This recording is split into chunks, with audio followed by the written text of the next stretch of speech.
Okay, good evening, everybody. We're going to call this lovely packed meeting to order. So first thing I'm going to ask you to do is make sure you turn off all your devices. If I hear a phone ring, that'll be $20 to the History Museum. Okay. Oh, we got some people clapping at that. Or lava. Or lava, right? It's got, yeah, okay. Anyway, so we have a jam-packed room, a jam-packed schedule. I'm going to tell you right now that we'll be doing 1 minute for public comments. So think about what you've prepared and make sure you can fit it in that space. So we're going to establish our quorum. Councilmember Daley. Here. Councilmember Weinberg. Here. Vice Mayor Lang. Here. Mayor Meadows. Here. We have a quorum. All right, thank you.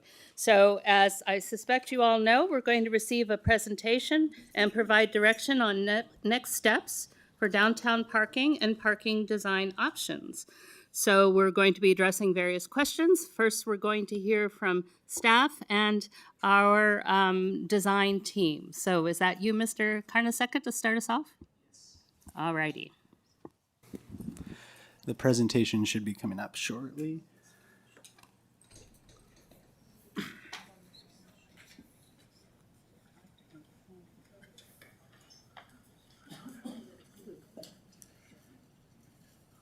It's on.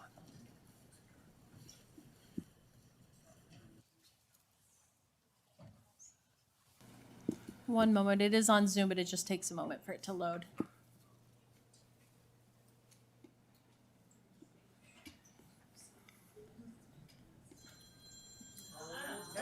All right. History Museum or lava? Your choice. That, by the way, that is the rotary style. I didn't just make it up. So, yeah.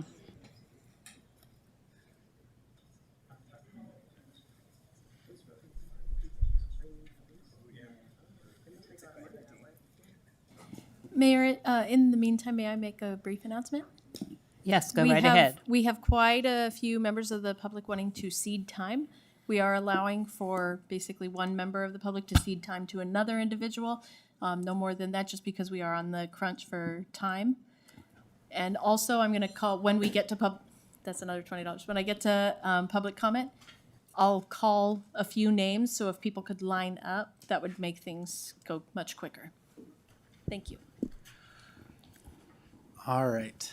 Honorable Mayor, council members, members of the public, it's a pleasure to be here tonight. My name is Anthony Carnesecca. I'm from the City Manager's Office here at the City of Los Altos. And I'm going to present the Downtown Park and Parking Project update in conjunction with our team from Watry and MIG, who are going to present a portion of this presentation. Our overarching goal for this project is really to support our unique and charming downtown by providing a new park with amenities and replacing as much parking as possible. So as we go through this presentation, please keep this in mind as our project goal for the community and for council. And tonight there's 3 policy questions before council that we'd like to get answers on as we move forward in this project. What is the council's preferred location and design themes for the park? You'll see some distinct locations and some distinct design themes. What is the City Council's preferred option for parking? There's a number of different solutions for parking that have been presented to Council, so we'd love to get your feedback on that. And does City Council wish to conduct community engagement for the downtown park and parking now, or wait until later this year once there's a little bit more information available on a few downtown projects that are still working through the process? So the project benefits, these are not all of the project benefits. These are the ones that we wanted to highlight for council and for the community tonight. The park would encourage an active community space. It would transform what is currently an at-grade parking into a park, paseo, parking solution that could provide new community space, new community room for the community to use downtown. It would increase the parks portfolio by creating a new park space that would be a new addition to our downtown area. And it would attract residents and visitors to spend more time downtown and ideally visit our businesses downtown and support economic vitality in our downtown community. And then improve our parking portfolio. Ultimately, these options really try to improve our existing at-grade parking portfolio, as well as present solutions for parking to make sure that we adequately plan for future parking needs. So the existing downtown conditions, you can see this is an overhead of the downtown. You can see the Civic Center in the top right with the main library. Parking plazas number 1, 2, and 3, as you might remember from last year, were identified as a preferred location for this project. Because of a number of reasons I won't go into because I don't think we have too much time with this many folks in the audience. But 4, 5, and 6, the central parking plazas have been identified for improved customer parking at grade. The city is currently working through the design process to redesign those in order to provide high quality customer parking in the main core of downtown. We just recently repaved Main Street and State Street to provide high quality customer parking at grade throughout our downtown. And then 7 and 8 have been identified as potential sites for housing in our housing element. So those two have been earmarked for that. And then parking plaza number 9 is partially owned by the city, so it was not identified as a potential site because we don't own the entirety of it. And parking plaza number 10 is a little irregular in shape and presented challenges for the parking and/or park solutions. So the existing parking conditions, in late 2024 and early 2025, the city conducted the downtown parking strategy. And as a result of that strategy, it was identified that there was a surplus in off-street public and private parking. That is a very comprehensive document that was presented to the city council and is available online. And I urge members of the public or council, if you have few hours to read through that document, it's a very comprehensive document that goes into the parking conditions for downtown. So the downtown projects, we have a number of projects that we're evaluating and looking into. The park and parking, which are up for discussion tonight by the city council, the housing, the performing arts center, and the San Antonio road improvements, which is a grant through the federal government in partnership with the city. And then the access and circulation study, which will be returning to council at a future date, hopefully very soon, in a study session, similar format to this, with some solutions to potentially evaluate access and circulation throughout the downtown. And with that, I am going to hand it over to our team from MIG and Watchery, who will go through the community engagement process that we've done to date. I want to be very clear to the community and council that this is just the first phase of community engagement that we're going to highlight, and we will be going out back to the community for future community engagement once we've gotten feedback from the city council. And with that, I'll pass it over to MIG. Thank you, folks. Good afternoon, good evening. Pleasure to be here. Thank you so much for hosting us. My name is Noé Noyola. I'm with MIG. We're a planning and design firm leading the park design. I just want to talk to you very quickly about the engagement that went on. Here are some of the forms, some of the materials that we developed. Some of these will be familiar to you. The key here, won't get too far into this, but we have updated the frequently asked questions to reflect the information that has been updated, but also some of the questions that we've received over time through this process starting last summer. In addition, wanted to just showcase again the engagement boards that many of you have probably seen at some of these events. The key asks were really about asking about both the park design and the parking situation, but along the 4 ideas with ideas related to moving, performing, gathering, and relaxing. Those are the sort of 4 categories that we asked about in relation to the park. Then lastly, just again, quickly, I want to reiterate just how much we did. Over 43 community events with over 1,000 conversations, roughly. And you can see the numbers here. And in addition, of course, to the broad array of ideas and solutions that people gave us for both parking and park, I think the overarching kind of concerns or themes that we heard, one was that it gets hot here. It gets very warm in the summer. And of course, shade is critical for this new park. That's one. And the second one was, of course, about parking and parking loss and being able to retain as much parking as possible. And we heard that loud and clear. So those were the 2 key things. But in addition, of course, we've had a summary report of the engagement that was done from June through August that included, again, a wide array of locations, including downtown festivals, farmers markets, specific group meetings, and even at the high school, which was a ton of fun. So I want to pass this on to Mike from Watchery Design that can help us think through some of the project drivers.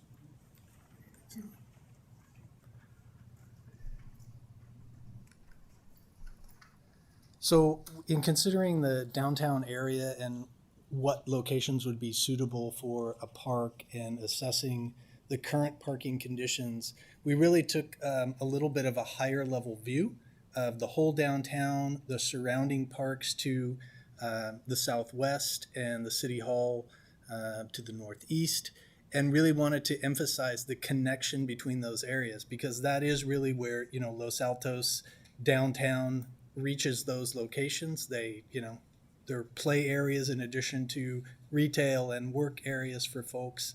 And so our goal was to enhance that connection with the park aspect. And one of the ways that we looked at doing that was really emphasizing the pedestrian connections.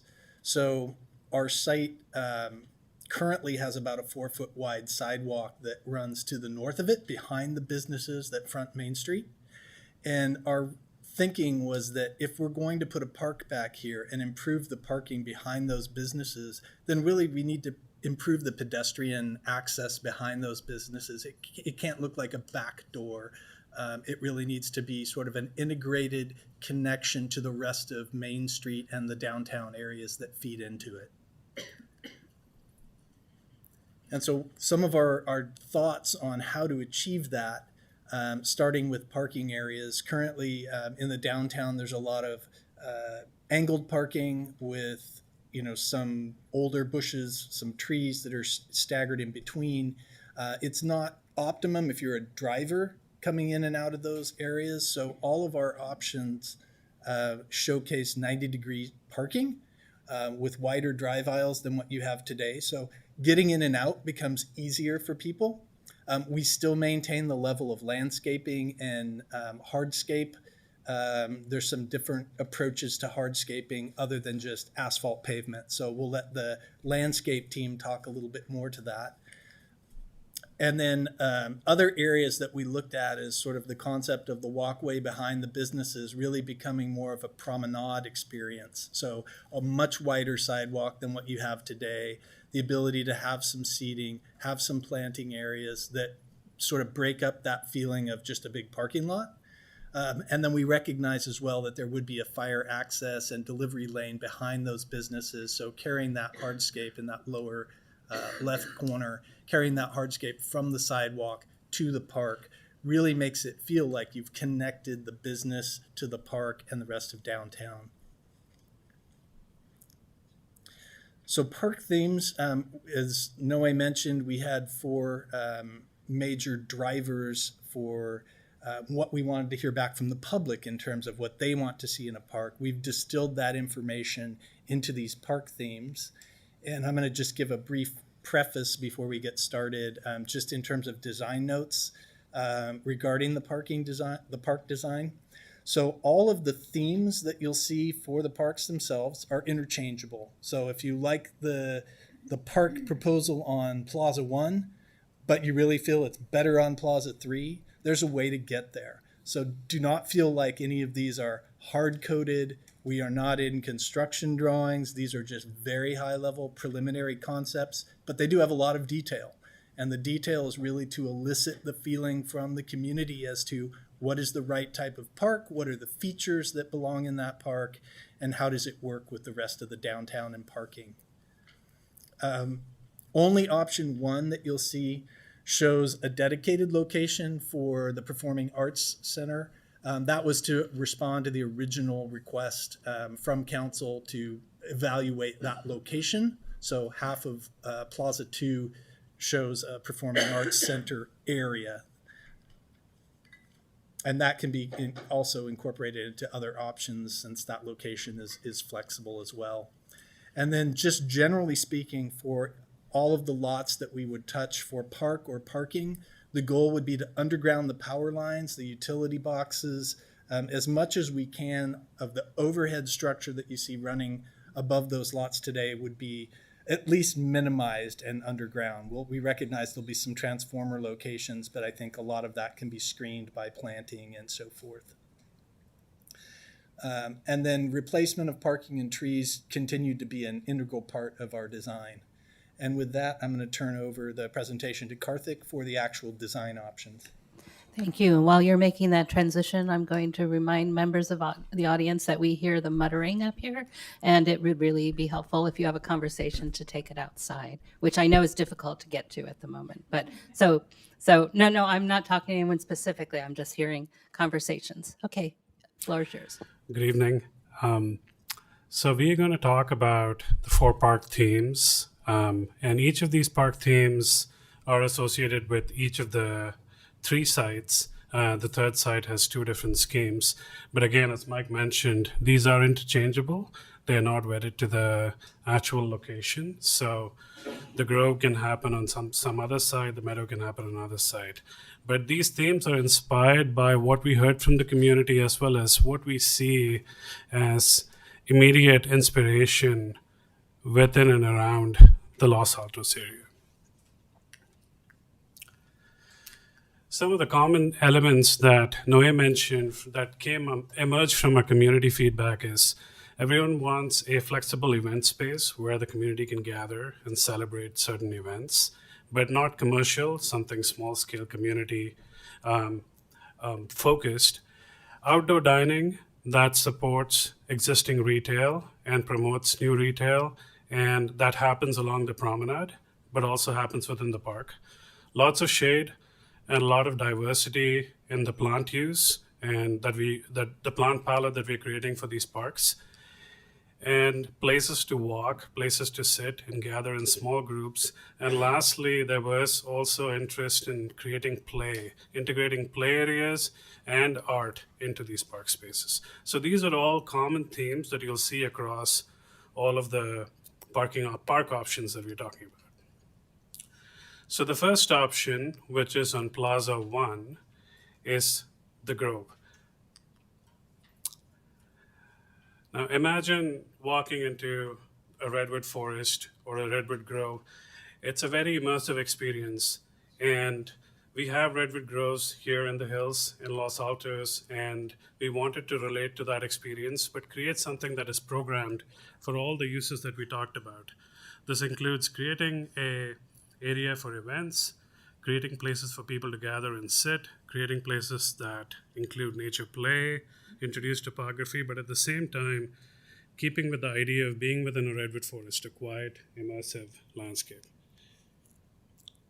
So Plaza 1 has the park.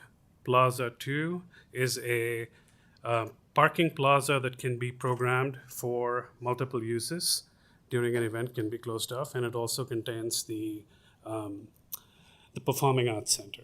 And Plaza 3 is undisturbed in this option.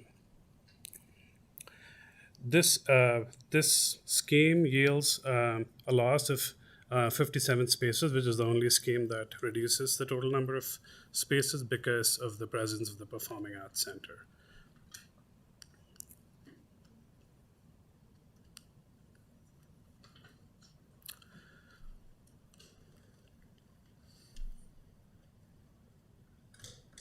Some more zoomed in look at the park. So it covers Plaza 1, and as you can see, we are absorbing 2nd Street into this scheme of thinking about the park, that it is treated like a plaza. The moment you get to this portion of the block, you will feel that you're in a special place, you're in a plaza or in a park. The area along the north of the park is the pedestrian promenade that Mike was describing. So it forms a second front to downtown and creates a space where retail and dining can occur. The park itself is centered around the idea of a dry creek or a stream, that it forms the structure of the park, and along that various things happen: play, places to sit, places to gather, and places to walk and dine. With with mature planting, we expect the park to be an immersive redwood grove experience. Some vignettes through the park. This is a view looking down the promenade. To the left, you have dining, and to the right, also with the park, you have some areas for dining. There is an event lawn with seating that forms a small open space that's conducive for small gatherings, picnics, as well as small concerts. There are areas to walk through the grove, and also areas that that incorporate play for the people. Option 2 is the idea of a meadow. So this is thinking about a classic park concept where the perimeter of the park is activated. There are places to sit, there are places to dine, there are places to have activities looking onto an open space in the middle. And on one end, we have a meadow that celebrates the native landscape of this area, and another end we have play.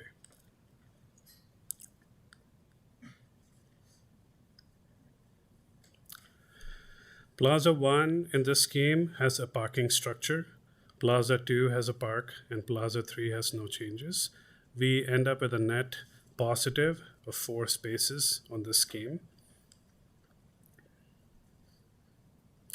Closer look, similar promenade condition on the north, which creates this comprehensive pedestrian experience. There is a shaded trellis on the north side. There is a seat wall that weaves through the southern side, creating these shaded areas where people can sit, eat, relax, and dine.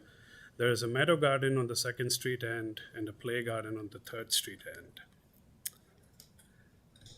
Here is an oblique aerial view.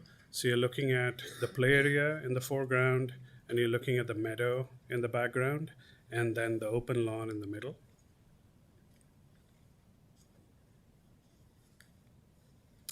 Again, some vignettes, a similar idea of promenade dining that occurs adjacent to the businesses, but also occurs adjacent to the park. The central lawn, which is open to a range of activities, flexible, and it's fronted by the covered seating and dining areas. The play area, which uses landforms to create interest, places for kids to run around and play, and the meadow garden, which creates this sort of pocket park within the park with a rich native landscape palette.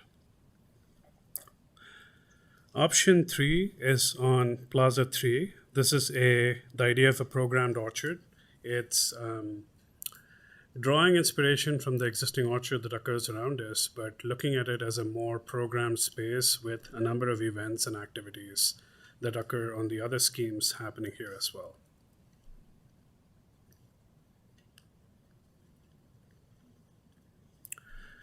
So Plaza 3 has parking to the north and park to the south, and then Plaza 2 has a parking plaza that can be programmed to be closed and used as an event space. A more zoomed in look at the scheme. So the portion of the park that's closer to 3rd Street is more open and more welcoming to people coming in from downtown. So there is a flexible event lawn with a stage, and there is a portion of the parking that is again receives special paving treatment to allow it to function like a larger plaza during an event. As you progressively move towards the east, towards San Antonio, the park starts to feel more and more like an orchard with various spaces built into it for play, for dining, for gathering, for picnicking. So that's a view of how the park could look. There are areas that are programmed, there are areas that are more planted. There is a play space in the middle, and then a number of structures that provide shade and shelter during all times of the year. Again, some street level views. This is the approach from San Antonio. As you cross the street on San Antonio and enter the park, you will come across this soft crushed gravel walkway surrounded by planting. Eventually, you'll get to the event lawn where there might be an event going on, or it's just an open lawn to hang out. The play area in this representation is, using a contextual reference to the apricots, but it will be a designed play structure that references the history of the place. And there are always areas that allow you to sit and enjoy the park in shade. The last option, which is again for Plaza 3, is the idea of a garden. And this is again an immersive concept, which we heard a lot about. There was a lot of interest in creating a garden that has a rich diversity of planting, native plants in their shade, places to sit. And all the program elements are weaved into that idea or theme of a garden in this. So garden on Plaza 3, parking and plaza on Plaza 2, and a parking structure on Plaza 1. This nets us a positive of 16 parking spaces in this scheme.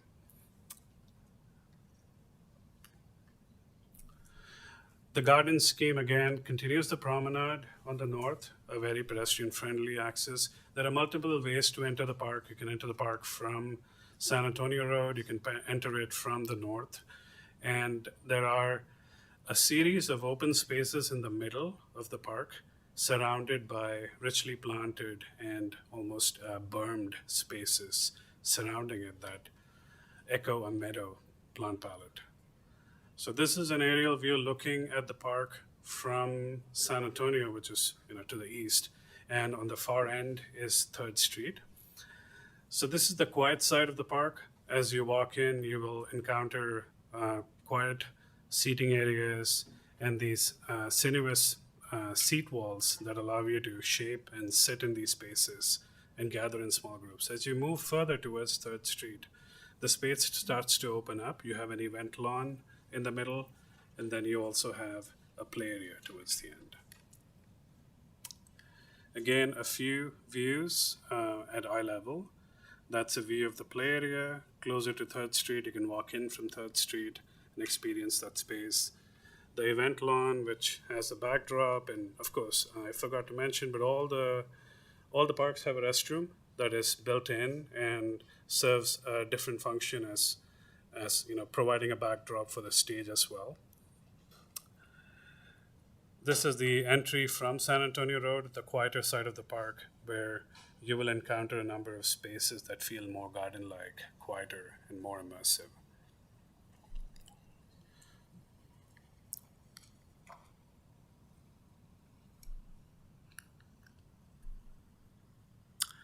So those are our 4 schemes, and I will hand it back to Mike to talk a little bit more about the parking. So the last couple slides here are really to address the cost summary and also the parking summary for each of the options. I realize this is really tiny for everyone looking on screen. The Grove in the upper left corner, what I've done is split out the cost for just the park and the Paseo / promenade areas from the true parking structure cost. So you'll see the top number where it says park and Paseo parking is $15.4 million. The one level underground parking structure is $45.7 million. And that one of the reasons we only looked at one level underground is we knew the cost was going to probably be more prohibitive than the other options. But to give you some context for where the cost is on the overall project for this type of the Grove solution, that's where the numbers fell. For the Meadow, we were looking at $9 million for the park, $18.4 million for the above grade parking structure. And then we took that same parking structure and added that to the 2 options, the orchard and the garden. So that number does not change. The 18.4 stays the same for all 3 of those options when talking about an above grade parking structure. The 3 levels.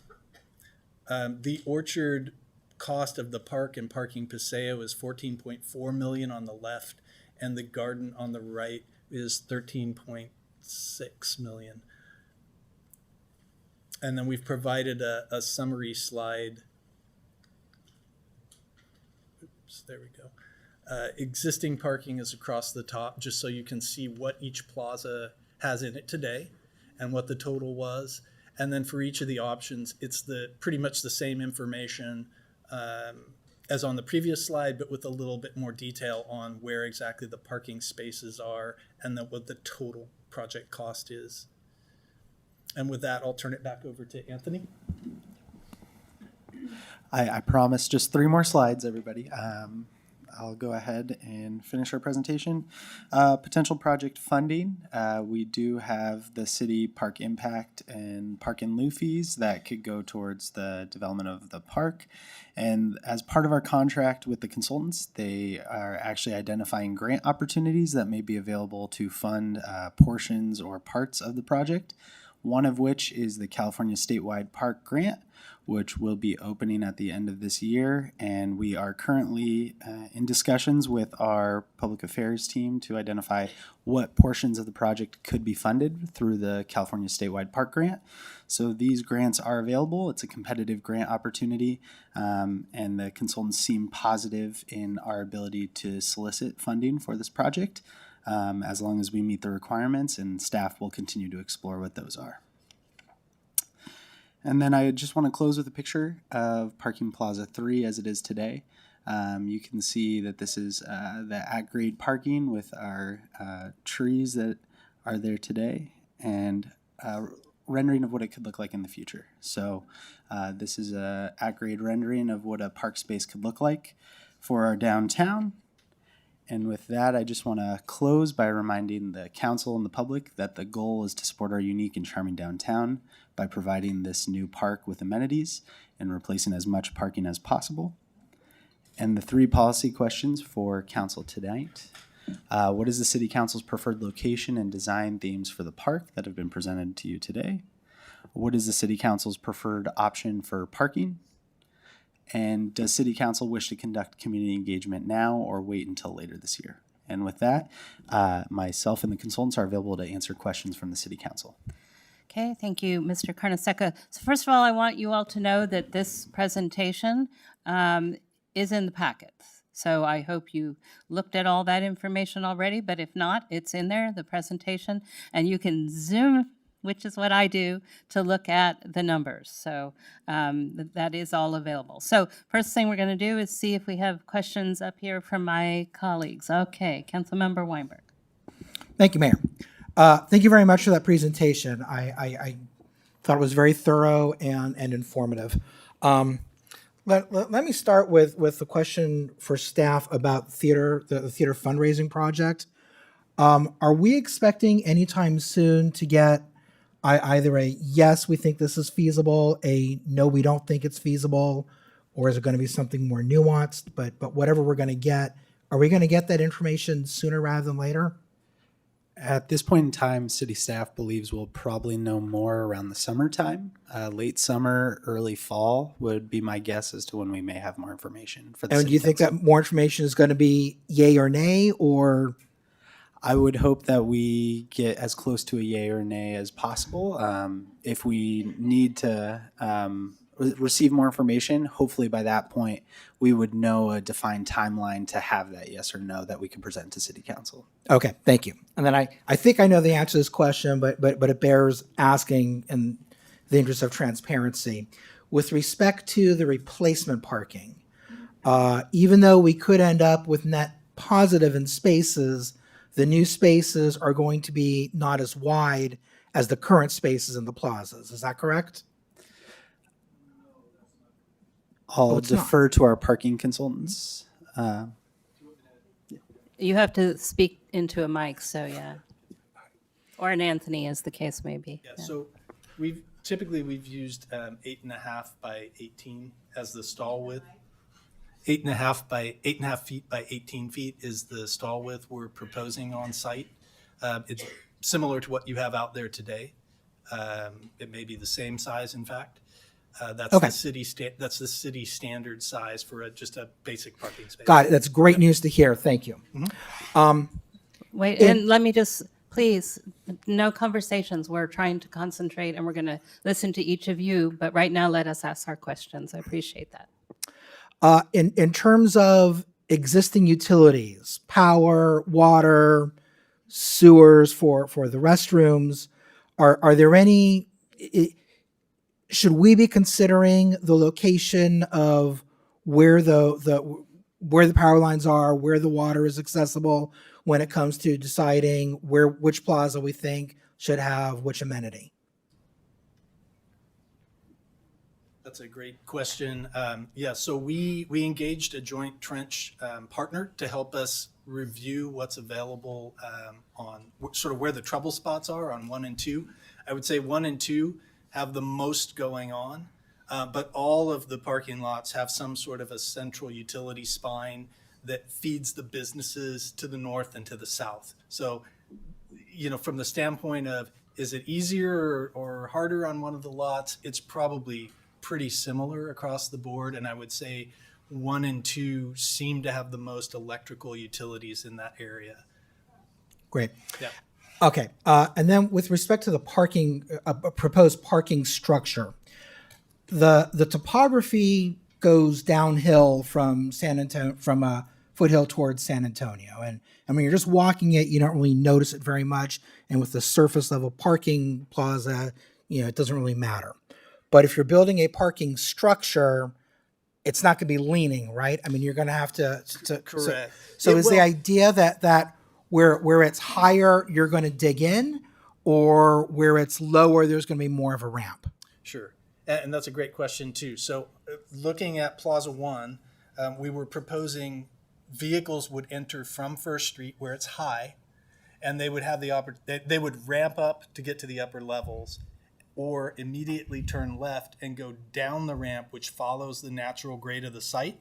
That would take you down to the park at Plaza 2, where also the restrooms would be inside the parking structure at that point. So it's a combination of most of the parking is going up. There's a small portion that follows that slope of the site. And so it isn't a tilting structure, but it is tilting ramps. And the ramps are designed to be walkable surfaces. They're typically 5% to 6% is the maximum we want to move, or that we want to ramp. Typical walking surface, right, is 5% for city sidewalks max. Okay, thank you. And then my last question, I'm not a traffic engineer, none of us up here are, but in looking at, say, the idea of coming into underground parking from First Street, it strikes me that, especially if there's an event where a lot of people are coming to park, has there been any thought or any analysis, maybe by city staff, someone in the traffic division, about the best flow of traffic coming into a parking lot? So I mean, intuitively, I would think it'd be better to go in and out of San Antonio, but maybe an expert's been consulted, and it doesn't matter if it's coming in on first, second, or third as opposed to San Antonio. Did you have a... I think at this point in time, we have the parking consultants, and they've done an analysis and feel comfortable with the First Street entry point for the parking structure. Obviously, San Antonio could be an entry point, but you would just have the longer queue. I'm looking at the map, but you'd have the long queue along that long row of single parking to go into the parking So plaza. I understand acceptable, but would it be preferred to come in from San Antonio? I don't think so, because that site, to do an underground parking structure on that site would be challenging to get down in the kind of the unique shape of that site. It would be less efficient. We tried to keep the underground study to Plaza 1 or Plaza 2. What about above ground? Above ground would be fine. Above Okay. ground would not be an issue. And the reason we put in option 1, the reason we put that entry on First Street was to allow flexible space on street closures for Second Street, so that you could actually merge the park and the parking paseo and have sort of a larger outdoor area for larger events. And so we wanted to keep traffic away from that. Thank you very much. Thank you, Mayor. Councilmember Lang. Vice Mayor Lang. Caught myself. Several questions, if I might. First of all, thank you for the presentation. A lot to brainstorm on here, and appreciate all the work that went into it. A couple questions. So, one, just sort of, we're not traffic engineers. We're also not botanists or what have you, but I'm not convinced that this is redwood habitat. The redwoods we have at Redwood Grove struggle there. They're not natural there. And they actually have a stream next to them there. So what's your thought about putting redwood trees in a place they might not belong? So the redwoods do consume more water than other trees. So that's a given. But it is possible to create a redwood habitat as long as we modify the soil to make sure that they can survive in that area. And we plant them in such a manner that, because redwoods are symbiotic, they have a certain habitat and they also grow within close proximity of each other. So when you look at the park, it looks really dense and it's very packed, but that's the idea. So there is a general challenge in California with water use. So we have to just acknowledge that. But we also have to acknowledge that redwoods have a special place in our landscape, in our experience of California's landscape. So there is a valid and legitimate reason for taking the effort to actually create a redwood grove and preserve it. But there are ways to sustain it efficiently. Yeah, thank you. Maybe to follow on to some of the parking things, my uninformed and non-expert intuition would be that a lot of cars go from San Antonio, and that means both that it creates more noise on that side of this area than elsewhere, and also would be more likely to be accessible to parking, again, in a non-traffic engineering just seems like it would make sense intuition. What of those two ideas is wrong, or if they're not wrong, like what other obstacles about putting the parking structure on 3 am I missing? Yeah, I think the parking structure on 3, one of the reasons we shied away from it was it just was not an efficient layout. Because of that site, you can't really maximize the extra space you have for parking. You end up doing something really goofy with the parking structure. Instead of having sort of a rhythm of columns, you end up with some offshoots if you're going to try and maximize the space, and then it changes the drive aisle. So to us, it looked like a less optimum place to put an above-grade parking structure. Going underground, you would have similar challenges, but you could probably go longer under the street to make up what you're, not using on site. But again, that becomes more expensive. Okay. As long as you're there, follow on to that. Have any thoughts gone into the brainstorming to this stage about what might change if self-driving vehicles became a bigger part of the mix? That's interesting because we are, in what I do, we are getting asked a lot more about where self-driving cars go in the off hours when they need to recharge, what happens with them. Basically, they're better, in theory, they're better parkers when they know the layout of the structure. So for instance, if that was, cars coming to a parking structure, they would have presumably the smarts to navigate the structure, the ability to read the layout for parking. So I don't think it would be a lot different in terms of how they would use the facility. The magic is really in how those cars read the environment and the other things that are going on around it. Yeah, I'm thinking less of them parking in this place and more. And just drop off and pick up.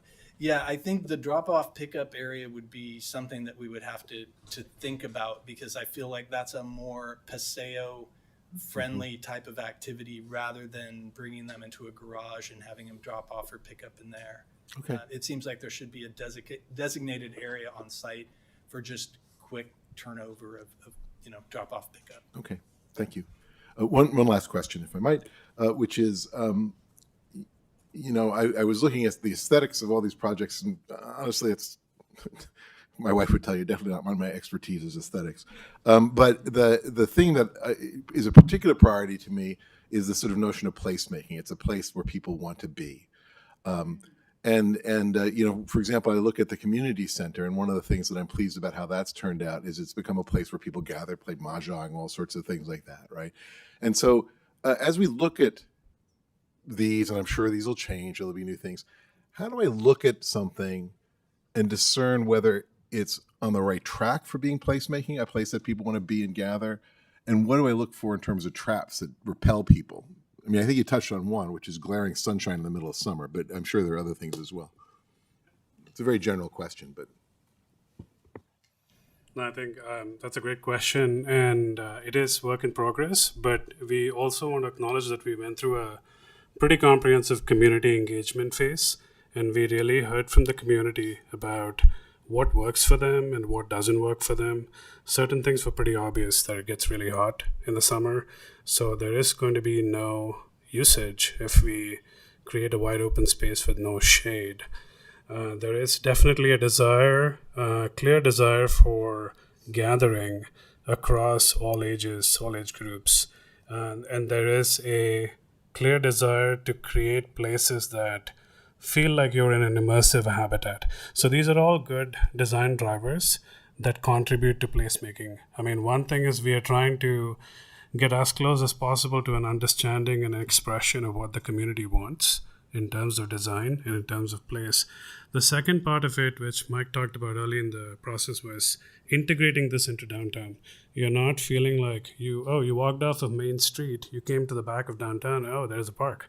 It feels more natural, it feels more intuitive, and there isn't a sudden transition or a break. So we are thinking about this as a very integral part of downtown, the fabric of downtown, where retail, pedestrian circulation, habitat, all of these converge. And this is essentially an addition, not an addition, but really a new component within the Los Altos village, right? It's part of Los Altos village, even though it's new. It's not really new. It's very much integrated. So, is that?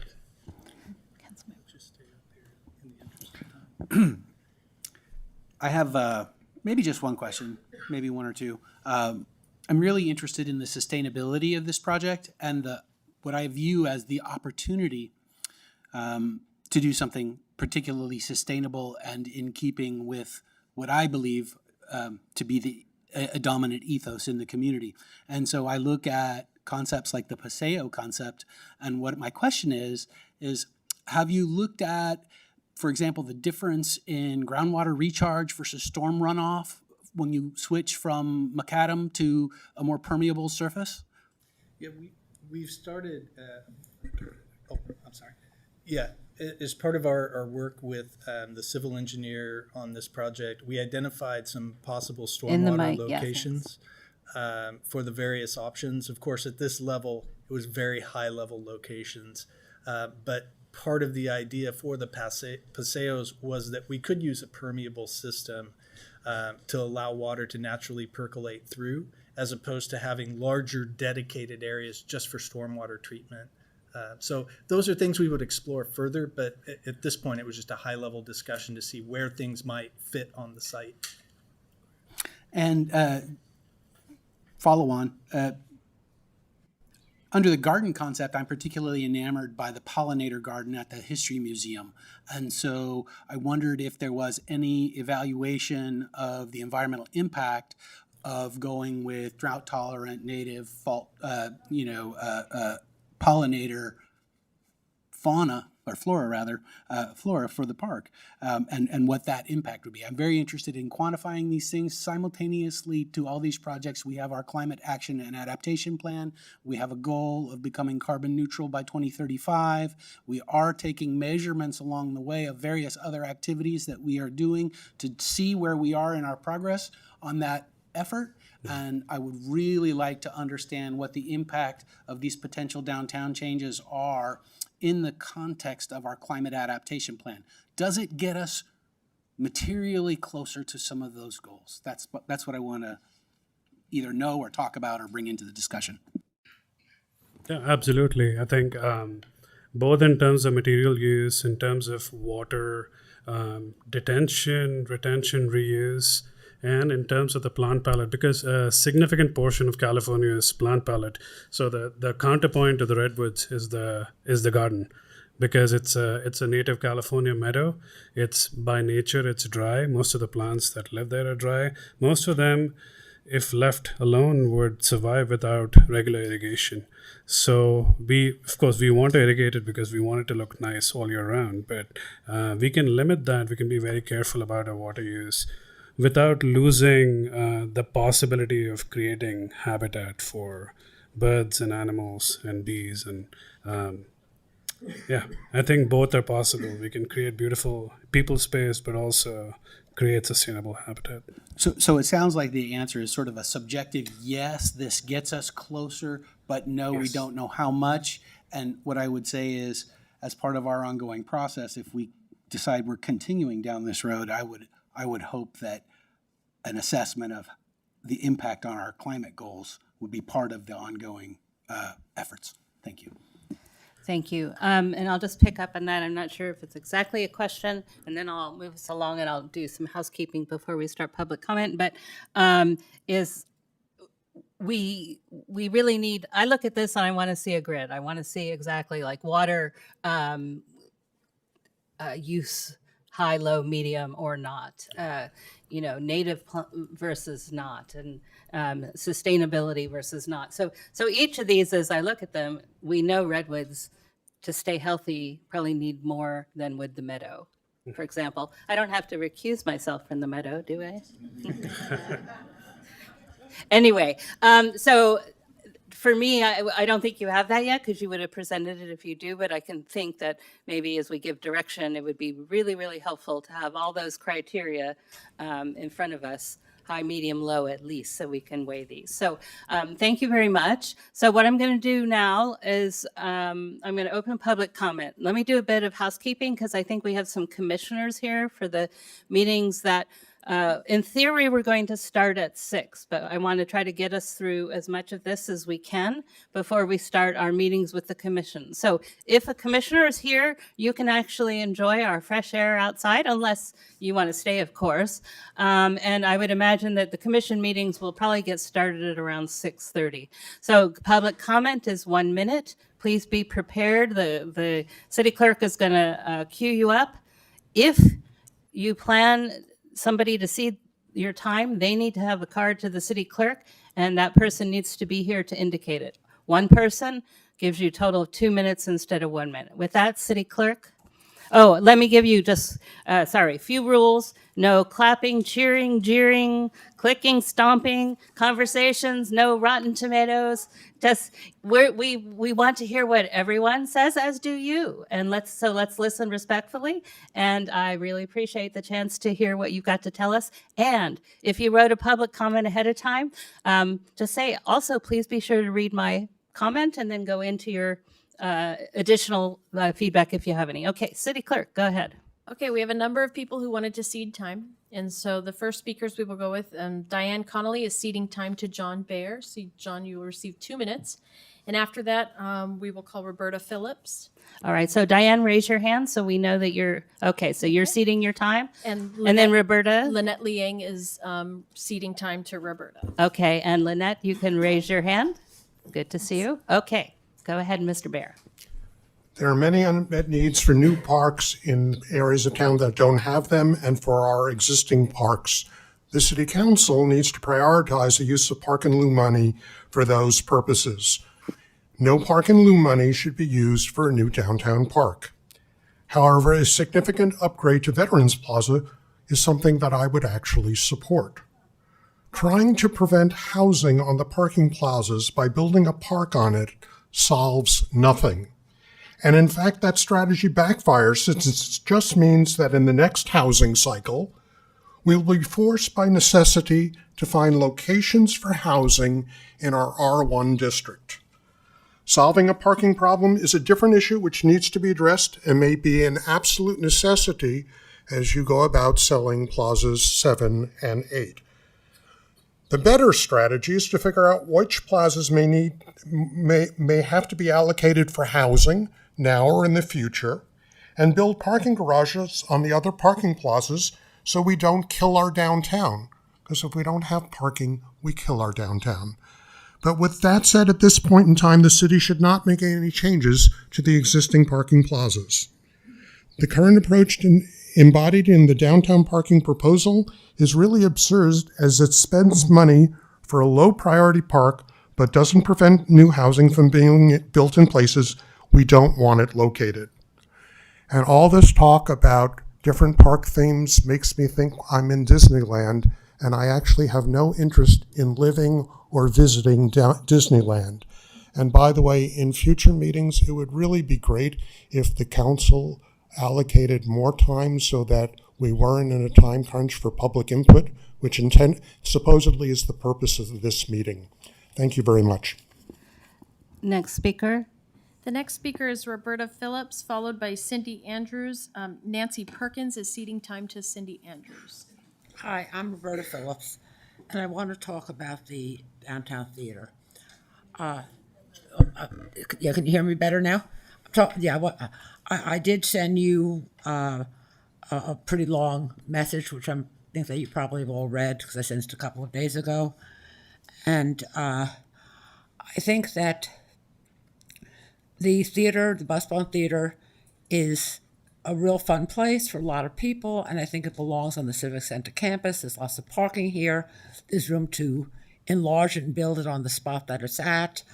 There's no reason to put it on, parking lot number 2 at the post offices. I've mentioned before that people need to be able to pay their quarterly taxes, pay their income taxes, and we've had our mailboxes robbed, and we really need to be able to do our business in town. The second thing I want to talk about is the way that public input is being collected. I'm really kind of upset. I went to the LAR meeting that was sponsored by the city and heard the consultants say they went to the high school and handed out candy and asked kids what they wanted in the park. And I don't think our kids should be used that way. I don't think that's the way that we should do public outreach. I posted on Nextdoor my letter, and I got 4,100 people reading my post. It's not scientific. It's people talking about things that are going on in town. If I can reach 4,000 people, I think the consultants can reach in a scientific, professional way. And because that really bothers me. We live in a very high-tech area. We have extremely intelligent people here. And, I just don't want, yellow sticky notes or other ways of gathering information from the city. You. Thank you Ms. very much. Phillips. I appreciate you. Thank you. All right, next. The next speaker is Cindy Andrews, followed by Barbara Lebner. Deborah Sloss, seated time. Our vision plan states firstly, maintaining the village character unique to Los Altos while allowing for incremental complementary change. What you guys have presented to us is none of the above. Public tree-lined parking is unique to the character of Los Altos. It provides beauty plus passive open space. In 1955, Senator Alan Cranston said, as marvelous a parking area as any on the peninsula is assured for Los Altos. He declared the plaza would remake the face of Los Altos. It would have close proximity to stores, ease of access, and visibility. Whereas in many cities, outsiders unfamiliar with the area will have to scout around to find parking lots. And then in 1958, Dave Brubeck entertained 10,000 Los Altons at a gala opening of our same parking plazas. I was told by a council member that the park in lieu fees must be spent downtown. This is not the case. The fund allows for other park improvement projects that still serve our community. Think parkland north in Los Altos where none exists. Think rehabbing our historic dilapidated Halsey House in Redwood Grove that's been waiting since 2008. Do not think downtown where 5 parks exist within a 5 minutes walk. I was then reminded that we live in a democratic republic and have elected you to represent us and to make the best possible decisions for us.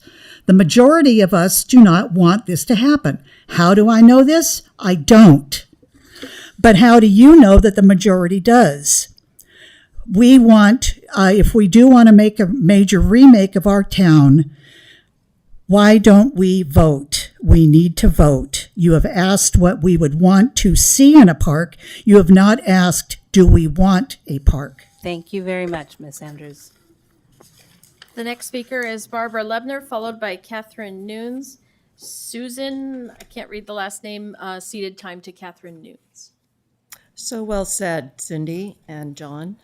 I mirror much of what they said. I feel that this has been maybe a laudable decision on your part, but really backwards. You start with the big picture. Where do we need a park? Where are parks being ignored? And there are some. Boy, I don't know whether I want Grant Park to look like these, but Grant Park just doesn't cut it in comparison. Very, very few residents know about this. I've been involved in parks. I saw a little notice because I have personally gone on and signed up for notifications from the city. I talk to so many people, I don't even know they can do that. So everyone I've talked to do not know about the park. And I think that's a huge number. And that tells me that outreach was ineffective. And I've been involved in outreach and polls, and very few people really know how to do that to reach enough people to make sense. And I really have to say, even though I like these plans, that the outreach was lacking tremendously. Unexpected pop-ups, that's not the way you do it.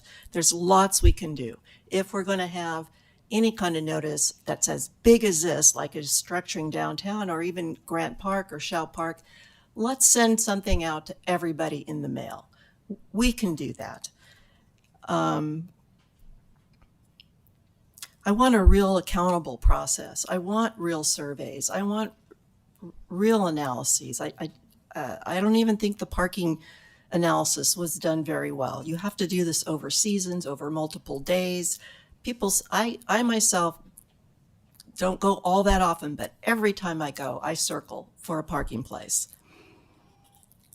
Is that my beep? Thank you Okay. very much. The next speaker is Catherine Nunes, and then we go to our regular program of 1 minute, and the next speaker after that is Nancy Martin.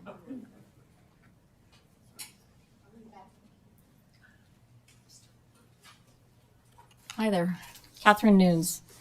There are many reasons why this project should not be reviewing designs tonight, but the clearest one is this: there has been no analysis. None stated in the staff report, no evaluation of public benefit. And yet we're being asked to look at designs which puts entire process out of sequence and removes valuable and valued public land benefits. The one I want to talk about though today is the trees. The trees and the canopy, because I don't think, somebody said put it in dollars and cents. And I know you, the city, have already put it in dollars and cents, but it isn't put into this report. In your own 2017 Urban Forestry Report, these Chinese pistache trees are not marginal or failing. They are healthy, mature, and delivering more than $150,000 per year in direct benefits for every 100 trees. Benefits tied to shade that we already have, energy savings, stormwater inception, retail activity, and property value. It is surprising to me that we're looking at designs tonight and not one of those designs just incorporates what we have. The shaded trees, the canopy. We can't cut up the canopy. We could do permeable surfaces and make more flexible space. We've used those plazas. My office sat for 20 years over Plaza number 2. And I watched how people downtown used it, how shade mattered, how place mattered, how the canopy, the defined downtown. These trees beautifully did their job every single day. There's one other aha. These trees in and of themselves, the Council of Tree and Landscape Appraisers methods, a healthy 48-inch diameter tree could be easily valued at this age at $20,000 to $50,000 each. That is significant, and it's significant when you're looking at a canopy. And 85% of these trees are protected. The next speaker is Nancy Martin, followed by Steve Daniels and Kim Cranston. Hello. Of all your 3 options, I definitely would like number 3. I'd actually like to see a number 4, but that's all we've got. So we want to see, I'd like you to wait and see until you find out what we're doing with the theater and the other parking lots. Each of those are big changes and need to be studied by themselves. You said you had over 1,000 people doing pop-ups with high school students and farmers markets. I agree with Barbara. That's not the way we do outreaches. But did you mention to any of them that you're going to be destroying all of our parking plazas and trees behind Main Street and adding a 3-story large parking structure as large and equal as a theater next door? Did you tell them that they would lose most of their street parking for Los Altos Grill and Main Street? Or did you just ask them what they want in their park? Is that it? Thank you. Yep. The next speaker is Steve Daniels, followed by Kim Cranston and Joanne Estill. Thank you. I've lived here since 1987. Love the town. Plan to die here. The corporate, all those little schematics, they look terrific. They look like they're very suitable for a Google or a Meta campus. No disrespect to them. Totally corporate, totally unimaginative. My wife, I'm speaking fast. My wife is from Finland, so I spend time there every year. A lot of your questions that you brought up, go to Finland. See a park. See a park that people use. See the park that kids use. See a park that's inviting. Look out of the box. This is all corporate. And you were spending a ton of money as a taxpayer in the city for many, many years. Wow, you give me a great park that I have no desire to have. We've got lots of parks. We're missing many other parks that I don't have time to talk in this 1 minute. But this is a park that we don't want. And we're spending a ton of money. And we're putting in a big concrete structure. Get that in the green. How much green does it spend to make that much concrete? It's terrible. I just said... Thank you very much. The next speaker is Kim Cranston, followed by Joanne Estill and Valerie Toglio. Mayor Meadows, council members, thank you very much. I really appreciate that you're dealing tonight with one small piece of a much larger puzzle. And I really appreciate the work you're doing to hear from the community and to navigate the city and community through some very challenging times. I know there are some real perils out there that many people aren't aware of, such as possibly losing certification of the housing element that could result in builders' remedies that would create structures that would dwarf what anybody in the community has seen before, loss of local control over zoning and development, and loss of residential R1 zoning. So I really appreciate the work you're doing, listening to everybody. And frankly, if local government, city management was an Olympic sport, I think you guys would be going for the gold for Team Los Altos. So thank you very much for all the good work you're doing. Appreciate it. Thank you. Next speaker. The next speaker is Joanne Estill, followed by Valerie Toglio and Lou Cardellano. Loss of plazas 1, 2, 7, and 8 is a loss of almost 500 at-level parking plazas. This can only be rectified by a parking garage. Disadvantages of garages are many. First, they are not in close proximity to our day's destination, as are the present 9 scattered at-level plazas. Secondly, they do not have the safety and security of open parking lots. Thirdly is the huge cost of construction and ongoing annual maintenance. Our town's carefully considered layout and henceforth charm is spoken of very often by visitors, as opposed to other nearby cities with garages, which are not favored and therefore not used. We Los Altons just take our good luck for granted. I hope we can continue by bringing this whole vision to a vote of the populace. Thank you. The next speaker is Valerie Toglio, followed by Lou Cardellano and Steve Katz.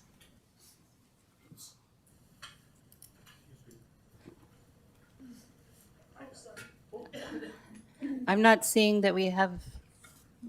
Valerie is going once, going twice, not here. Next speaker is Lou Cardellano, followed by Steve Katz and Susan Hinton.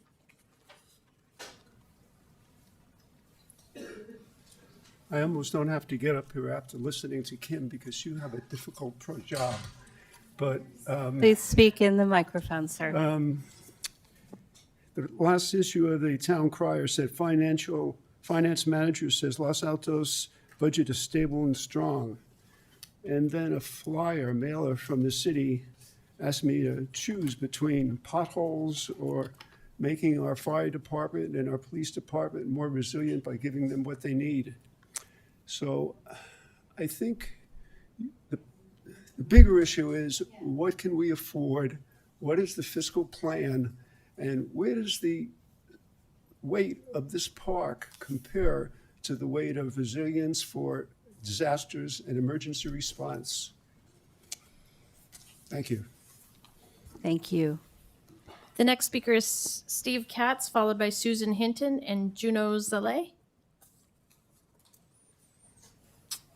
Good evening. Thank you, City Council, for taking the time. You probably need to put the mic up so we can hear you. Okay. Thank you, City Council. And you're speaking on your own behalf, not as a commissioner, correct? That is absolutely Yes. true. I'm on the Streets Commission. This has Yes. nothing to do with Okay, that. I'm thank you. speaking on my own as a person. I'd like to thank you, but I'd also like to thank this amazing group of people that came out tonight. I'm sure there were other things they could have listened to. A lot of what I was going to say has already been said, so I'll be really short. I live close to downtown. I walk through the existing parks, through Village Park, through Lincoln Park, probably 3 or 4 times a week. None of them have the amenities that we talked about tonight in the vision of an additional park downtown. There was one slide that was fascinating to me. It was one that talked about making the town more friendly to pedestrians and cyclists with wider sidewalks, places to sit, places to dine that were very inviting. That would fix a lot of stuff downtown. I don't see how adding another park and leaving the existing parks the way they are, and then putting up a multiple level parking structure to gain Thank a few you, Mr. spots gains us a lot. Thank you. The next speaker is Susan Hinton, followed by Juno Zale and Alice Mansell.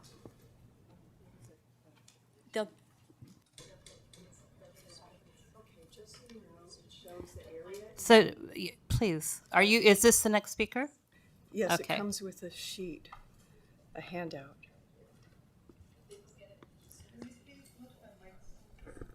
Certainly. Good evening. I'm Susan Hinton. You're very soft-spoken. Yes. Sorry, could you make Start- sure it's right near your mouth? Okay, Yes, I will thank lean you. We over. can hear now. Okay. Good evening. I'm Susan Hinton. I'm chair of the Sierra Club Loma Prieta Plastic Pollution Prevention Committee, and I'm also on the Conservation Committee. In 2024, researchers at King's College London published a study in the journal Nature examining the mental health impact of everyday encounters with different levels of natural diversity. The study took place 2018 through 2023 with nearly 2,000 participants. They found environments with a larger number of natural features, such as trees, birds, plants, and waterways, were associated with greater mental well-being, and these benefits last up to 8 hours afterward. Higher density housing is being placed along El Camino Real in Los Altos. If you'll take a look at the sheet I've handed out, you'll see an area of Los Altos with no green space or parks. I urge Los Altos to add a park or parklet in that area to attract birds and pollinators as well as people. Thank you. Thank you. The next speaker is Juno Zale, followed by Alice Mansell and Ann Paulson. Hi, can you hear me okay? So I'd like to reiterate what many people have said before me. The existing environment in downtown Los Altos is priceless. Every year I see hundreds of families come downtown to take their pictures with the beautiful pistache trees and the way they turn color and everything. It's just priceless. The concept of having a 3-story parking garage and a theater downtown just breaks my heart. I do feel that this is a rush to spend the $19 million that you have in park funds and wish that those would go towards other parks that we have. We have a grove, we have a meadow, we have a pollinator garden. It seems like we have everything, and they are in walking distance within town. Also, all of the outside dining areas that were set up after COVID provide these areas for families to sit and dine outside if that's what they desire. Thank you. The next speaker is Alice Mansell, followed by Ann Paulson and Kat Hung.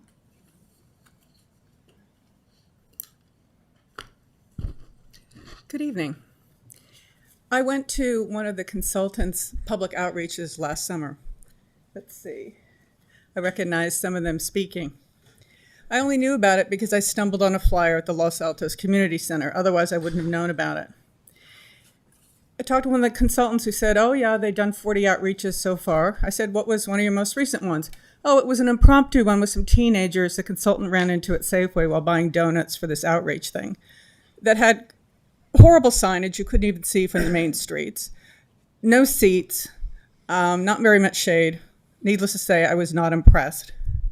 This town has huge new fences now on the new general manager's private patio and the new HVAC patio, a big fence you could put up big info boards about it. We want public outreach and here's all the different ways to do it, but that's not done. No, instead, this was a council and staff decision to go avoid all the commissions, environmental, everything, and do this. Thank you, Ms. Menzel. The next speaker is Ann Paulson, followed by Kat Hung and Maria Bautista.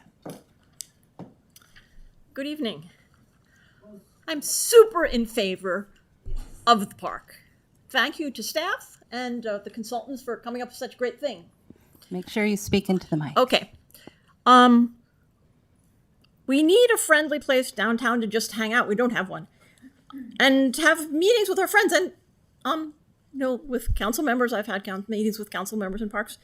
And cool off in the shade. You can't do that in a parking lot. So I urge you to go ahead right away with our fantastic new park. Thank you. The next speaker is Kat Hung, followed by Maria Bautista and Catherine Miller.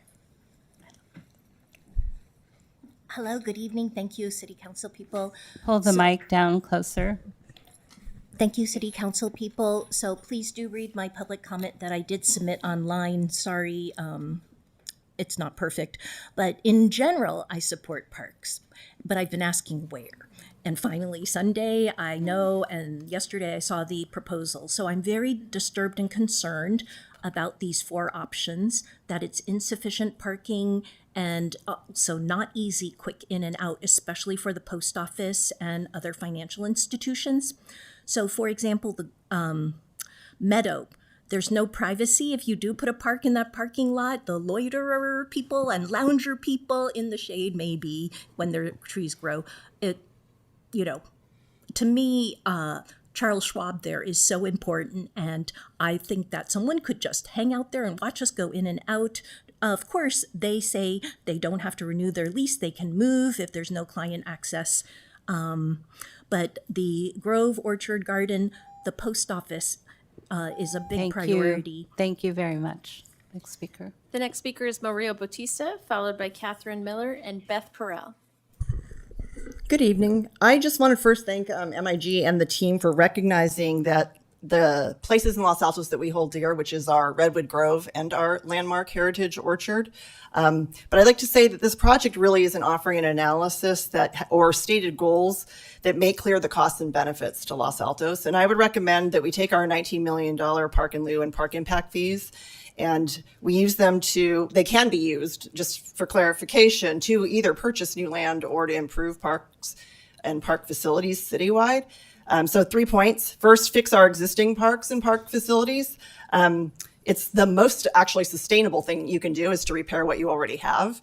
On January 24th, Grant and Shout Park had a contract approved for a renovation that's never been reviewed by the public. And I would urge you to revisit that and make those 2, which are 2 of our premier parks, absolutely extraordinary in line with some of the visioning you saw here.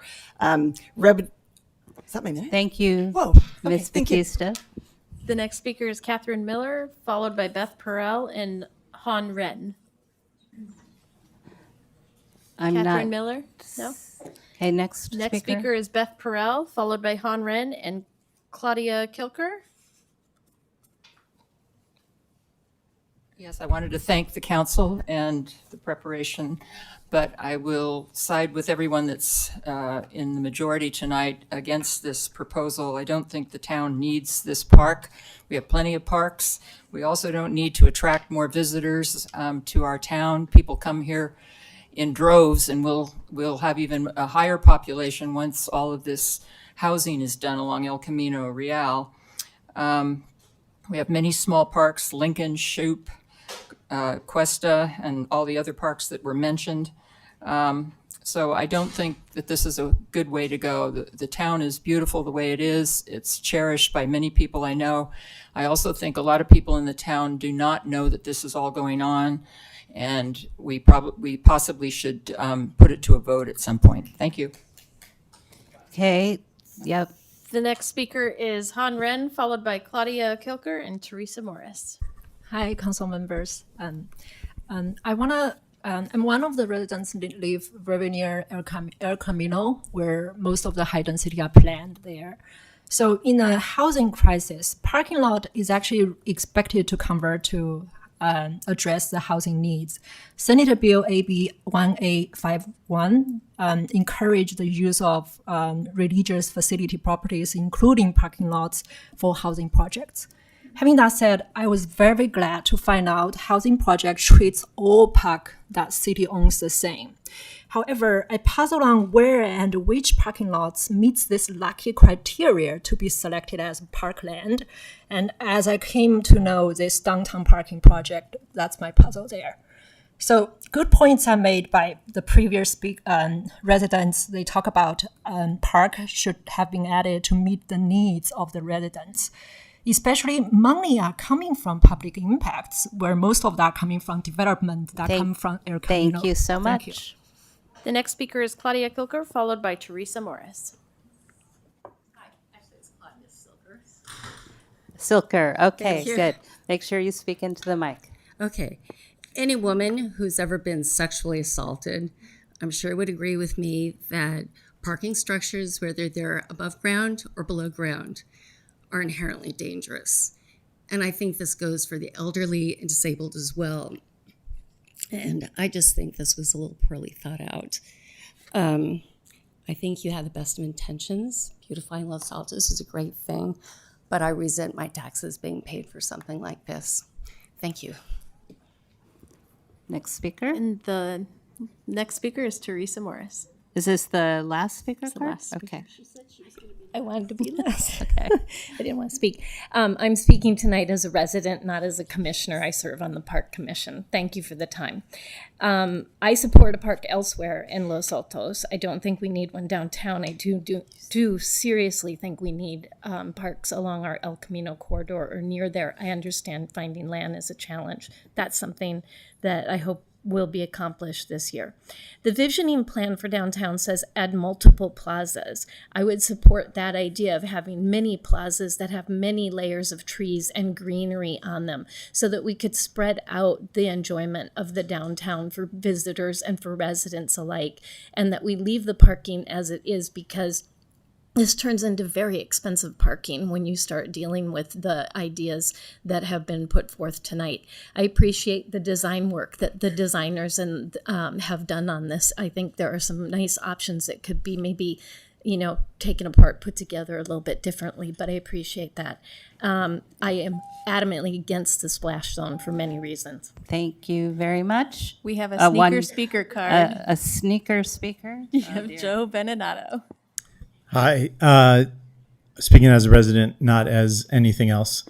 I just want to thank you all, as Kim Cranston did, for all the work that staff has done, the consultants, and that you do looking toward the future of Los Altos. There are a lot of questions in front of us due to some of the regulations from the state, as well as issues in the town.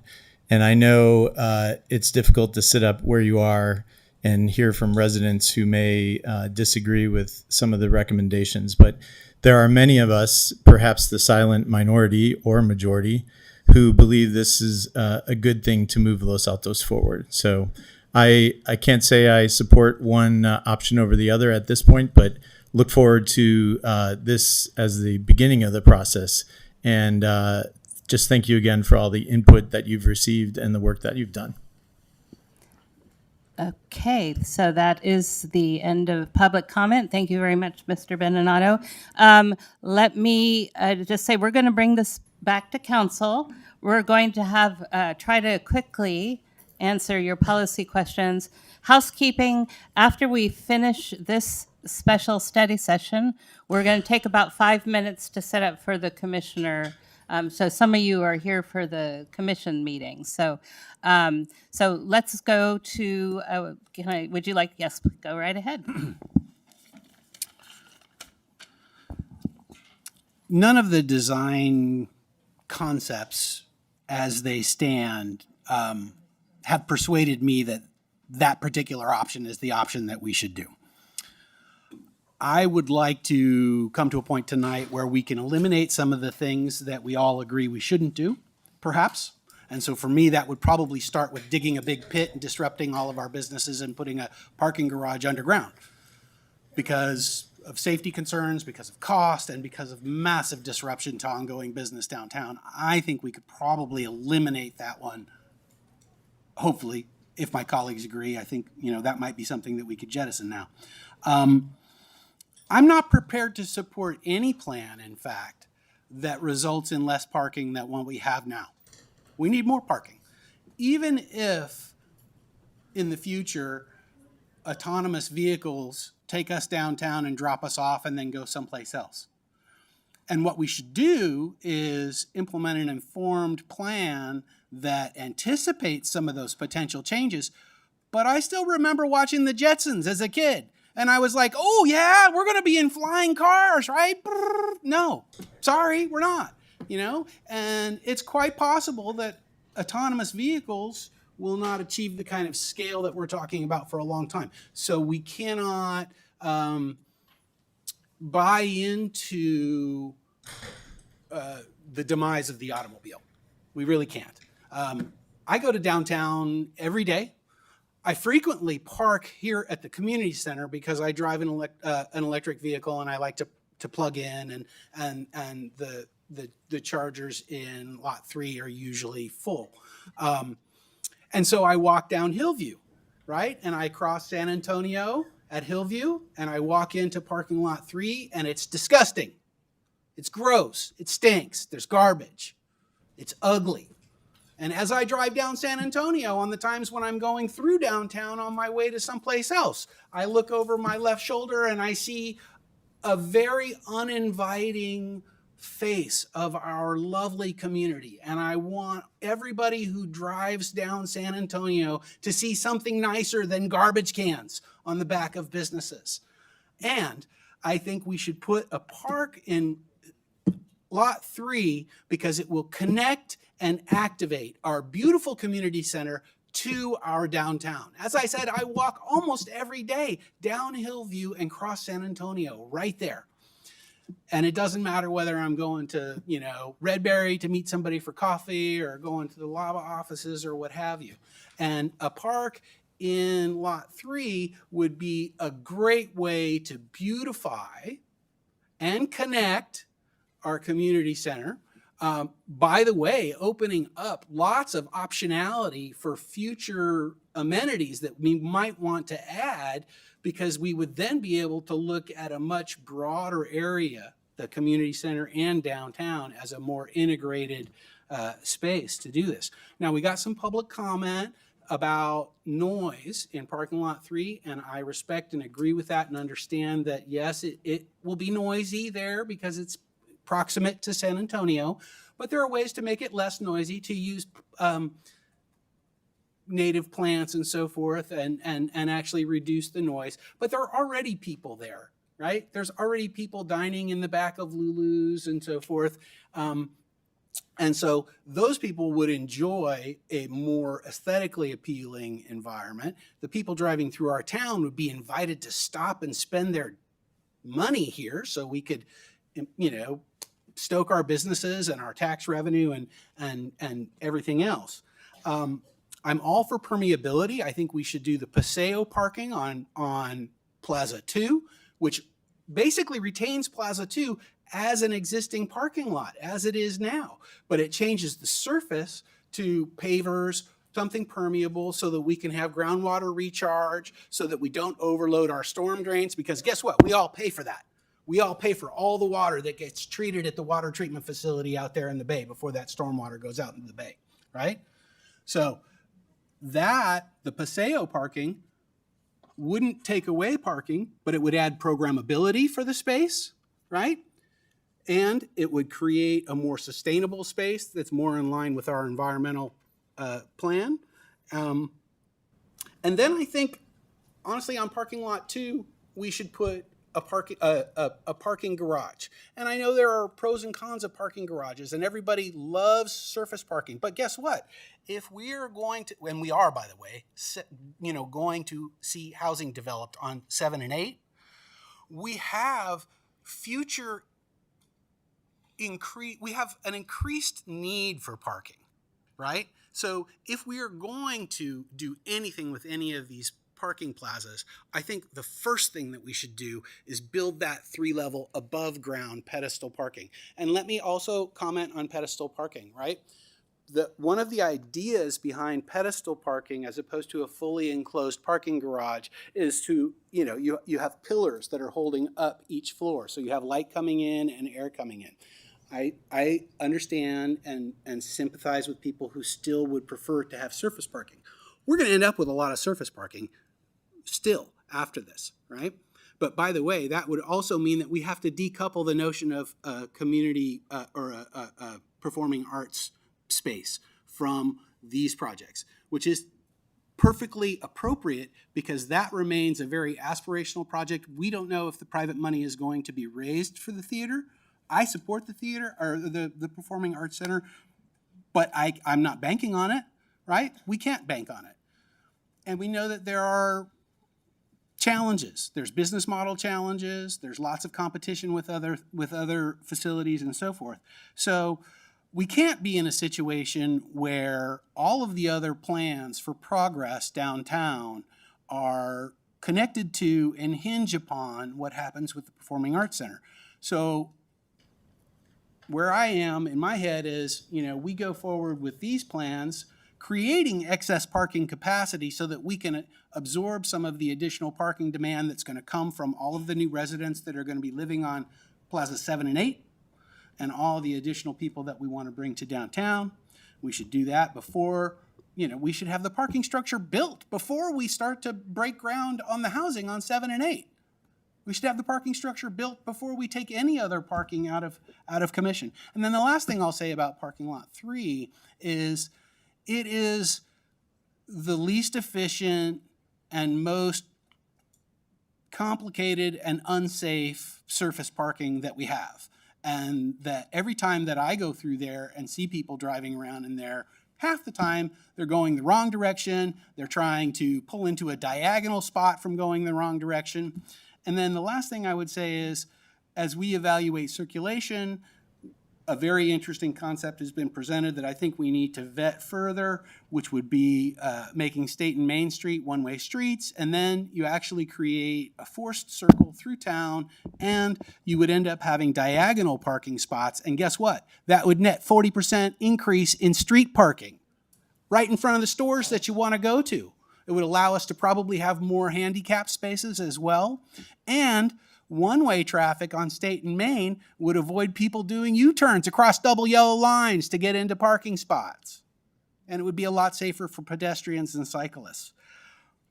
I don't think we're at a decision point right now, but I hope that we can come out of this with guidance to staff to go back, sharpen pencils, continue the public outreach, and come back with more refined plans that represent this guidance. And the last thing I want to say is, bring me a design that keeps the pistache trees and incorporates them. So you didn't answer whether, you mentioned community engagement. You didn't say whether you wanted to do it now or wanted to wait for a little bit more information. I did.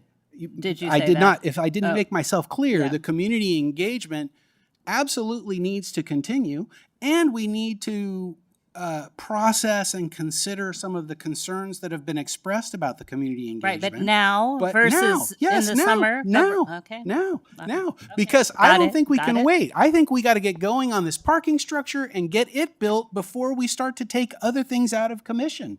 And so, yeah, I do not think we should wait at all. All right, that's okay. Who would like to go next? Go ahead, Councilmember Weinberg. Thank you, Mayor. I'm going to start off by saying that I am in favor of continuing to move forward with the project that's in front of us tonight. And I'm going to give some of my more specific concerns and hopes for the project moving forward the way that Councilmember Daley just did. But before I did that, I did want to address the many people who gave public comment today. From the bottom of my heart, thank you for this input. We received a lot of emails. I have followed a lot of postings on Nextdoor. One or two I even commented on myself. I read a lot more that I did not bother to comment on because I wanted to see what people were saying. I mean, I'm a decision maker, and I need to be very careful that I'm not influencing what the public is thinking. I heard a lot of very clear messages tonight and a lot of clear concerns, and the majority of the audience in this room, I recognize, are not in favor of moving forward with the project. And I want you to know that you have been heard. And I understand the feeling. I understand better tonight why you feel that way. I love this city. You love this city. This city has been a phenomenal place. Some of us might be new to Los Altos. My family has been here for, I think, about 16 years. Some people in this room have been here for 20, 30, 40 years. You raised families here. Your families are raising families here. This has been a phenomenal place to raise families. And why are we going to change something when we already know it works? Well, the thing is that change happens. Circumstances change. We're not a city of 10,000 people anymore. We're not a city of 20,000 people anymore. If you don't manage change, change is going to manage you. Now, I absolutely believe that it is incumbent upon the council to try to put parks where they are going to best serve the community, where they're going to be fantastic amenities. And we've had more than a few speakers today talk about all the development on El Camino Real. And those speakers are absolutely right that we need facilities there. We need parks there. We need green space there. But you know what? There's also an awful lot of development that's happening downtown. A lot. There's 1,500, maybe up to 3,000 new people that are and are going to continue to be moving in. Though those people deserve a park. Ultimately, the hardest part of being a council member, in my opinion, is trying to decide what do you do with scarce resources. That's the hardest thing, right? When I look at some kind of an idea for the community, and I know that it's not going to be something that's necessarily going to be uniting, I want to grow that pie. I want to make it so that the opportunities are bigger for everyone, so everyone can get something that they want. But it's not always possible. We saw that when it came to pickleball at Mitchell Park. There were some tennis players who were very upset that those courts are essentially now devoted to pickleball. The problem was that we have limited resources, and that's true when it comes to our public land as well. I wish that we had a lot more land that we could expand out to, that we could use in different ways. But ultimately, we do have scarce resources. So I have to answer the question of, what do I think is in the best interest of Los Altos? And I think that it is in the best interest of our city to create community. I understand and am somewhat sympathetic to comments like, I don't want to go to Disneyland. I want to be able to park next to the post office so that I can go right in and drop off my letter. You know what? I do too. The four of us up here, we're your neighbors. We go downtown. We use the facilities downtown. I like being able to park. Certain times I know I'm going to be able to park in front of the post office or the cleaners. I do like that, and I'm not anxious to give that up. But is that more important than the benefit that a park will have for our community? What about families with children? What about others who want a larger spot to be able to host a party or have an impromptu music concert, or put on some kind of a political event. These are opportunities that a parking lot is not as conducive to as is a park. Now, just because I favor moving forward with a park doesn't mean that I don't think we ought to reinvest and improve our existing parks. We do need to do that. Some of our parks are looking pretty good. Others have a lot of opportunities for improvement, and we need to continue with that improvement. Do I want to see the city build a park around El Camino Real? You betcha. And if an opportunity presents itself to acquire land and be able to do it, I'm going to be first in line to try to find a way to make that happen. But when I hear people say, forget downtown, we need a park near El Camino Real, that's where you should focus. I hear what's being said, but what's not being said is, here's a parcel, build the park there.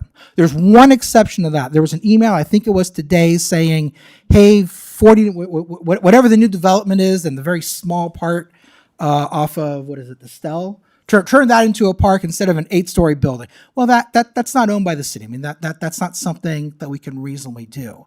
If there are opportunities to acquire property and build a park, I think that you'll find the city council is going to be receptive to exploring those ideas and moving forward if it makes sense to do so.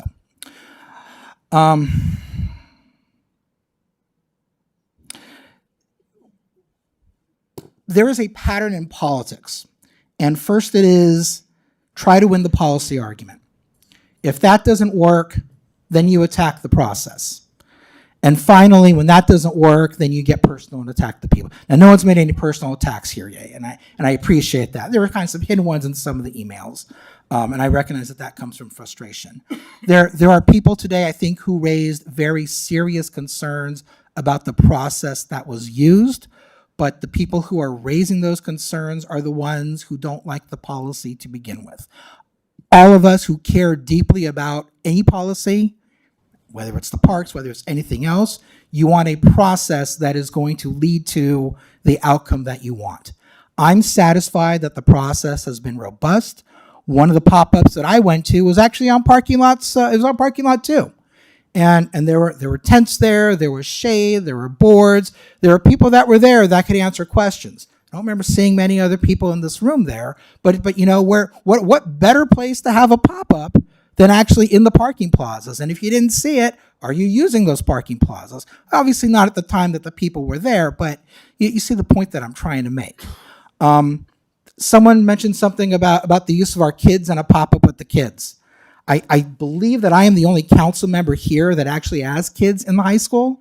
I'm totally okay with it, even if they were given pardon me, Council Member Daley.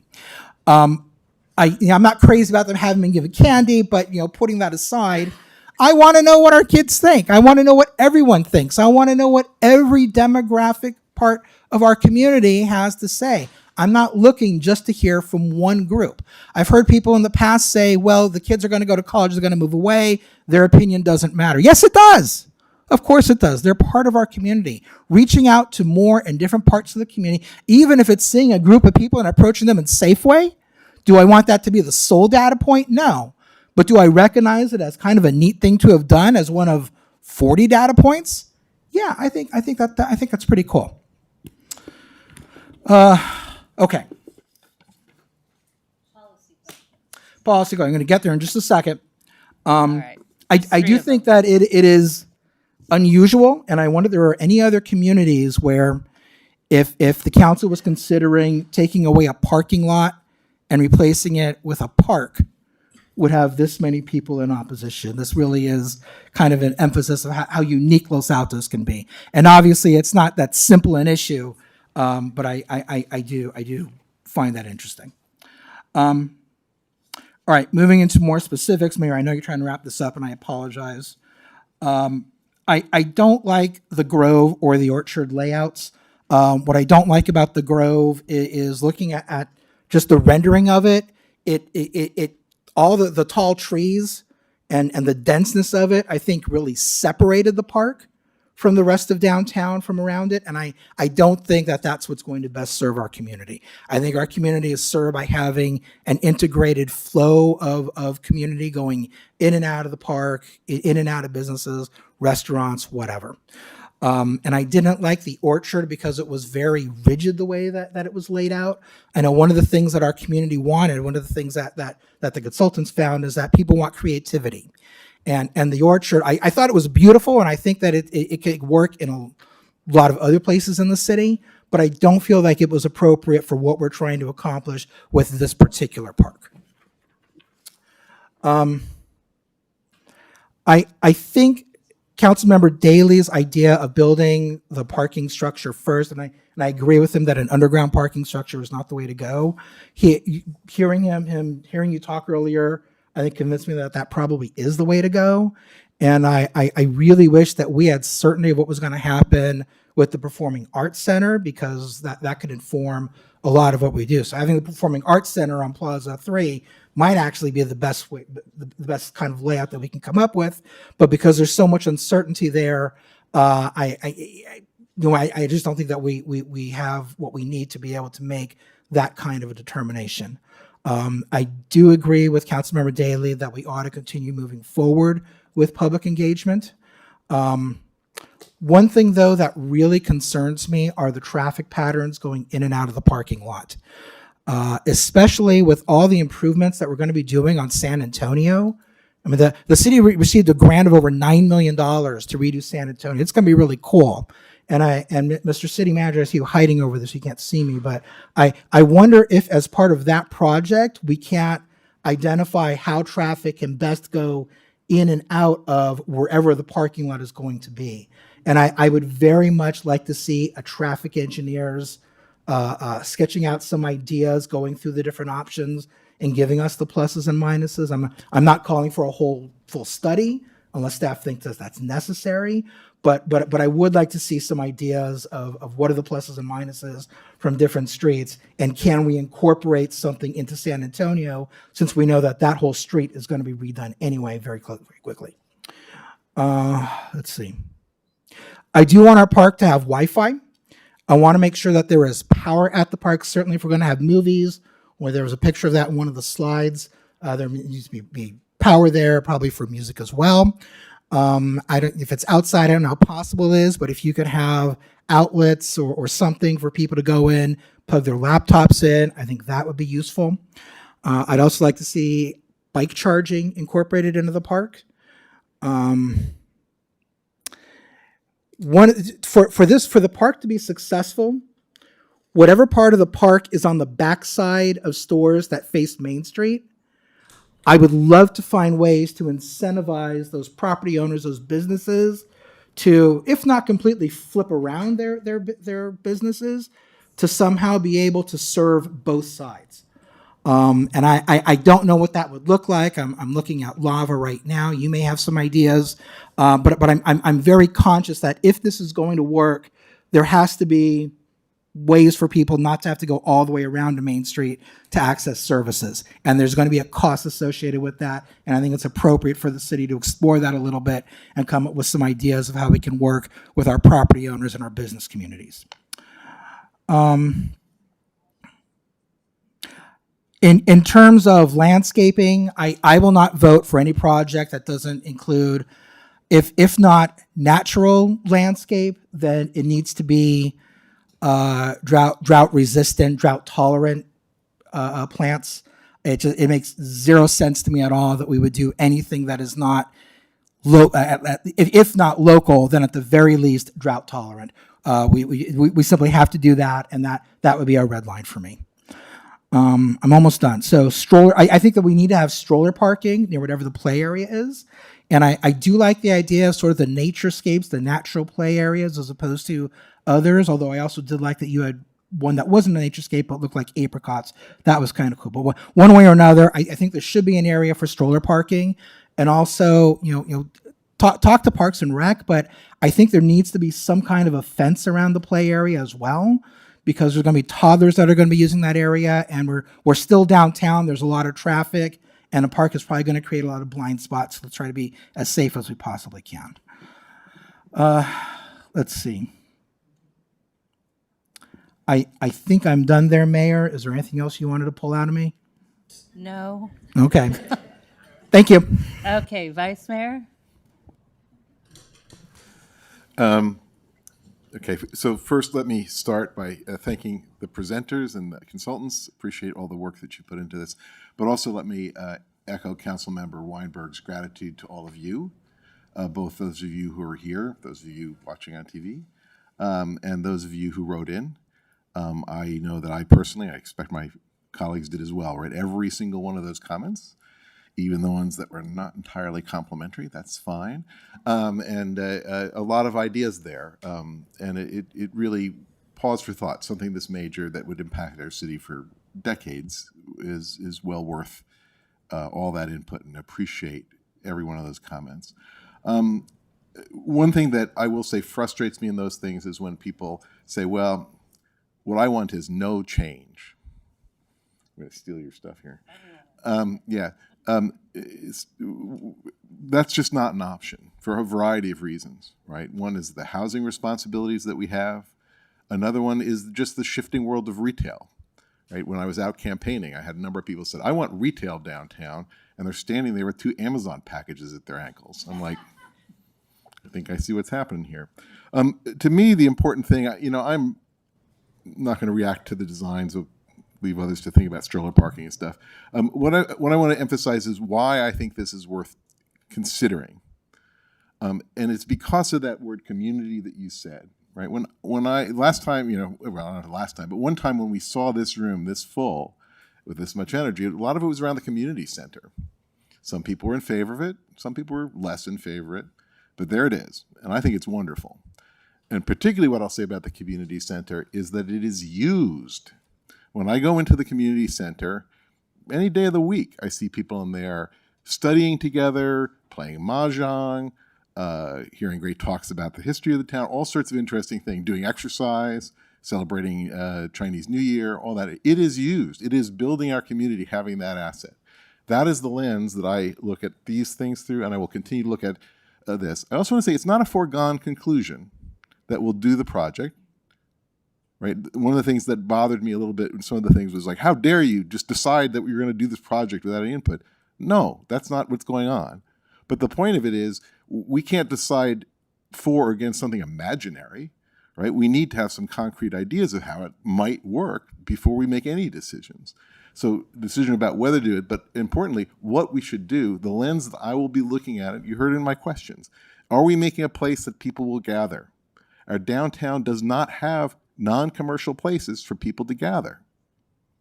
Just a fact. And we could use that, in my opinion, right? We have a lot of people who are cocooned up, looking at their screens, not interacting with other human beings, and that is not healthy for human beings or our community. And that is the lens that I will be looking at all these through. And to me, that's the main thing. Where's the preferred location? Where people will gather, right? What is the preferred design theme? The one that will encourage people to gather. Right. I know that's a little bit vague, but that's the lens for me. Right. I will say no redwood trees. The redwood trees we have that actually are next to a stream are struggling to survive. There's no redwood. Don't torture the trees. Like, that doesn't belong there. I also think that orchard is probably not a theme. We have an orchard, but to me, the key thing I'm looking at when I look at these things, I'm looking at the tables or the seating and so forth, not as like, oh, that's a nice decoration. To me, that's the point. That is why I am interested in this thing, is will people gather there? Will they study together? Will they talk about the crappy politicians in town together, or whatever it is that they want to talk about? Will they have a place to do that? And to me, that's the important thing that I look at through the lens. Preferred option for parking, definitely no hole in the ground. I can say definitely wouldn't vote for that. We do need to come up with parking. To me, we need to be parking neutral or maybe even positive. And one thing I'll stress is that when we talk about parking, a lot of times we talk about the number of spaces. To me, that's not really the metric of interest, because it turns out when you look at that, we have a lot of parking. We have hundreds of unused spots, even the busiest days, with the exception of maybe like Lights Parade. There are hundreds of unused spots at any given time. What's hard is finding them, right? And in this regard, parking structure is actually going to be helpful because where's the parking? Why, it's in the parking structure, right? It made a big difference. I used to not go to Sunnyvale, and then they built a parking structure underground, but still, I started going there because I knew there was parking, right? So there's something to be said for gathering it. And one way or another, we're going to have to respond to the fact that 7 and 8 are changing. Like, that's the first domino. When people say no changes, the dominoes are falling. 7 and 8 is happening. We have to respond to that. And to me, the responses have to be parking neutral. When I raise the question of autonomous driving, it's not because I think, oh, that's going to solve all the parking problems. But the reason I brought that up is not because I don't think we need to be neutral or positive on parking. The reason I brought it up is we should be thoughtful about what changes that adaptive use, I guess would be the phrase to use. You look at what's happened at the SFO parking lots there. It used to be that the top deck of the parking lot there was for parking. Clearly, the uses have changed. It's now become the place where they do the rideshare pickup. And so to me, an important thing is not just how we would use it right now, but imagining a future where that becomes more common. How would our built structure adapt to that with reasonable changes? What else was I supposed to react to? Oh, about outreach. Clearly, there's an appetite for outreach, and clearly, glad everybody came out. I think the discussions will continue. I think it will be important that we're very fortunate to have a lot of intelligent residents here in the city. So I'm sure they will be able to understand that some of the questions we're asking are somewhat hypothetical right now, and that just is inevitable. We're still trying to figure out the Performing Arts Center funding.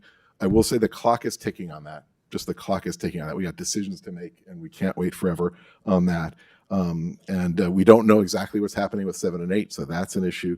But nevertheless, I think there's no reason not to have these discussions ongoing. We're better off for it, right? Clearly, people have an appetite for more.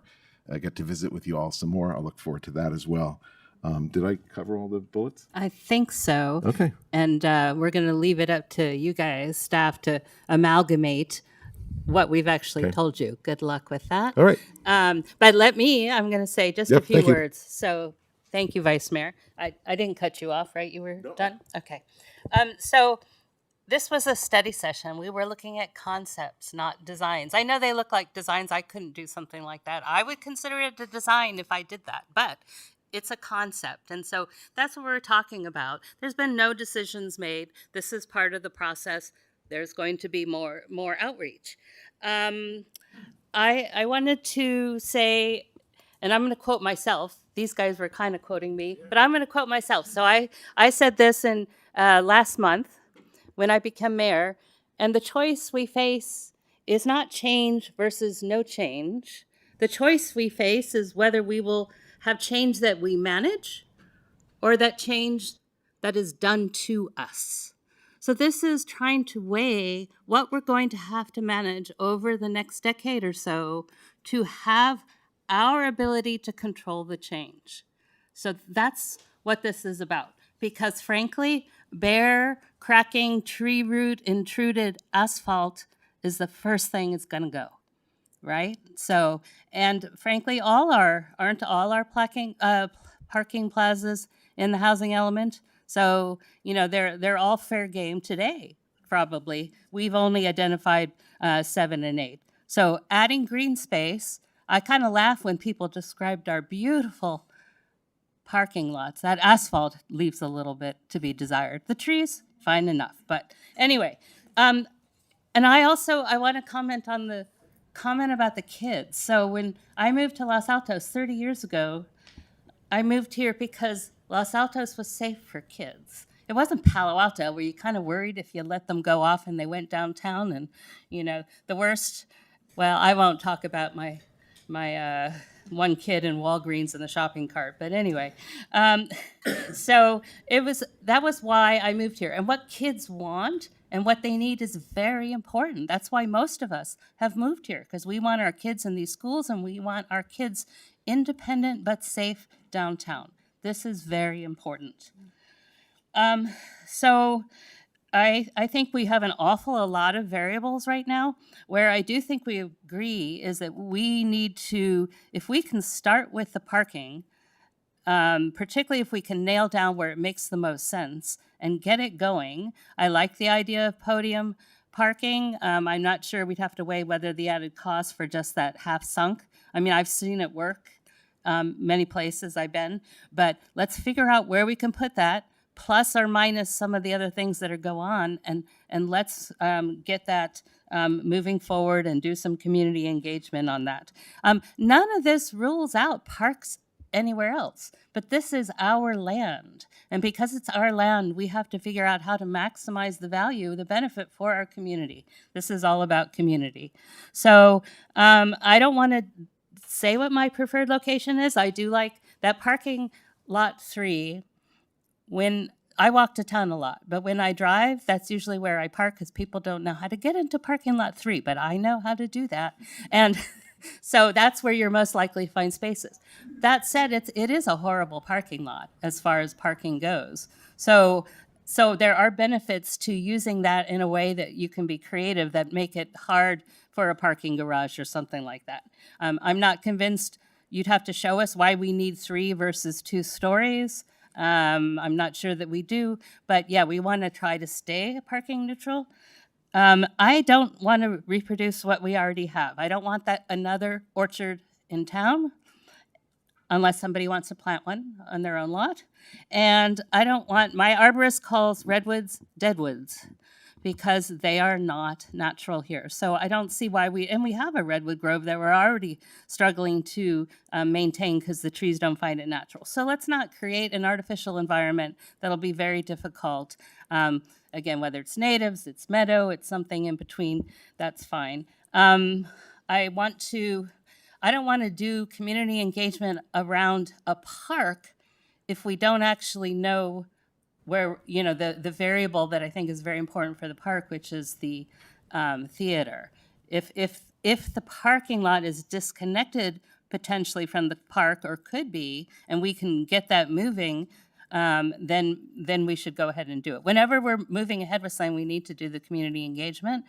But I don't feel like doing community engagement on a park right now when we have this big variable on, is it half of a parking plaza, is a whole parking plaza?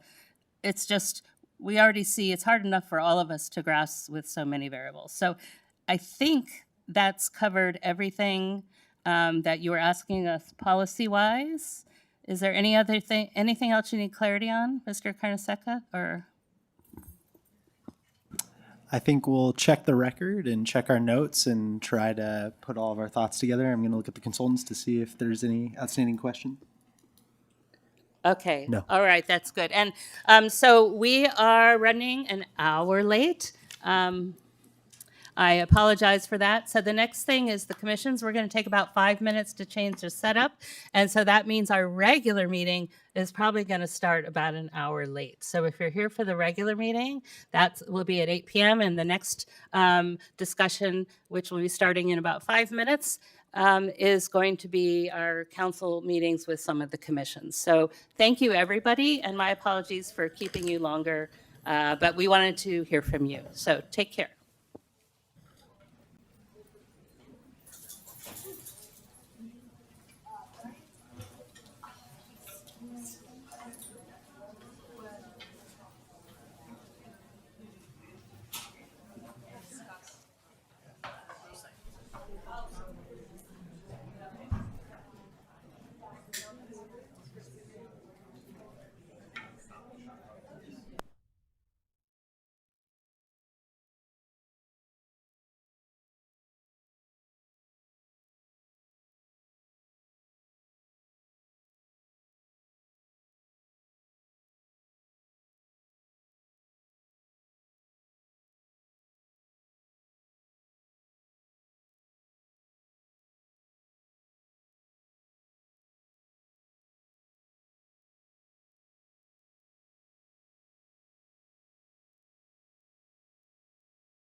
Okay,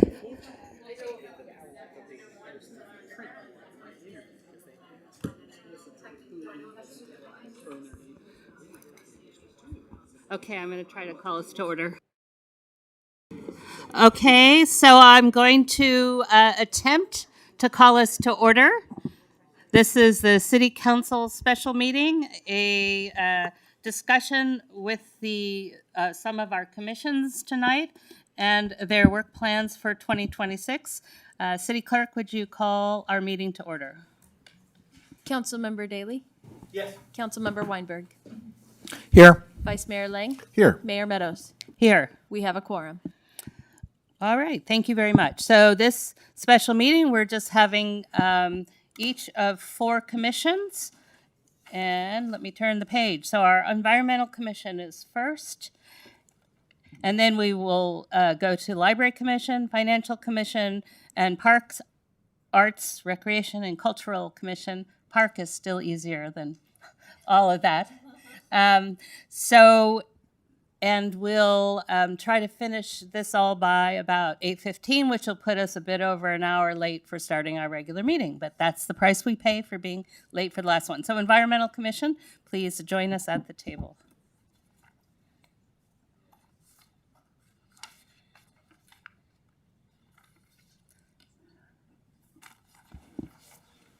If other chairs Bless are you. needed, feel free to grab from the crowd. We didn't know how many commissioners per were coming, so we have 3.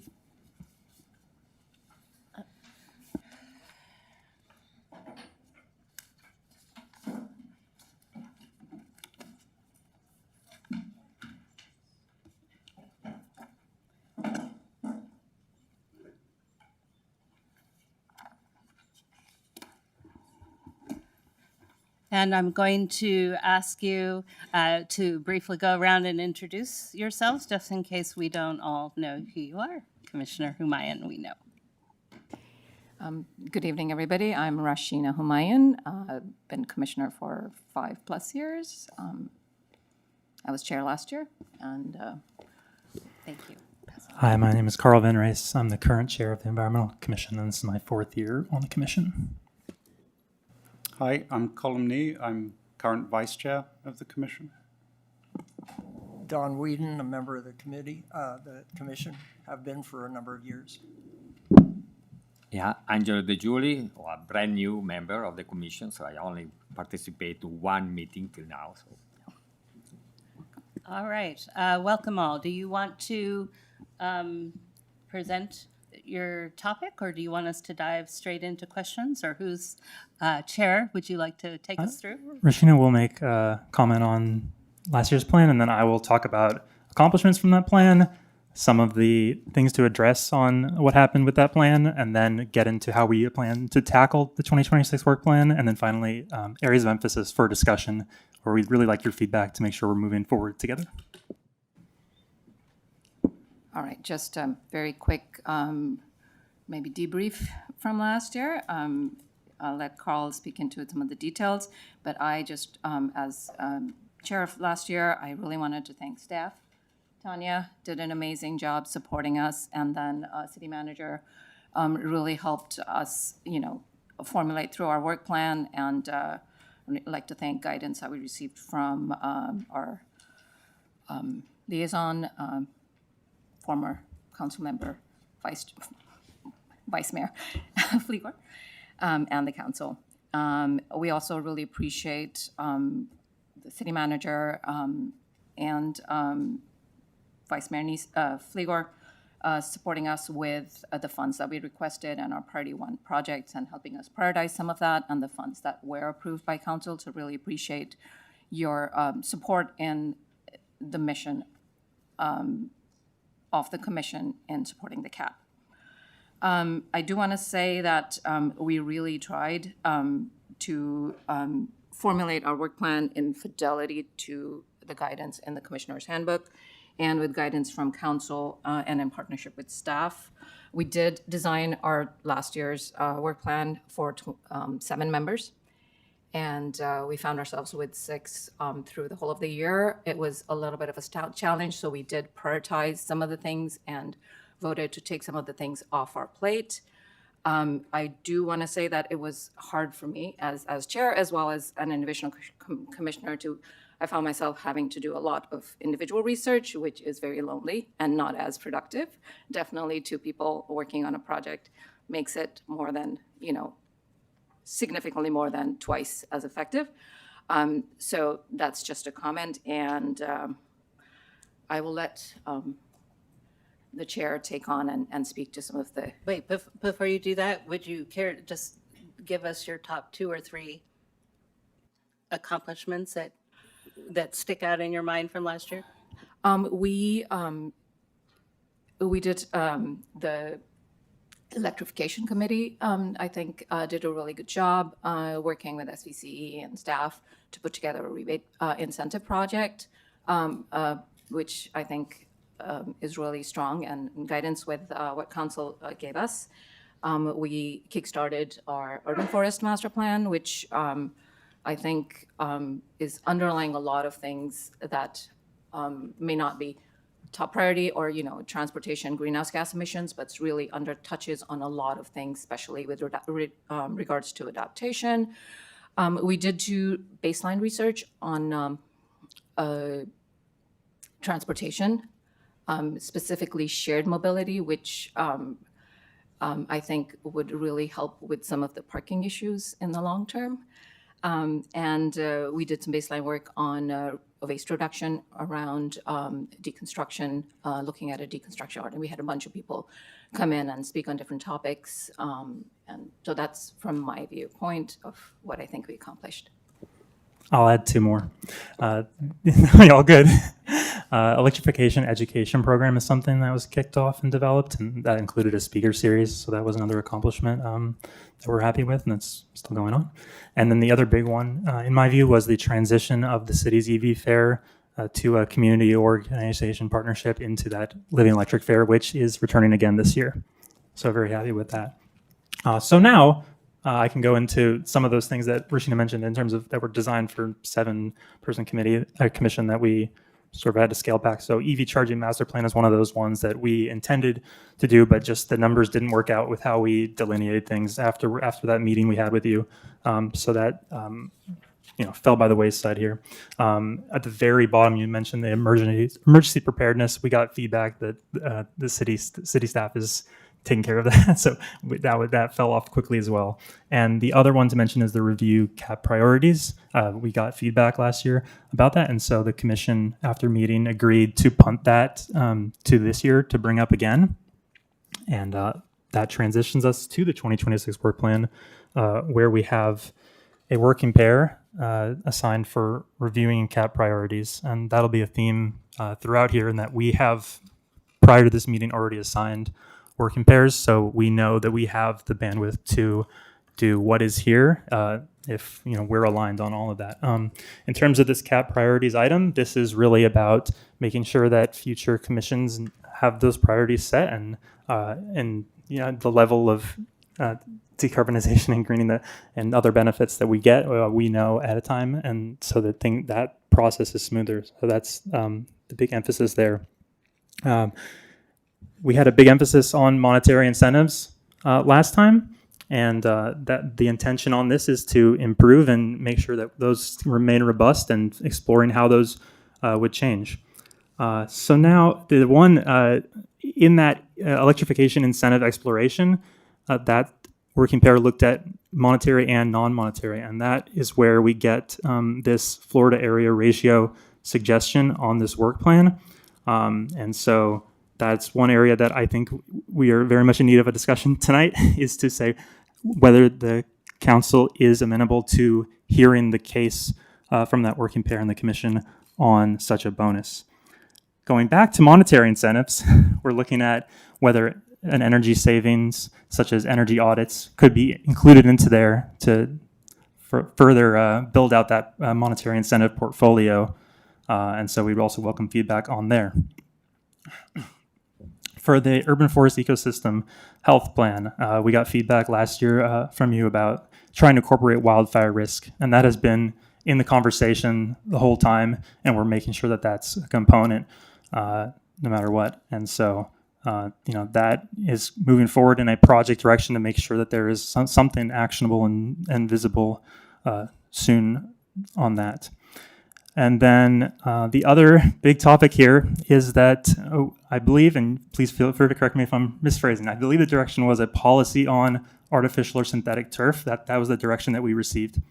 After hearing public comment and a discussion amongst the commission, the hope was to elevate that to synthetic surfaces, make it broader, wider, really try to have a broad, robust baseline. And so that is the other big thing that we need to hear your feedback from today, is if you support that scaled up direction or whether to keep it at the original ask of just artificial synthetic turf. And that's everything I wanted to say as a primer. Do you mind if I go ahead and kick us off? I was since going I'm to gonna be the suggest you liaison? do. Okay. Yes.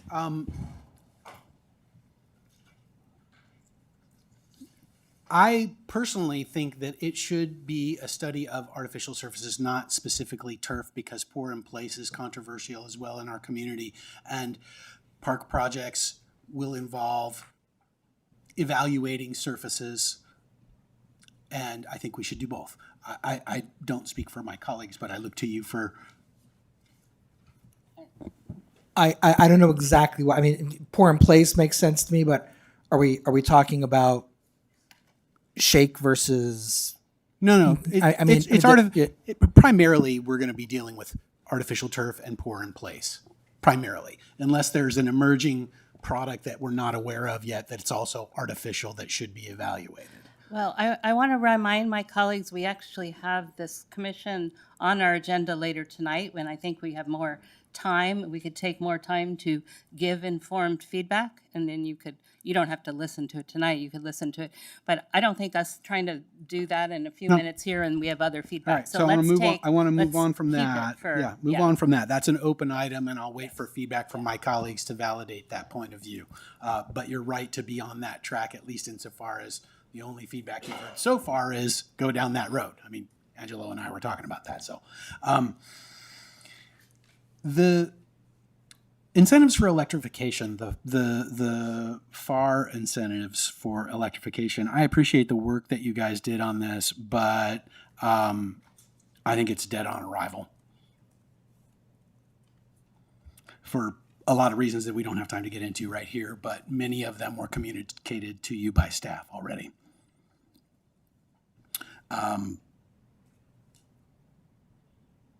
And then I think just from a sort of high level view, be thinking along the lines of policy recommendations. And I mentioned this to one of our residents today, as a matter of fact, in email. When Councilmember Weinberg and I were on the Park Commission, the commission decided that it was very interested in the use of glyphosates, Roundup, in parks. It wasn't something that was necessarily directed by council initially, although it fit into our work plan into a couple of different buckets that we were involved in. So we began to study it. We went back to council and we said, hey, we think this is really, really important. Would you please task us to study this in more detail? We actually, I think we created a joint committee with the Environmental Commission, and it was a long process, right? But what came out of it was a policy recommendation to the city to eliminate the use of glyphosates in all of our public properties. And we did. It wasn't easy. It put a lot of burden on staff, and it actually created some aesthetic challenges that we had to figure out new approaches to deal with. And I think you're going to find some real parallels with the evaluation of surface options. And so it may be that a joint subcommittee with the Parks Commission is appropriate, depending upon whether or not my colleagues agree. But that recent previous model would be a good sort of starting point to look at to see how the research was evaluated, discussed, and pros and cons that weren't just one-dimensional. It wasn't just like, okay, we're going to consider whether or not this is a cancer-causing agent. We actually had to take into account a number of different sort of equities and balance them out and say, on balance, for public health, we recommend getting rid of Roundup and glyphosates, and we did. So anyway, that's my advice to you guys is that that kind of joint work can be really valuable to council, because ultimately what we want is to be equipped to make a good decision on behalf of the residents. Thank you. I'm going to tag on because I've had some exchanges with your member who's not here tonight.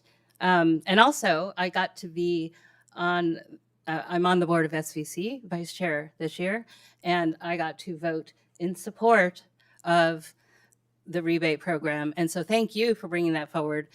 And again, think about what the logical extension is, which is, do you advocate for more budget for that? Let's see what it looks like in practice. So here's some general feedback. One is, you're appointed to this commission because you're advocates, no doubt about it. But you are not an advocacy body. You are a commission for the city, helping us develop policy and trying to help us find good solutions when there are never perfect solutions to any of the policy questions we face. And so I think as this commission moves forward, that although you may be in scope to end up with a FAR proposal, for example, think of the bell curve or normal distribution. The first percentile and the 99th percentile are part of that distribution, but they're on the fringes. And so are we, and I don't know if you got the answer to that, I think you heard some recommendations, but zoning changes, offering bonuses for people, and I can take offline my feedback where there's some errors in the analysis, I think. For instance, I will hand you the power content labels for 2024 for the two examples that you use, which don't support some of your contentions. And also, one thing the commission needs to do a good job doing is looking at the all-around choices. This fits in with environment surfaces in parks. This fits in with recommendations about FAR. And you modeled 200 to 400 extra square foot in the house, and you included, as you should, the environmental cost of those materials, but you did not include ongoing maintenance of what it costs environmentally to heat and cool and light and use those extra 2 to 4 bedrooms or whatever the space would be used for. So we're looking for something that allows us to actually make decisions that we can work with, that are closer to the bell part of the curve, that are not so, I mean, we can't change our zoning and offer people to have bigger houses. They're already at 4 foot from the setback line. And, so I just don't, I hate to see you spend time on that kind of thing that is, I agree, a non-starter. So we need to make sure we agree on things that you can work with, and maybe you think about good, better, best, or just 2 options, but not always the best from the environmental aspect, but the most practical that we can move forward and make a bigger impact in our community because we can actually adopt it. So I know that's hard, but that's what we need from the commission. So anyway, that's my feedback. Colleagues? I'll be quick. First of all, thank you. Right, I think it's a very important work that you do. I'm a big proponent of the electrification. I was really glad to be able to vote for those incentives, so thank you for that. I get excited about electrification, obviously for the goal, but also from a career point of view. That's a lot of what I did was new technology adoption, so I frame it through that. And one of the things that I think is always very important with that is sometimes when we were trying to get customers interested in new technology, we're thinking about imaginary customers. And it always struck me that one of the most important things we did was talk to people that had actually taken the step. And one of my favorite things I did when I was out campaigning was I remember one house where they just put in a heat pump water heater. And they actually invited me in, and I'm looking at it, and I asked them, why did you do it? What prompted you to do it, right? And those things. So to me, to help gather those insights, because I always found when I was doing it professionally, I was routinely surprised. They did it for reasons I didn't expect. They had obstacles I didn't understand, whatever.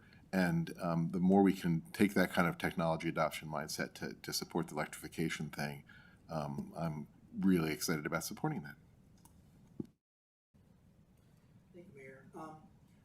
First of all, thank you. I want to start by thanking you all for working on the commission, sticking with the commission. I know that it has not always been easy, and you haven't always gotten the support from council that you were expecting to get, and that there have been struggles.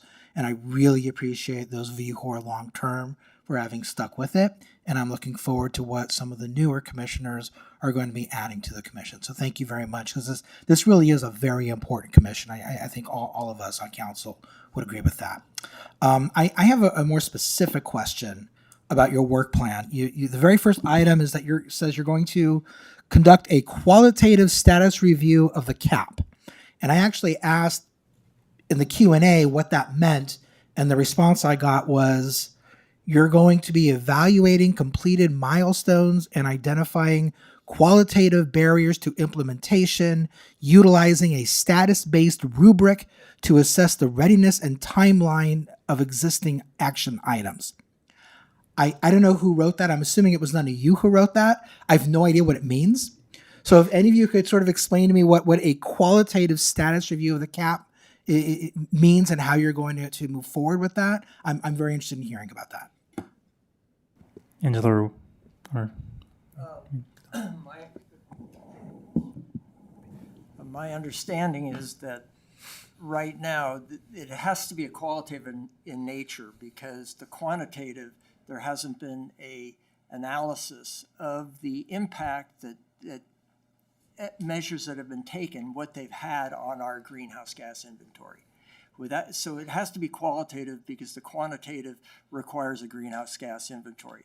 There's been some qualitative work done, but not the quantitative work that was originally envisioned somewhat in the CAP to be done at this time.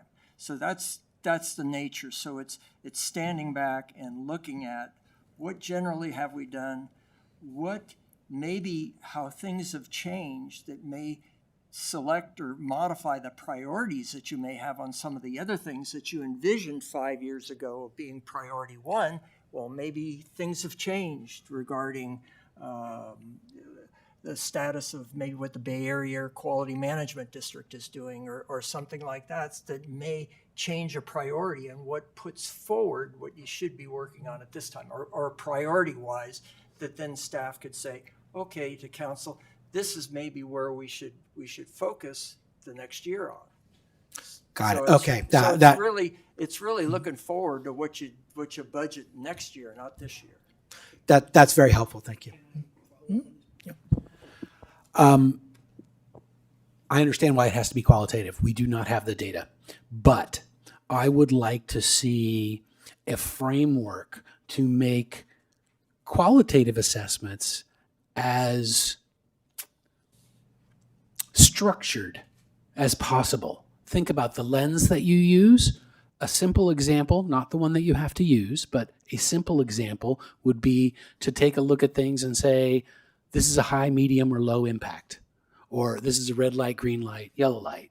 You know, there are different ways you can qualitatively still compare things that are measurable, even if you don't have the precise measurements. So I would ask you to be accurate if you can't be precise, and structured in the way you qualitatively approach this. Yeah, thank you. I would agree with that. That makes a lot more sense to me than a status-based rubric.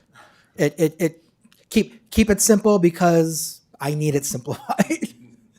And then I will be mindful of the time. Mayor, did you want to address the size of the commission here? We're going to talk about it, but I did want to just move to that right here. So I think you guys are doing too much, even if you had 7. And one of the concerns that we will discuss is, and actually, I don't know if you've read it, you should look at the council Q&A, which, and some of us asked questions about this commission. And one of the questions, and you mentioned, I mean, working by yourself or even working in pairs, it's not how most of our commissions function. And you cut yourself off from the staff expertise. Again, we only have one staff, so this isn't the most highly staffed area but you're trying to do too much. You have, in my opinion, you have too many. I think you have 6 working pairs proposed for this year. That just sets up ripeness for Brown Act violations, not intentionally, but because you're talking to different groups of yourself, and it's very difficult to contain conversations sometimes. And so I personally think 7 allows you to have too many working pairs. And really and I know that's contrary to how you work now. I understand that. But you're working in isolation. You're not getting the benefit of staff who could potentially prevent you from spending, I don't know how much time you spent on this proposal. It was, well done. Missed some things. We can talk about that offline. But that's not how our commissions, and it can't be that satisfying as well either. If you're, as you said, you're either working by yourself or with one other. So I think we need to discuss how you can be more focused, and that's what the conversation will be in the regular meeting, which you're allowed to, if you want to stay and listen, but I can understand if you've had enough of this chambers and maybe the people in it for this evening. But so, yes, we will talk about it. I don't want to, and we can see where we come out on that. Any other last? So, thank you. And I think, I don't know if we're going to need to, after we have the discussion, you can probably, work with the commission as liaison. And if needed, I'm sure we'd be willing if you wanted another joint meeting. But we usually only do these once a year, but I'm willing to entertain. You want to take it home? Angelo and I had coffee already. I'm happy to, I love meeting for coffee in downtown. I drink 8 cups of coffee before noon every day. That answers a lot of questions. And when I can't find parking, I just circle at a high frequency. Not a high speed, I hope. No, Okay. not high speed. I just vibrate while I do it. So anyway, happy to meet you guys. Any of you for coffee. Let's not meet in larger groups, just one-on-one to avoid any potential Brown Act issues. And my cell phone number, if you want to write it down. Pens. Really? Yeah. 408 Yeah, okay. 857 2598. Right. And so it's available already in the public domain. Okay. Trust me. I get enough calls, So- I know. But it's not on the city website. My landline is on all the city materials. That's why I want you guys to have my cell phone. All right. And don't call me with it. Text me. Thank you. Thank you, Council. right. Appreciate it. All right. Yeah.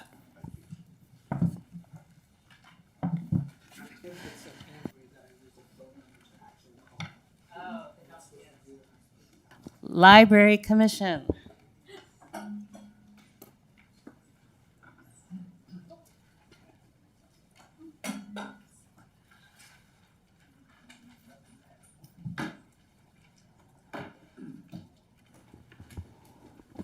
Mayor, can I just make my disclosure while they're all coming up? Oh, yes, Yeah. yes, please do. So everyone who follows the library commission has heard me make this before. I own real property within 500 feet of the Woodland Library. There's nothing in particular about the Woodland Library that's being discussed tonight, so I don't feel a need to recuse myself. But normally, when the Woodland Library is a topic for discussion, I would recuse then. Thank you. He's the recusal king. He does it perfectly. All right, so I'm going to have you introduce yourselves, each of you, and then I will have the chair take us through. Whose chair? This chair? Oh, okay. All right, go right ahead. Turn it on. There you go. I'm Michelle, and this is my 3rd year in the commission, and I'm the chair this year. Christine, in my 4th year, I'm the Los Altos Hills rep, and I'm the vice chair. Janine Valadez, first year, brand new. Ambika, first year, brand new to the Library Commission. And Pierre Bedard, I've been serving on the commission. I think I'm starting my 8th year. All right. So would you like to give us a summary of all the exciting library happenings? Yes. And what you plan for the 2026? So just to recap, in 2025, last year, our focus was, as you know, the remodeling of the library. So that was a big project for us. And we had a lot of engagement and traction from the public. We had over 40 public members attending some of our library commission meetings, which was great. So we were happy to say that the phase 1 was approved, and now the design has been moved to phase 2 and 3 under the city managers. So for this year, our focus is going to remain in the remodeling area, and especially around the closure as well, because we have to plan for communication of the closure and also the opening of the library. So we're going to be working on that, like the change management, what we're going to do. So that's going to be one of our big projects. And another one is events. So we have a subcommittee that was formed in the last meeting, and then we're working on the events. The content of the event is still to be worked on. Do you want to add anything, or? I can talk. Okay. We have a working group. It's composed of Christine and myself. We've had one meeting with the librarian, with Rose, and Anthony was very kind because the rest of us could only get together then. So he's part of the working group as well, but he had to be not there. But he's going to be aware of everything and participate as much as he can. We have two choices. We can focus something around the impending children's play space and create a community event that showcases not only the play space but the commission, or we can focus on the new design, the remodel of the library. That would be further out. Both of them are further out, but that one would be much further out. So I think there was energy around the children's play space. At least amongst the two of us. I have to write up a report on that meeting and then get it out to the rest of the commission so that we can have an agenda item and talk about it. But then there are many things that we can do there to not only promote the commission, clarify some community concern about the play space, because we're all in favor. We went to the district event and learned even more about that, how playing to learn and playing to learn how to read are very intertwined. I have a very deep personal interest. Christine's also interested. So we're very excited about that and can't wait to tell you more.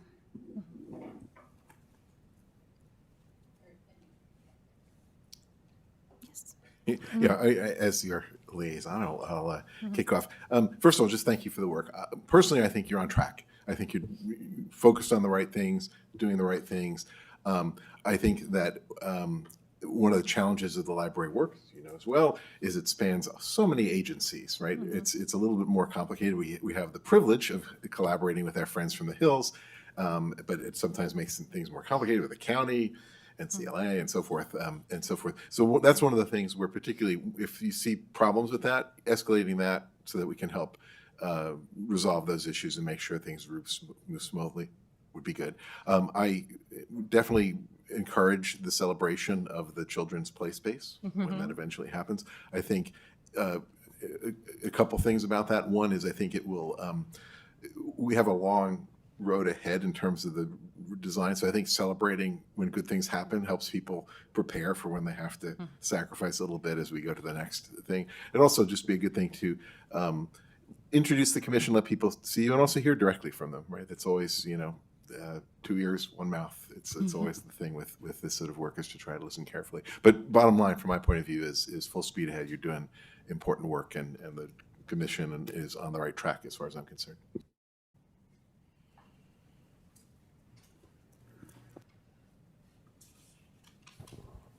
I agree. Thank you. I think you've done a good job. I think you're on the right track, and I am going to enjoy the next year of goings on in the library for sure. I sit on the NCLA board along with some of the other folks here at the table. So it's exciting, we've got money going into the library and we get to do great things. And I'm very thankful that we have such a wonderful commission to help steward that process. And, keep your eyes on the prize. The prize is being a good interlocutor between the community, the users of the library, and all of these other moving pieces that we've been referring to, be it NCLA, be it, the county library, be it Los Altos as an agency or Los Altos Hills. So I really appreciate what you're doing. Keep up the good work and stay focused on being a good catalyst for the flow of information through all these crazy agencies that you have to operate amongst. So I'll reiterate the thanks that you've already been given. I will tell you that when I started to prepare for the meeting today, I went through your work plan and I thought, oh my goodness, there's nothing in here about the library closure. Don't they want to talk about that, or aren't they going to make preparations for it? And then I went to the next page, which is your calendar, and I see it's there in at least 3 different places. Yes. I am curious, what sort of plans do you have? What have your discussions led to with respect to the closure? We haven't got there yet, actually. We have a plan to probably talk about getting a subcommittee formed for that in March, which is next week. So we don't have anything concrete to share today. Okay. Well, I look forward to hearing more about it because I think that the temporary closure of the library for a year or two is going to be one of the most impactful events that the community has experienced or will experience over the next couple of years. So I look forward to your input on that. Thank you. And I want to echo the thanks. And I know that what you, sorry, there's very few people on commissions or even on council who are going to be able to point to all the work that's happening in the library over these next few years. And you guys have helped make that happen. And so it's very exciting. So we have NCLAers here. I am fortunate to represent Los Altos on the JPA, the county board. So I hear it at the higher level. So I completely support making sure the play spaces are not playgrounds. They're learning spaces focused around play and helping the concepts roost, or well, come to roost, stick. So, and we hear at the county level, we might hear a few, no playgrounds and libraries. But so this is going to be very important work, and I'm glad to see it. So if there's ever a question I could answer, but you, of course, have your liaison, that's your first stop, but I do have the, do sit on the county JPA. I do want you to be mindful of the broad ecosystem. So when you're in the commission, you're wearing your commission hat. I know some of you are in Friends, and so, but when you're in the commission, you should be making judgment as a commissioner. And so you all can keep each other, in NCLA, you're a commissioner when you're here. So, so keep each other attuned to that because we're such an interwoven library community. Make sure you know which hat you're wearing. But great job. It's going to be super exciting, and thank you for all you've done to make it happen. Thank you. Thank you for your support. Appreciate your thank yous. Okay, we're switching over to the Financial Commission.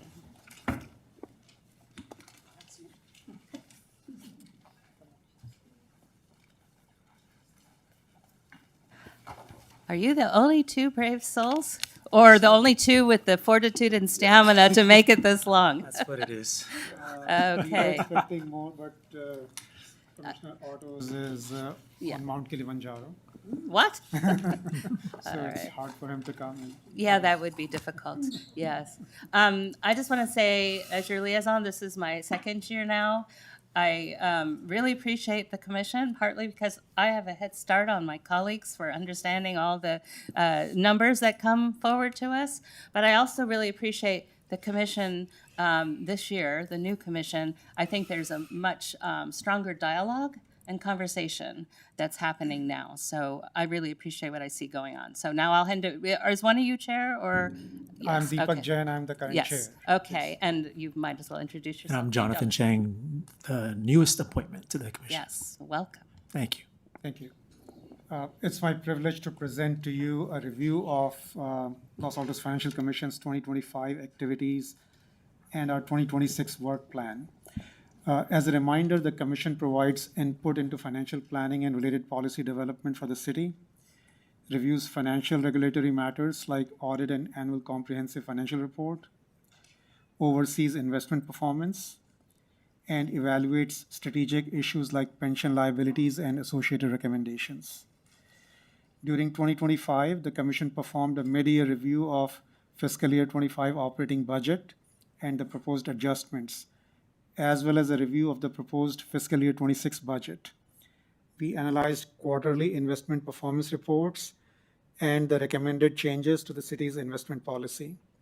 The Commission went over the 5-year capital improvement and major maintenance program with the city staff and received periodic updates on the transition to the new financial software.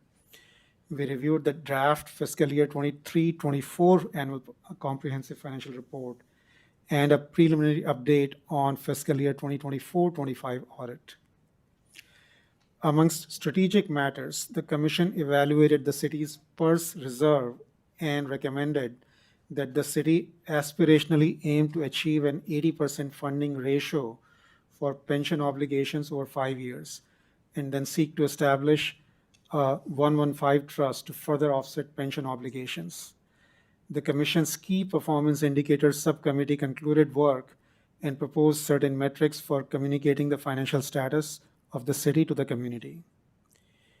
Over the coming year, we plan to review the operating budget and capital spending plans, assess investment performance, examine any proposed changes to financial and investment policies, and assist with audit planning, followed by a review of the draft annual comprehensive financial report. We will also inspect PERS pension liability and improve financial transparency by exploring methods for communicating the financial state of the city with the community. We have a subcommittee for that. We strive to be a favorite commission and hope we are succeeding in that endeavor. We welcome any input you have for our work plan, as well as the financial priorities and strategic direction for the city. In closing, I would like to thank the outgoing chair, Scott Altos, for his leadership of the commission during the past year, my fellow commissioners for their contributions, the city staff for their diligence, and our liaison, Councillor Meadows, for answering our questions when needed. Thank you. All right, I think I already started, but I'll just say one more thing before I hand it over to my colleagues. This has changed so much since Councilmember Weinberg and I came on 5 or 6 years ago, and a lot of that is due to the dedication of the Finance Commission, helping us come through and understand budgets and present them in such a way that they make sense and we can approve them. And the city manager, of course, makes sure all of that happens, but as does Mr. Maginot, the staff liaison. But this is just sort of over the last couple years, we've really seen it make tremendous strides where we can make informed decisions, make conservative financial decisions where we know we have reserves and you know, not that we're brimming over with money, but we are in a good, stable position. And I thank the Finance Commission for their work in helping that. So my colleagues, anything? Thank you, Mayor. Thank you very much for the work that you are doing. I was the Financial Commission liaison, I think, for a couple of years, but it's been a while now. And I do miss being the liaison for your commission because, as the mayor said, you learn an awful lot about what's going on with respect to the city's finances. I'm very impressed with this commission. You are my favorite commission. You're tied with, I think, 8 or 9 others. But I do want to acknowledge that. One question I have is number 9 on your work plan is cross-commission collaboration.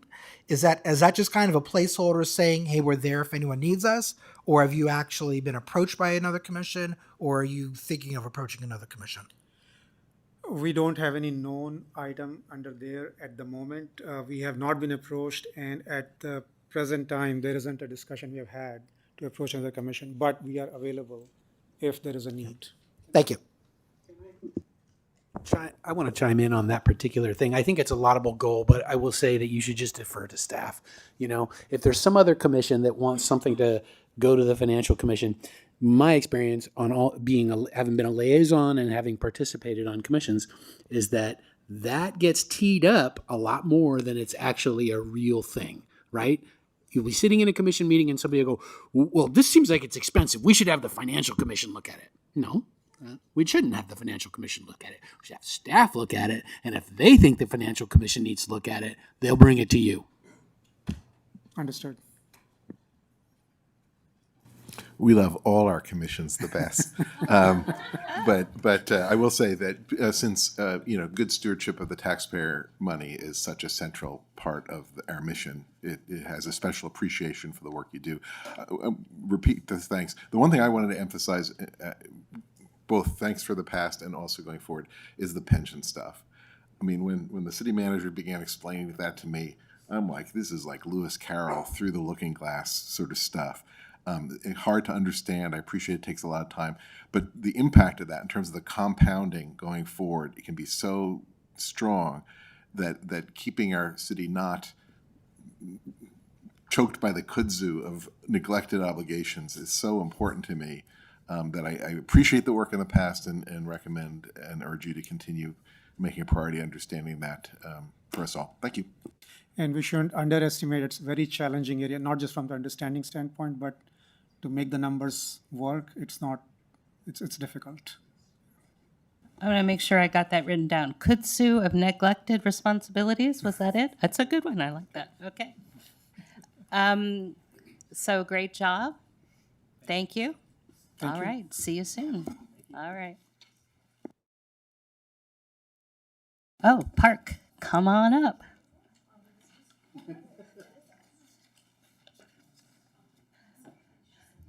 I love that.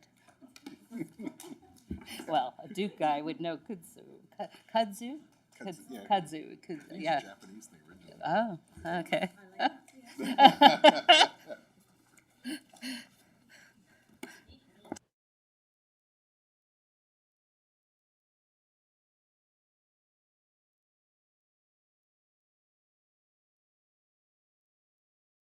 Since you're all, not all, but almost all of you are relatively new, starting with Ellen. My name is Ellen Dolish, and I'm brand new, my first term.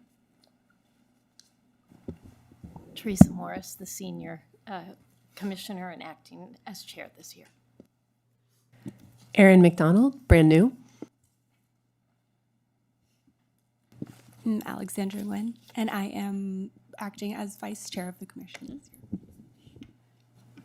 Yvette Stout, and brand new. This is my first year. Good evening. I'm Misty Sangani.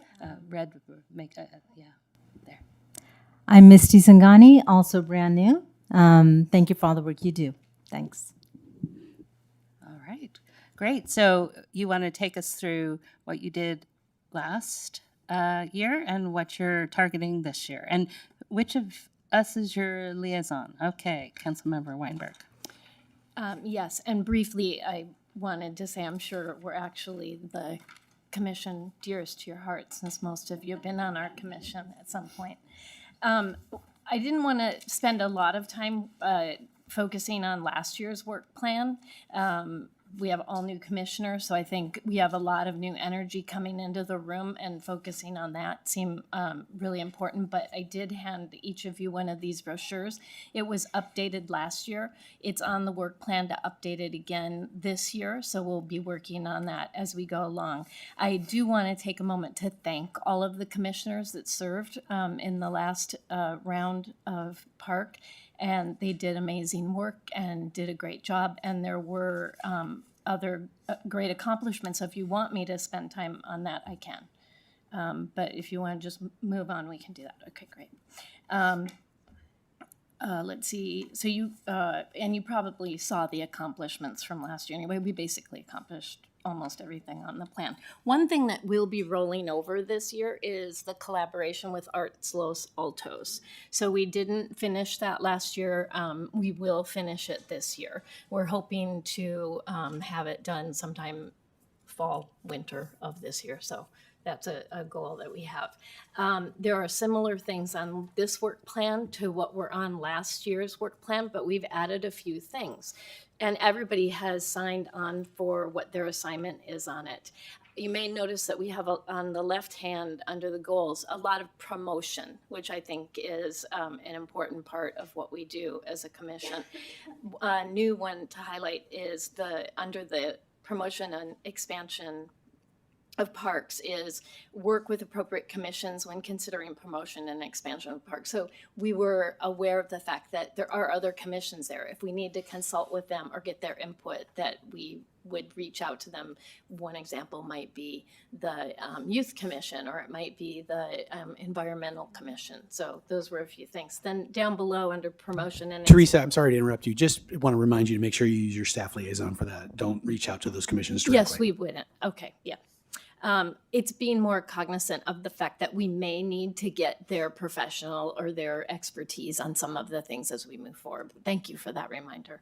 Under promotion and expansion of cultural programming, you'll see that there are a number of new things in addition to maintaining our partnerships there that we already have established, exploring additional cultural events. So that's one that's new on it. Explore a multicultural event that was discussed a bit last year, has come up from the public in the past too. And then a winter cultural concert series, which will be quite exciting to have happen as well. On my next page, I don't know, it'd be on your reverse, I think, the ongoing community outreach, exploring a partnership for maybe a self-guided art tour. So that's been discussed in different ways, whether it be biking or walking. So maybe something like that, even if it were with Greentown, right? Something that we could do that would get more people understanding the different art that we have in the city. And you'll notice in the brochure, there are colors that identify what is art we own and art that's on loan. You might also look to the 55 plus club or whatever it is. Well, there's the senior commission or committee, depending on where that goes, and then there's the 50 and older. That's what I'm talking about. Program, the group that meets there, the city community center. program. Yeah. Yes. Yeah. For Well, I mean, that's they're already sort of a cultural subgroup within the city, and they've got they play their games and whatever. I just Agreed. think No, I think it's great. It's a great and they're opportunity. active, right? Because they're here at the Yes. community center, And so it's a really receptive group to work with. I'm making too much of an assumption, but I think that's probably the case. No, I think you're right. A staff person was talking to me about that recently, so I think I agree. Yeah.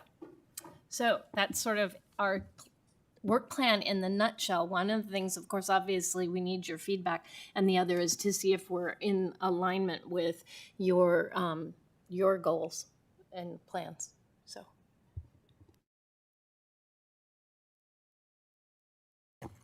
So I've only had an opportunity to attend one commission meeting since I've been appointed to as a liaison. I came up in the city as a Parks and Rec commissioner. Some of you know that. And then when I got on the council, I needed to learn about some of the other commissions. So I've been away from you guys for a while. It felt really good to be back with the commission. I'm really excited for you guys. There is a lot of, I think it's a word I'm looking for. There's an energy to accomplish a lot of great things for the city, and that's exactly what we needed. I also want to say that I was very impressed with what I saw at the first meeting. The topic before you was the playgrounds at Shoup and Grant Park, and you received some public comment that made what appeared to be some very compelling arguments about the process that the city engaged in, getting to where we asked for feedback. And I know that some, if not all of you that were present, wanted to engage in that. But Teresa, I would credit to you. You know the Brown Act rules. You kept everyone focused, and I really want to appreciate. I want to express an appreciation for that. At the beginning of your meeting, I told you guys that you could start even though you didn't have a quorum right then. I have since incurred the wrath of the city attorney again and again, to the extent that there is extra chair training on the Brown Act. I apologize to you, Teresa, and the other chairs. But again, I want to say I was impressed with how you conducted yourselves, how you stayed on topic, even though there was a lot more that you wanted to say that was off topic. Moving forward, I'm really interested in any ideas you have when it comes to the multicultural event. This is something that we've talked about briefly at the council level here before. And for those of you that don't know, I think, if I'm not mistaken, what the council said is, we think it's a great idea, but we don't want to do what any of our neighbors are doing. So we wanted something unique. It's not a carbon copy. It's something that we can say Los Altos is doing it differently, and that makes it more meaningful because it's not just a repeat of what others do. Also, I love this pamphlet. I love the fact that you guys are working with Arts Los Altos, but I would just want to remind you, if I'm not mistaken, Arts Los Altos' charter focuses only on the downtown triangle. And what the work that they do is great, but I just want to emphasize and remind the commission, you guys are doing the whole city. And this is a great example of focusing on the whole city, but please, when you're collaborating with Arts Los Altos, please do remember that art throughout the city is a part of your mandate in your charter. Thank you.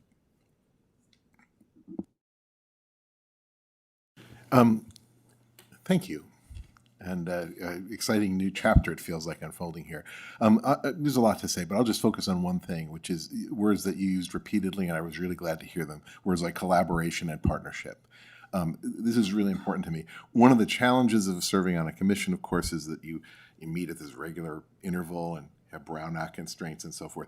And a great way to get leverage of your work is finding those groups that you can collaborate with to make more things happen and support us. So the fact that, that's clearly top of mind for you is wonderful. It'd be great, and particularly because of the work you do.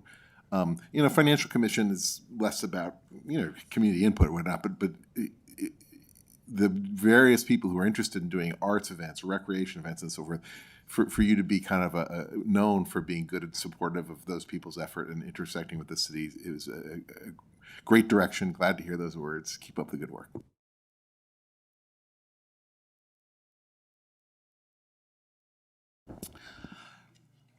Good job last year. Good job this year so far. It's going to be fun. It's going to be intense, right? It's going to be intense because you saw tonight how much people care about parks, which is cool, right? It's really cool. It turns out that parks are probably the most public face of the community, so it's no surprise that people really care about them. It's where they spend their time. It's how they, it's how they experience the community. The one thing I want to say is remember that as commissioners, you have a special role. Your job is to be a facilitator, an interlocutor between the community and the council, right? And you are to take up issues that the council directs you to take up and provide that sort of intermediary or that facilitation or be that catalyst for public input. And as commissioners, you have a special voice in the community as well. You all have direct access to city council and to city staff. And that is a powerful thing, right? And it's powerful enough that you don't need to come to council and make a public comment about a parks issue when you're the chair of the Parks Commission. It doesn't happen in other jurisdictions, other agencies. So I'll just bring us home. So it is important, this commission and a couple others have been getting some intense public input on various topics. And it can be hard because, again, you're doing this because you love the involvement in the parks and the art and everything else. Not all public input you get is going to be correct or constructive or sometimes not even legal. So you have to take it with a grain of salt, and you have to ask questions of your staff liaison to understand what real processes are. And just because somebody says, well, you didn't do this or that, but that's maybe because that's not what the legal process involves. So, so just it's a learning experience, and you don't but the good news is fewer people are going to yell at you than yell at us. So, so you'll maybe they'll even be nicer. So that's just, you listen, you respect everyone, but it doesn't mean they're correct. Then also, you also have, I guess these are a lot of working pairs. I have less, I assume these are around very focused activities that you bring back and accomplish. It's like, so as so I think I'm comfortable with that because I presume each of you probably speak at each meeting, because again, these are short-term deliverables and you're moving things forward. So as long as it's on that level, I'm comfortable with it. Because again, we're trying to avoid the Brown Act violation stuff. So, but as you host a project room at Family Fun Day, that's not going to take all this stuff in a deep dive and like the environment. So this is okay, and just keep that in mind to make sure that you bring it back each meeting if you have updates. So, but it's great. I'm excited to see the commission here, and thank you for your good work. Thank you for all the time and the input. Thank you. Okay, with that, we're going to adjourn this special meeting and take a slight break for the reconfiguration of our tables. And then we'll start our regular meeting. I'm going to aim for a regular 8:30 meeting instead of 7.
Oh, really? Every restaurant I go to except here are going to public restrooms. That's fine.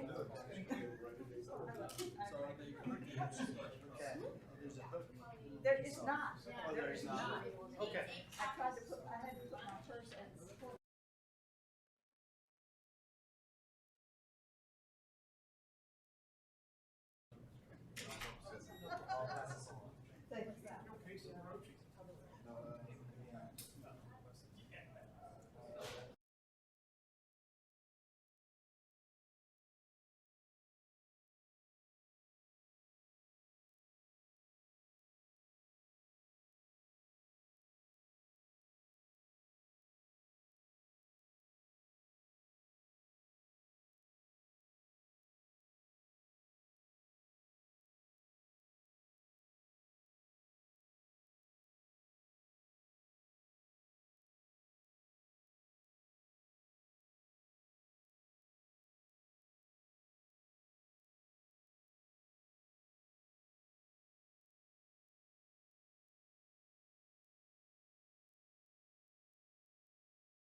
Cool, you guys are in, now bye. Yeah, exactly. So that's why she's on staff.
All right, is everyone ready? Can I finally call us to order?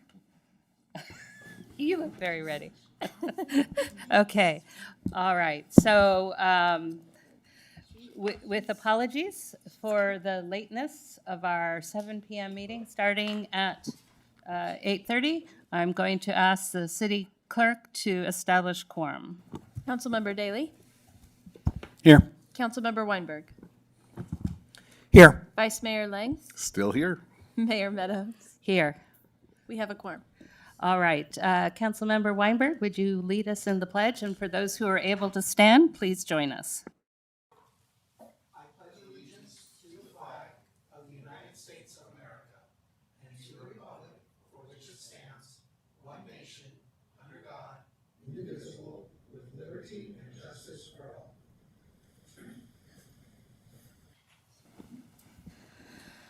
We had no closed session yet this evening, but we will be adjourning this meeting into closed session. So do my colleagues have any changes to the order of tonight's agenda? Nope. All right.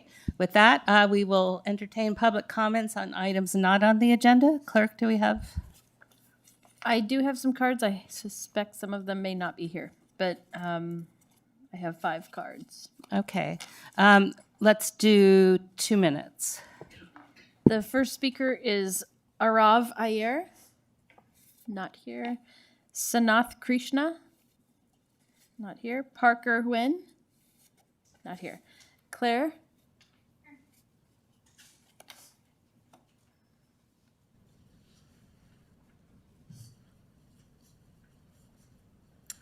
Hello. Does my time start? Yep. I can go. Okay. Good evening, members of the council. My name is Claire, and I'm here to raise concerns regarding the housing department, specifically its leadership under Stephanie Williams. During my interactions with the department related to building permit matters, I repeatedly experienced a lack of meaningful review and follow-through. Communication improved significantly when Nick Zornes became involved. My questions were addressed, information was reviewed, and progress was made. However, once Mr. Zornes went on leave, the situation reverted to the same pattern of limited responsiveness and lack of follow-through. More recently, I reached out to the department regarding another housing matter and did not receive a response. When residents seek assistance on important housing issues and do not hear back, it can create uncertainty and make it harder for the community to navigate this process. I also want to note that a similar situation occurred about 5 years ago when Guido, and I apologize if I pronounce his last name incorrectly, Persicone, was a planning service director. He graciously took my feedback, and communication to residents improved. After he left, the department reverted to the same challenges. I remain hopeful this feedback. I remain hopeful with this feedback right now. Positive change can happen again. I respectfully ask the council to review communication practices with the housing department and ensure that leadership establishes clear standards for responsiveness and resident support. I will email details to the council shortly. Thank you for your time and consideration. Thank you. The next speaker is John Baer.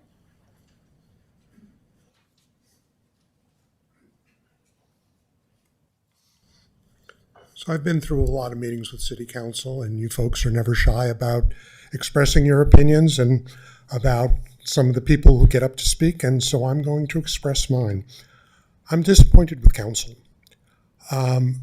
We all sat through a 2-hour meeting. There was 45 minutes of public comment, and you listened, but you didn't hear. 20 of the 22 speakers were unequivocal about their desire not to have a massive downtown park for a lot of reasons that were very eloquently expressed to all of you. In your comments, it seems as though you completely downplayed and ignored those issues and concerns. Now, as you may recall, I expressed my interest in having a gathering place downtown. I specifically pointed out Veterans Plaza as some place that actually could use, that actually people try to gather there and they can't. It's actually near the center of town. And in fact, that's an excellent place to think about making that into a real gathering place and it's not going to cost the $18 million that some of your plans cost. And, you know, I think you owe it to the community to do a better job of listening and being responsive. Yes, we elected you. You're supposed to represent us, but you don't have a mandate to do as you please. There's only one person in this country who thinks they have a mandate to do what they please, and he's got orange skin, and he's in Washington. And I hope that you all think of yourselves as better representatives of this community than he does of our nation. Second, last point, and this is important, for God's sake, put a timer up front so people know when their time is up. You get to see it. We don't have eyes behind our heads. Take the $20 that you're trying to collect from people. Thank you, Mr. Bear. Thank Got you. the point. Next speaker. I have no other speaker cards for not on the agenda. Okay, great. Let's move on to the consent calendar. These items will be considered by one motion. A council member, one of my colleagues may pull an item, and we will take public comment as well after my colleagues weigh in on whether they want to pull something. Any requests to pull, discuss, clarify? Ooh, don't go that far back. Sorry. No, we're good. Okay. I will take public comment on the consent calendar. It's the minutes and the adoption of the resolution for calling for a special election for council vacancy. Any public comments? I have no public comments. All right. May I have a motion on the consent calendar? I move we adopt the consent calendar. Second? Councilmember Daley? Aye. Councilmember Weinberg? Yes. Vice Mayor Lang? Yes. Mayor Meadows? Yes. Motion carries.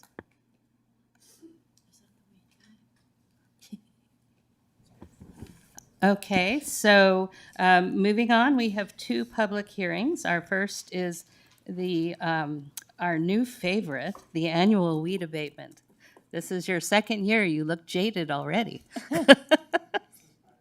All right, so would he come up, or are we giving a staff report first?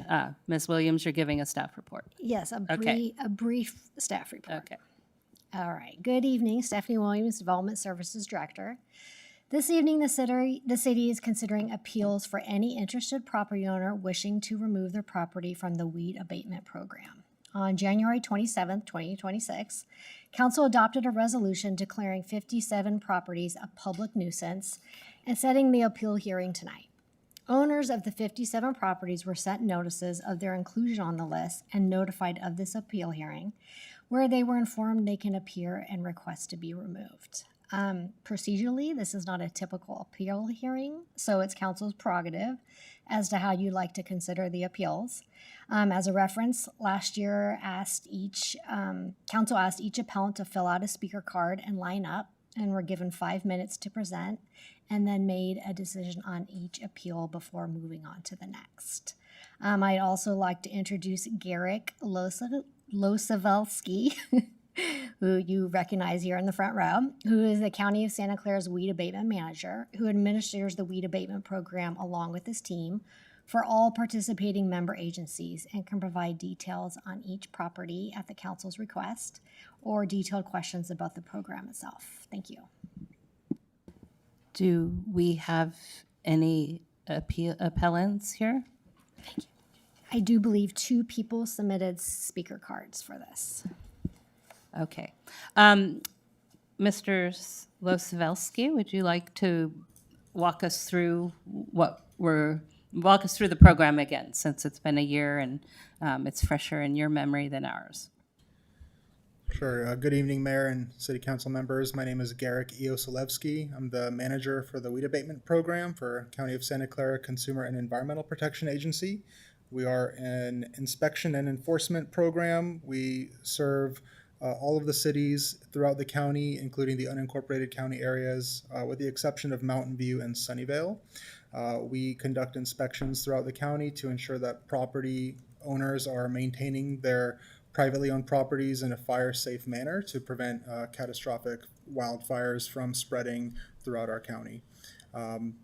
We have a process of inspecting, noticing property owners, and also if we need to take action, we do have a contractor who we can send out to private properties to abate the weeds and other hazardous vegetation for those property owners. And all of the fees that we charge for the work that we do are cost recovery fees that do get applied as a special assessment onto the property tax bill for that property owner. If you have any questions about the process, the program, or how these hearings typically play out in other jurisdictions, I'm happy to answer. Okay, let me ask you, do you know whether, assuming our 2 speaker cards are actual appeals, and we don't even know that necessarily, do we? Do we know if the speaker cards are appellant? Do you know if these people were on the list last year? I don't know because I don't know who You don't know the who, speakers okay. are or where they live. Okay, so so we will find out as they speak whether they're appealing or not. Okay, and then we may have questions for you at that point. Do my colleagues have any other questions for? Is it Mr. Elos Saveth? E.O. Selevsky. E.O. Selevsky. E.O. All right. Okay. Any questions for him? Okay, so I think we'll go ahead and take the comments / appeals or whatever they turn out to be. I do have 3 cards, but I presume one is just a public comment on the item. Okay, so let's take the one we know to be public comment. Okay, Yes. John Bear? Yeah. And how much time? For Let's give 3 minutes. Okay. And I'm opening the public hearing on this. 3 minutes. I don't know what I'll do with all that time. Yes. But thank you, Sally. It is appreciated. Now, all right. We can go through the alphabet, Pete. I know how you like when I play that game. So my comment, I am not an appellant with regard to weed abatement. I am somebody who complained to City Hall probably 6 months ago about the sordid condition of the landscape around buildings 355, 365 First Street. That's a development project which was approved probably 2 years ago and has sat abandoned, as many projects have since.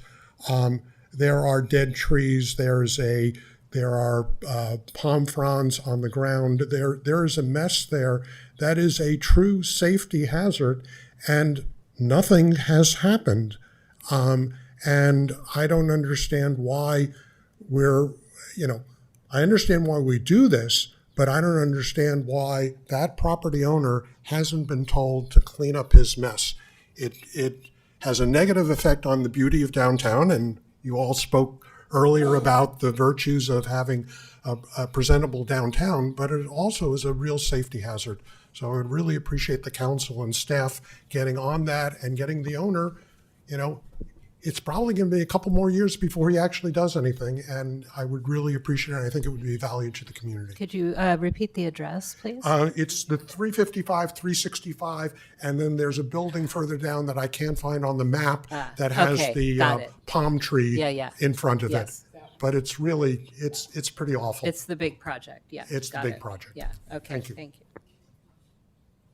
Okay, City Clerk, we'll take the next. 3 minutes? Yes. For each. Okay, the first is, and I apologize if I say this wrong, Enrico Schiartarella? Good evening. I'm Enrico Schiattarella. I'm the owner of the property at 394 North San Antonio Road, Los Altos.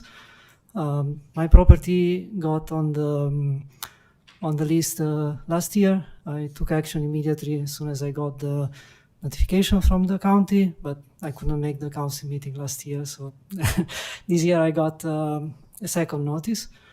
Now this year, since last year, the old house has been demolished, and I'm in the process of building a new house, so the lot is completely clean, no weeds, the whole landscaping completely gone. So I would like my property to be taken off the list, please.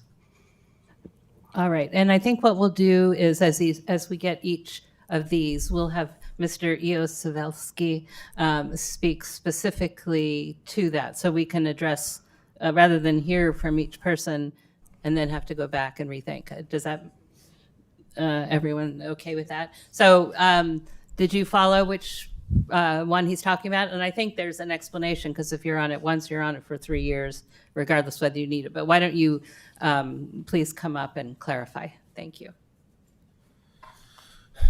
Yes, you're correct. Our process is once a property gets added to the list, they remain on the list for 3 years until they show 3 consecutive years of compliance, so that we can verify that the property is being maintained regularly for fire safety. In this instance, we did see at first on August 12th, 2024, the property had some overgrown dry weeds on their front of their property, and that's why they got added to the list. Last year, in 2025, we did conduct an inspection on August 27th, and the property did pass the inspection. They did pass. They did Yes. pass. Yes. Yes. So, so the explanation then, and I'm sorry, I forget your name. Is that you will appear now. He doesn't pay for abatement again because you've already checked and he's clear, but you stay on the list for 3 years, I think, once you're on it. So we do have inspection fees that we charge for when we go do the inspection. So he will be charged for the inspection fee, which last year was $105, and that's going to be on his property tax bill for 2026. I have a question on this matter, right? So if all the properties in the city are inspected, and if my property has now passed inspection, why am I being charged for inspection fees and not the other properties who never failed inspection? Right? If it is a fee for inspection, like, and all the properties get inspected, why only mine gets charged? Just to clarify, all the properties that we inspect that are on our list do get charged the inspection fee. It is not just the one property. So all of the properties that were approved on last year's list that we inspected are all getting the same fee charged to them, including the ones that will be approved tonight as well. They will all be charged an inspection fee moving forward. Okay, so I think, do we have any other questions about the situation before we do? I mean, no, not, yes, sorry, I was saying no to the other person behind there. So what are you, in light of the explanation, what are you asking, what is your appeal? I would like to be removed, I would like my property to be removed from the list. So my understanding in this case, and I'm looking, again, we heard Mr. Savelski's explanation is, since you're on the list, you will be on it for 3 years. You're clear, you've abated, so it's just the inspection fee. So is it 1 more year he gets inspected? 2 more years. So this was, so year 0 is when you end up on the list, and then year 1, 2, and 3.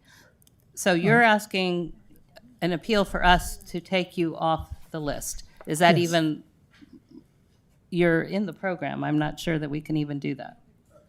It's up to your discretion to decide to. Okay, so he said it's up to our discretion to decide to do that. Can I ask one more question? Which was, so was there construction going on or something? What was the story there? So in 2024, when this first happened, there was a house. It was not occupied at the time, and so because the house was not occupied, there was some overgrown bushes. We were waiting for the permits and everything else to start construction. So that was in 2024. But I would also like to remind council that in the first year, there was no notification, no previous notification to the owners, right? So there was no notification like, hey, you are supposed to keep your property free of any overgrown. So the first time that I heard about this was in 2025. At that point, I was already on the program. Again, I took care of the abatement immediately, but I could not come to the council last year to get my property off the list. So was it your property in 2024? Excuse me? Did you own the property in 2024? Yeah, I did. Yeah. And received no notice? No, the notice came 2025, last year. So I heard now that the inspection was done in 2024, but the letter of non-compliance was received in 2025. Well, they did an inspection in 2024 that brought you forward in 2025 last year, Yes. and that's why you ended up on Yes. it and you couldn't attend. And so I think Yes. you could have provided a written appeal. You didn't. I don't. Maybe it was all here. I don't know. But so what you got in 2025 was your notice. Isn't that correct, Mr. Yusu? Yes. Okay. Yes. Further questions? Sorry, maybe my question was not clear. Like, so if it was possible to take properties off the list last year, right, so why it cannot be done this year after the inspection has been passed? Because last year, when we went through this process, we decided it was new for the community and people weren't familiar with it. And so we heard each appeal individually, and we tended to grant most of them. Now, it is up to my colleagues. I will. Is there any other public on this? Any other public comment on your property here? Did you have a public comment on this property? No, on your own. Yes, we'll get to that in a minute. All right. So I'm going to ask my colleagues what they feel about your request, which is at our discretion to remove him from years 2 and 3, I think is what the request is. Thank you. As long as the property is undergoing construction, I'm inclined to grant the request in this instance. I don't feel like it's the same situation as a homeowner who is a pervasive scofflaw. So. I'm of a different opinion. I think that the program is working. If the property passes inspection next year, if it has been 2 years in a row, I would think I'd be more amenable to removing it from the 3rd year. But I don't want to remove a property because I don't want to. I think we need to stand behind the program because it is effective. I'm happy to go next I actually think it should stay in the program. I think it's actually some of our worst offenders, and I'm not saying you are, but the construction properties are awful. So I am not going to say because you're under construction, we're going to take you off, which is not necessarily what you said. So, but I'm aligned with Council Member Weinberg, and it's at this point you abated, and you came across as abated, so you're just paying $100 or so. It sounded like it was $100. Last year, 100. went up to 296. Okay, 296. That's a jump, but it's less than the cost of abatement, I assume. Yes. Okay. So, did you want to add on to what you had said? I do, because it's abated. It's not the same as some of the other construction properties that we're talking about. And I would point to one on the corner of, I think it's Alford and Holt in Grant Park, that is so overgrown. Like, I wouldn't let my dog get near it when we were going for a walk for fear that he was going to get lost in the jungle, right? This is a property that is being maintained now. That's my view. If it was still a mess, yes. And there are properties that are under construction that don't look like anybody has set foot on them for 5 years. This may be an interesting 2-2 moment. I'm inclined to agree with Councilmember Daley. I will say that in the future, when you receive a notice that says you can appeal and you want to appeal, you should appeal then, right? You don't help your cause waiting a year. I'm just offering you free advice. Okay. Right. Definitely. So, I am inclined to follow the path of last year. I will say I'm particularly inclined now that I've heard the increase of the fee. So anyway, there we are. I'm not inclined to change. This is the process we've put in place. I realize we're not besieged by a lot of folks, but I think we need to see. And I actually, again, I don't support granting the appeal. So it looks like we have 2-2, one of our first 2-2s. So what does that mean, City Attorney? Gabe and I were just talking about it. So under your norms, tie votes are lost motions. That doesn't mean it's failed motion. Under our rules, it says tie votes fails because you need an affirmative vote to take an action. But right now, I believe the direction is to keep him on the list. So if that's the motion and it's a 2-2 and it's failed, then the default would be he stays on, to get him off the list. For the form of the thing, I'm going to go ahead and make a motion Yeah. that we uphold his appeal and we remove him from the list. Seconded. Councilmember Daley? Aye. Councilmember Weinberg? No. Vice Mayor Lang? Yes. Mayor Meadows? No. So that motion fails. So then he stays on the list. And we thought we weren't going to get tie votes, so. Well, we're we never brushing- said that. We said we wouldn't get that now. So All right, he's- so- he stays on the list. I will say that a year, well, this is year one again. So a second year demonstration would be more compelling to me. Yes. I agree with that, and also the notion that it's not fair he should be charged an inspection fee when he passed. The inspection was done, and if the one-time offender does not pay the fee, then the county has absorbed it. Essentially, the rest of the taxpayers are then paying that fee, and that seems fundamentally unfair to me.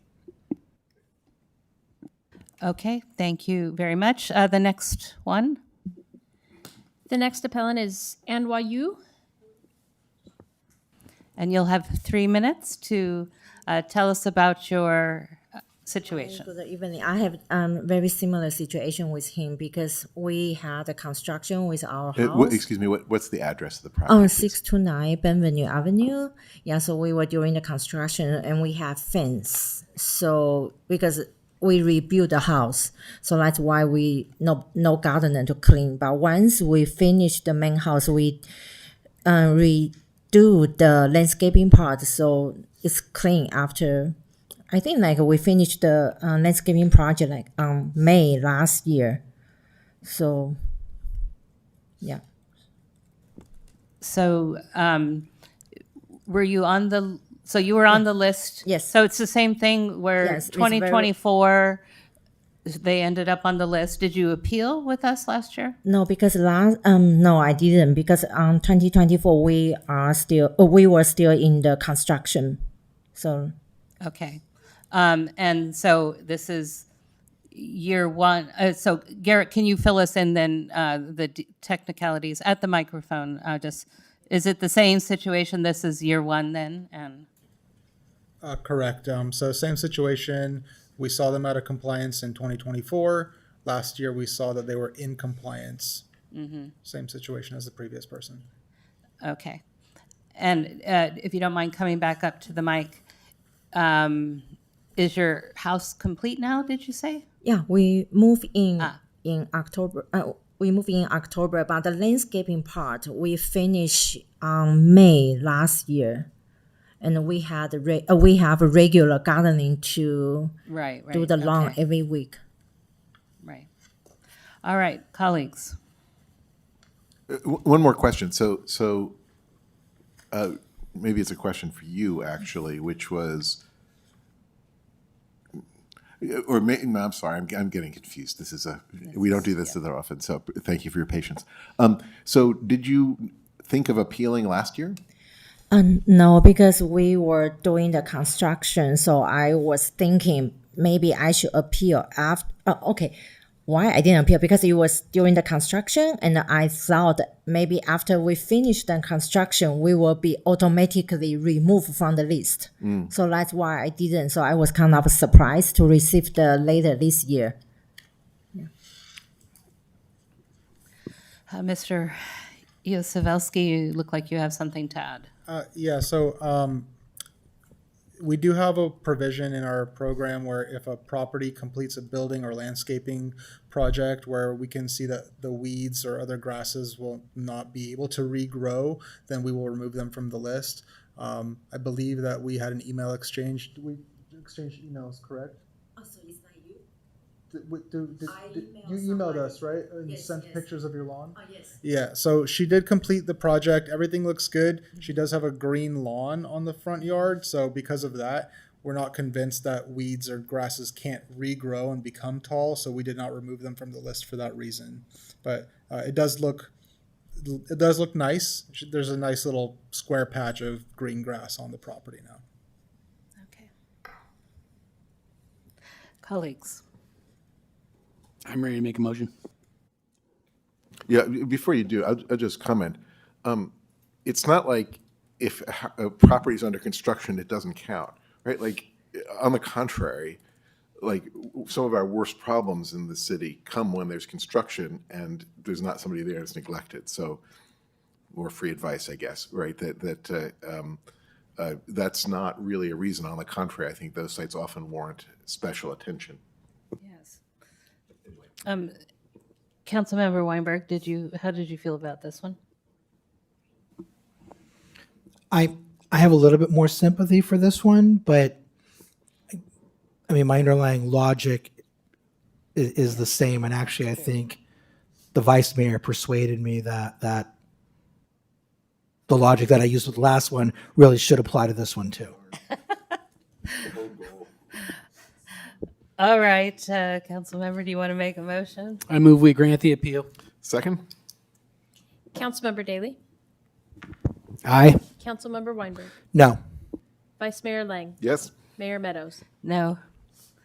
Motion fails, as did the last one. The property will remain on the abatement list.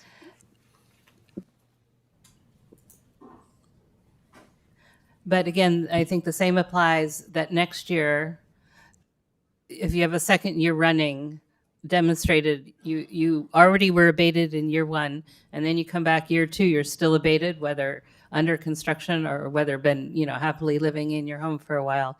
I at least would have a different perspective, I think, but we do have to try to be consistent in how we operate or administer the appeals. So thank you. I appreciate you being here. Anything else?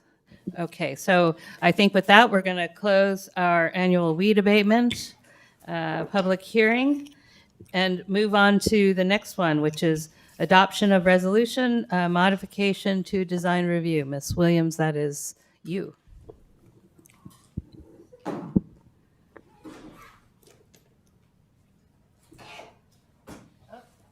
No, it's Mr. Gallegos. Okay. What? Sir Gallegos? Ah.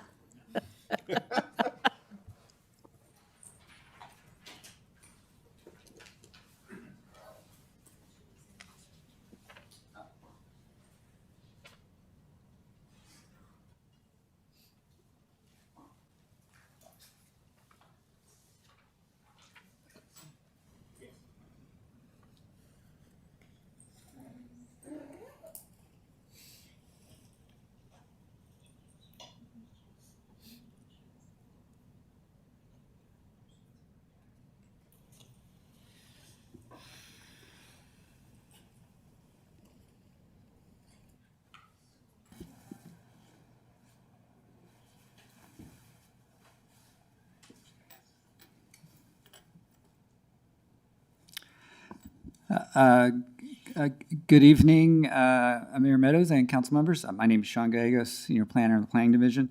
The item before you tonight is consideration of a modification to the Affordable Housing Program and a multifamily residential project at 4846, 4856 El Camino Real. On November 22nd, 2018, Council approved a design review permit, use permit, and tentative map for a 52-unit multifamily condominium development. The project included common open space, 2 levels of underground parking. As approved, the development provides 10 affordable units. This included 3 moderate income units, 1 low income unit for ownership, along with 6 very low income rental units. The project has since received a building permit and is currently under construction. The applicant is requesting to modify the existing below market rate mix to modify the 6 very low income rental units to ownership condominiums. The project will retain the 3 moderate income and 1 low income ownership units. Again, to clarify, the project does not result in any changes to the approved building plan or site plan. There are no changes to the total affordable units, the income levels, the bedroom mix, the unit size, the locations, the floor plans, the density bonus, and parking. Within the staff report was a plan for the floor plans for each of the floors of the 5-story building. The unit does propose modifications again to 6 units. That includes a 2-bedroom unit at the first floor, a 2-bedroom and 1-bedroom unit at the second floor, a 1-bedroom, 1-bath unit at the third floor, a 1-bedroom, 1-bath at the fourth floor, and a 1-bedroom, 1-bath unit at the fifth floor, which are being requested to be converted from rental to condominium ownership units. Staff does recommend that the council approve the resolution as submitted within the staff report. This concludes staff's presentation. Unless there are any questions, thank you. Any questions? Okay. Thank you, Mr. Gallegos. So what we're really talking about is just converting 6 units from rental to ownership, but they're still at the VLI level, or they're going to go up to... Still at the VLI income level. Okay. Just a change from rental to ownership condominium. Okay, that's my only question.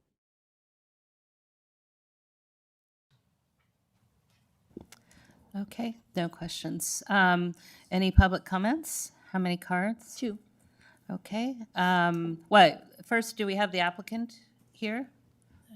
Okay, so do you want to come up and address us? And if you do, please come to the microphone at the podium. Yeah. I think There.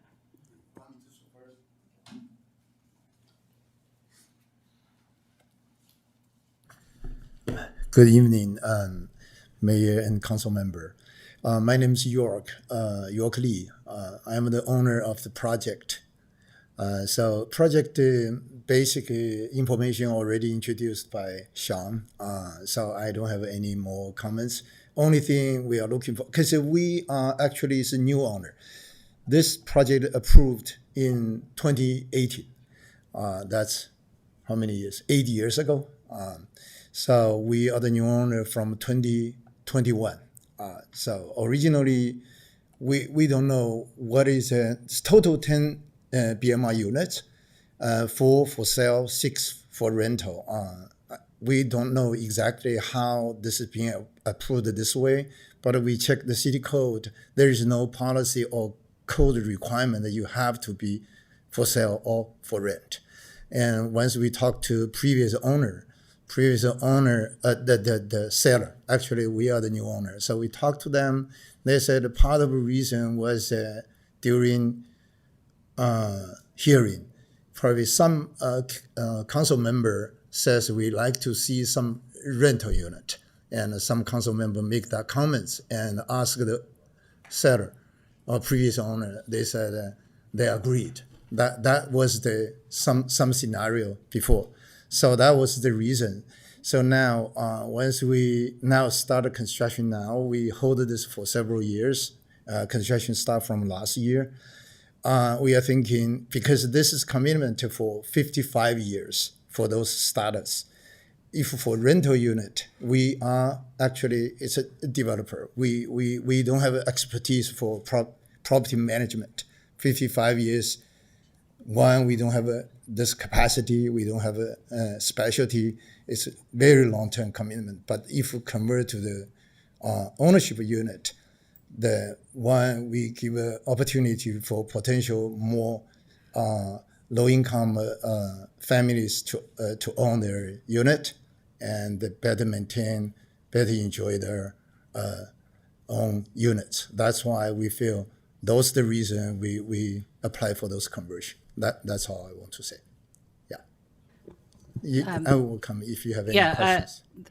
So I'll just ask my question first, which is, So the project was entitled, but you missed in the entitlement that was what the Previous owner, yeah. yeah, the previous, so you didn't notice that when you bought the project? So we know this is a previous approved status. We just don't know the exact reason. Yeah, why they get several units for sale, ownership unit, several units become Okay, a rental. so you were aware of it? We Yeah, are aware. okay, We are okay, aware. thank Yeah, you. we Do we are have aware. any other questions for the applicant? No? Okay. Thank you. And then, so public comment? I have 2 cards. All right, we'll give 3 minutes. I'll open that hearing. The first speaker is Claire.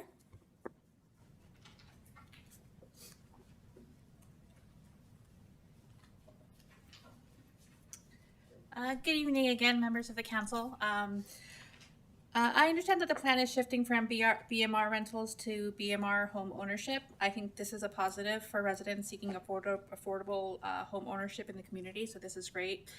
I do have one recommendation to make this process more transparent. A few years ago, the city website included a page that updated residents on BMR development plans and their current status. So even this would show the date and then the change. That page was removed a couple years ago, even before the recent website design. I suggest that the Housing Department restore a similar online update page. This would allow residents to stay informed about the projects like the El Camino BMR project, rather than having updates buried in council or committee agendas. It's really hard to follow when we gotta go on the website and search for stuff. Most residents look to the City of Los Altos website for information, and it's important to have it updated with this relevant information. Thank you for your time. Thank you. Do you mind answering a question? It sounds like, are you within with a housing organization, or what organization are you representing, if any, tonight? I did start a nonprofit because of this. Guido was really helpful a few years ago when he was here, and he helped a lot. And so I did start. There is a nonprofit that I'm actually starting. It's Los Altos Housing Alliance. Because the one currently that they have right now, there's no activity. I forgot what it's called right now. But yes, I have started a nonprofit, and this subject is important to me. I have started. But there is are you saying, were you referencing the Los Altos Affordable Housing Alliance? Yes, and that one hasn't been updated in a while, so I started. Okay, they are active, whether their website is or not. I don't know, but that's great to know because their website hasn't been updated since like 2021. Okay, thank you for that clarification. Yeah, of course. Second, next public comment is Eric Steinley. Oh.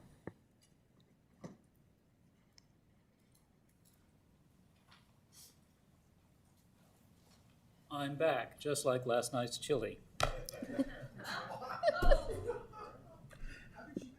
I have a sixth sense. I was here that evening in November 2018. I remember that meeting. It was a classic, and Sally, of course, remembers the good old days when she was on the Planning Commission and these were the issues that came up. This was a classic example of redesigning from the dais during the hearing. There were the pressure to do the rentals, to make it cheaper, to make it easier, to do all of this. There were 2 votes for yes, 2 votes for no. The 5th vote was the mayor's. He horse traded from the dais to get Mircea to keep the 6 because he was resisting doing it. That's how this came about, okay? And I think it was a bad idea then. I think it's a bad idea now. And I would urge you to get this right. For more than 7 years, this thing has not gone anywhere. The pandemic had something to do with it. There's the difficulty of getting lenders to agree when they're renters, etc. And that's why this has been delayed. But it's time to get this right so that we can build this thing. Along with that, the gentleman back here knows only part of the story of why he doesn't want to do it. He doesn't understand, because I know not only the government code, but also the Davis-Sterling Common Interest Development Act, all 2,000 sections of it. And that is to have it combined part rental, part ownership is insanity. And should not have been allowed, should not have been thought of, and it shouldn't be continued now. The only fair thing is to let him build this properly the way it should have been done 7 years ago. Council, I just want to chime in here. Are you finished with your public comment? I have. Okay, then go ahead and chime. Speaking as a resident? I am speaking as a resident, yes. Oh, okay, I was thank not, you. I Yeah. was not on the planning commission. I was just what I am, have always been, a participant. But I was here at the council meeting, and this is not coming back to planning as far as I know. This doesn't change anything. Right. But I am speaking as a resident of the city and an observer at the time. Thank you, Mr. Steinle. Now, chime away, City Attorney. I just want to say that I wasn't there at that meeting also.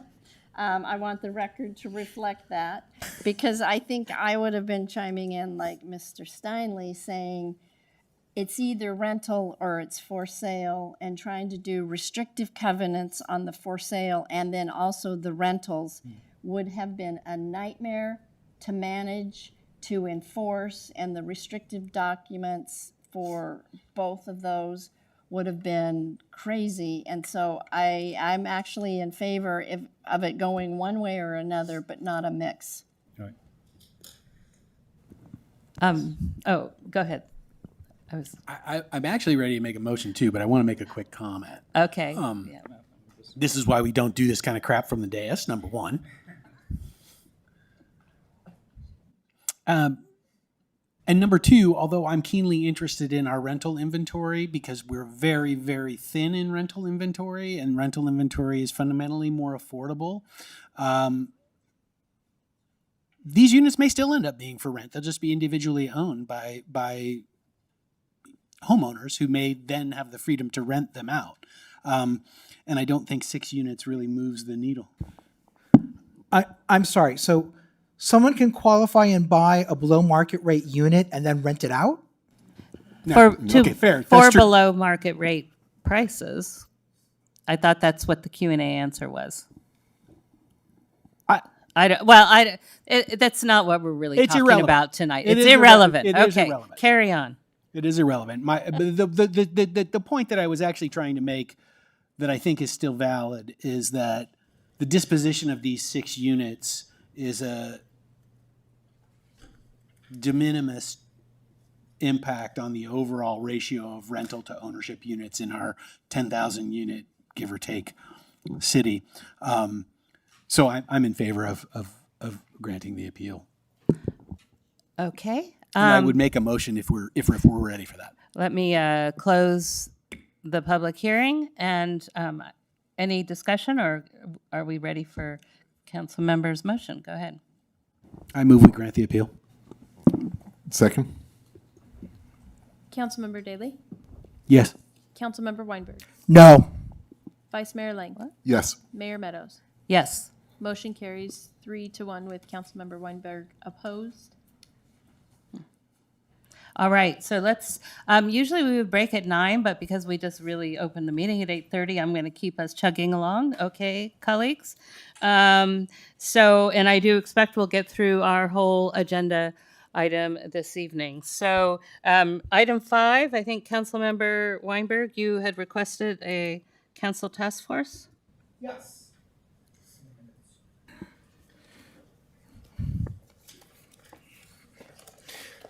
Thank you, Mayor. So, Los Altos is going to be celebrating its 75th birthday, and that's coming up in a little more than a year and a half.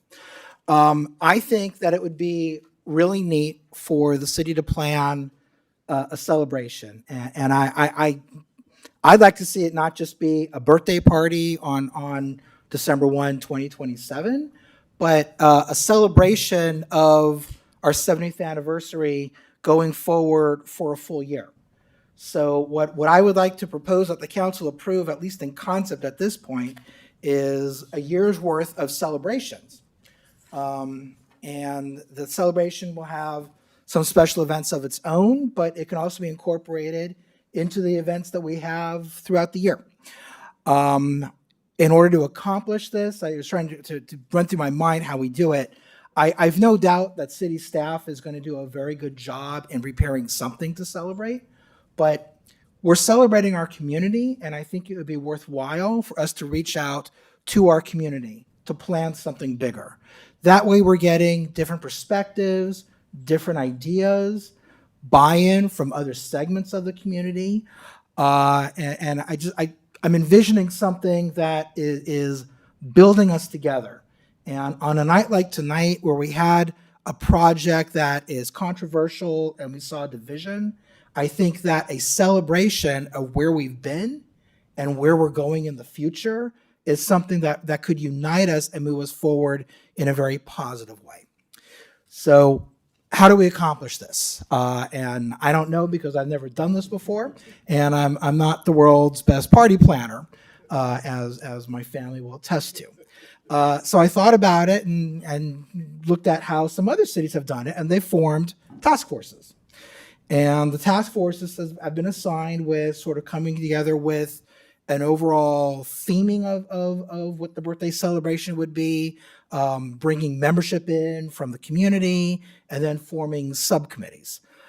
So what I was envisioning at this early point was a task force that would be charged with vision and theming, event planning, partnership and community engagement, communications and branding, putting together a budget and fundraising, legacy projects, and outreach. I also have some ideas on how we could look for membership and on some subcommittees that could be formed, but this is way putting the cart before the horse. In order to put this all together, I came up with the idea of putting together a charter for the task force, and I have I have a draft charter. I've shared it with the city manager. But what I thought was that, assuming the council wanted to move forward with the task force could, the first job would be to put the charter together and then submit the charter back to the council and get council's buy-in that this is the way we want to move forward. Because even though I think that the best way forward would be to do fundraising and get buy-in from the community, there's no doubt that the task force is going to ask for city resources as well. So the council, I think, needs to sign off on the charter, on the outline of what we're doing, and then there should be periodic updates to the council as well by the task force. So that's kind of what I'm thinking. I would love to be appointed to this task force. I would love for one of my colleagues to work with me on the task force if the council is willing to put this together. I think it's a really neat idea, and again, I think it's something that's really positive and can bring us together.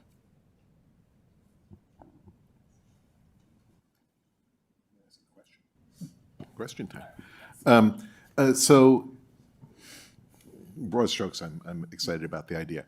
Do you envision this as sort of an umbrella effort? So, for example, somebody might join this task force representing some civic group or another and saying, hey, that sounds great.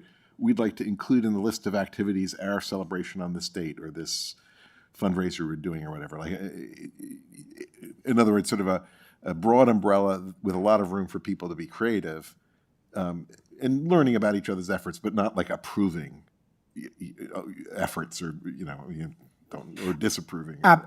Absolutely. And I again, I have a vision of this in my mind, but it's not a rigid vision of how I think this should go.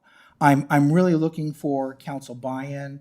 I'm looking for someone to jump on the ship with me, and then I'm looking for us to branch out. So certainly, someone from the city manager's office would probably have to be involved. Probably want to bring someone in from the Parks Commission, maybe some of the other commissions. I think the History Museum would be a great place to look.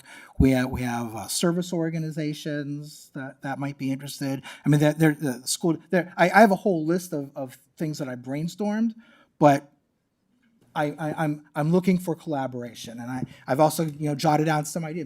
Maybe a time capsule, maybe tree planting. I mean, there's so many things that can be done, but I'm also interested in hearing what does the community want. I mean, Jonathan Weinberg is not qualified to plan a city celebration for his 75th anniversary, but we have a lot of people in the city who have stories. Maybe we have 75 stories of Los Altos' history. I mean, there's so many things that could be done. And I think that there are so many resources we have, and those resources that are community oriented, that this could be a really exciting blast of a year.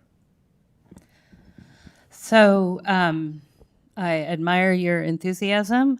I attend events. I don't plan them. So I'm going to excuse myself from participating in this. It doesn't sound like a typical council activity, but I'm happy to support if there are two people who are interested in the task force, just not me. I was the person whose fraternity brothers made him be social chairman several semesters in a row. I like to throw parties.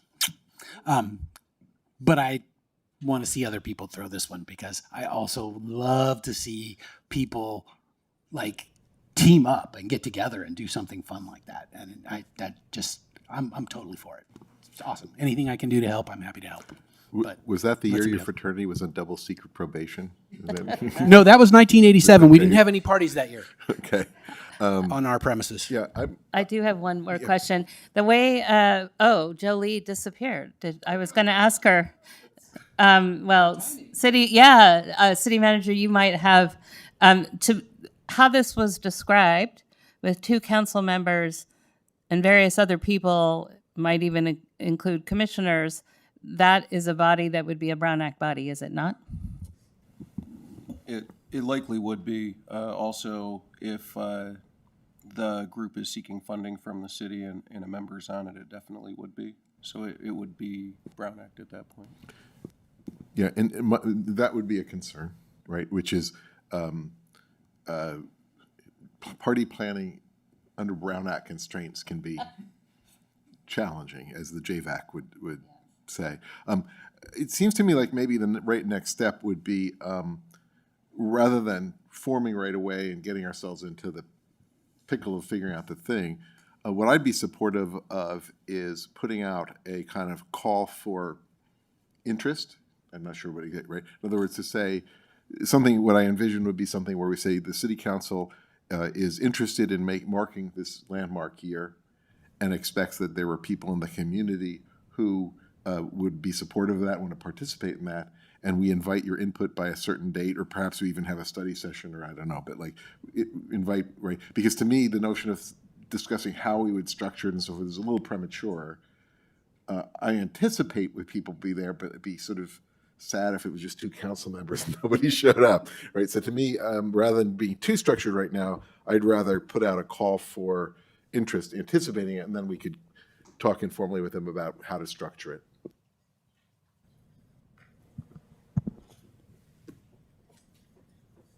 We do have a Brown Act body that's tasked with arts and culture already.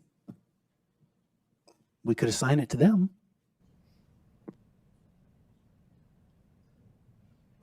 I don't also have a history commission. They could have we could do it through the commissions if the other obstacles to putting together a task force seem burdensome. So maybe what we should do is assign the two of you to come back with some ideas rather than us doing it here on the dais. And then you can, because you'll have time to give it thought, and then you can come back. Because I think we want it broader than a commission. We want, I don't know if it looks like the community center task force or, think about, that was a very effective task force. So I'm happy to support the two of you during doing some exploratory work and then coming back with potentially a proposal or at least an update to what you've learned. Does that work? Okay. All right. So they're going to clarify, Mayor, if I may, they're going to do this as Brown Act buddies and not as a subcommittee because we did not put the creation of a subcommittee on our agenda tonight. Well, we said a council task force, so.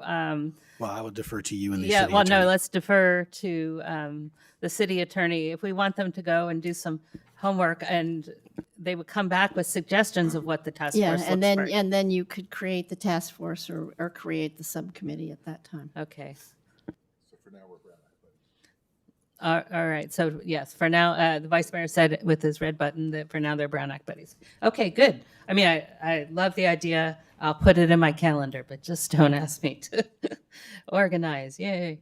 Okay. So you can design the pin, Mayor. You're great at anniversary pins. You may want to look at what they did with some of the other task forces to or the. for the 50th or the 60th or Oh, whatever okay, it was. yeah. I don't know how that. Yeah, I don't know. Yeah.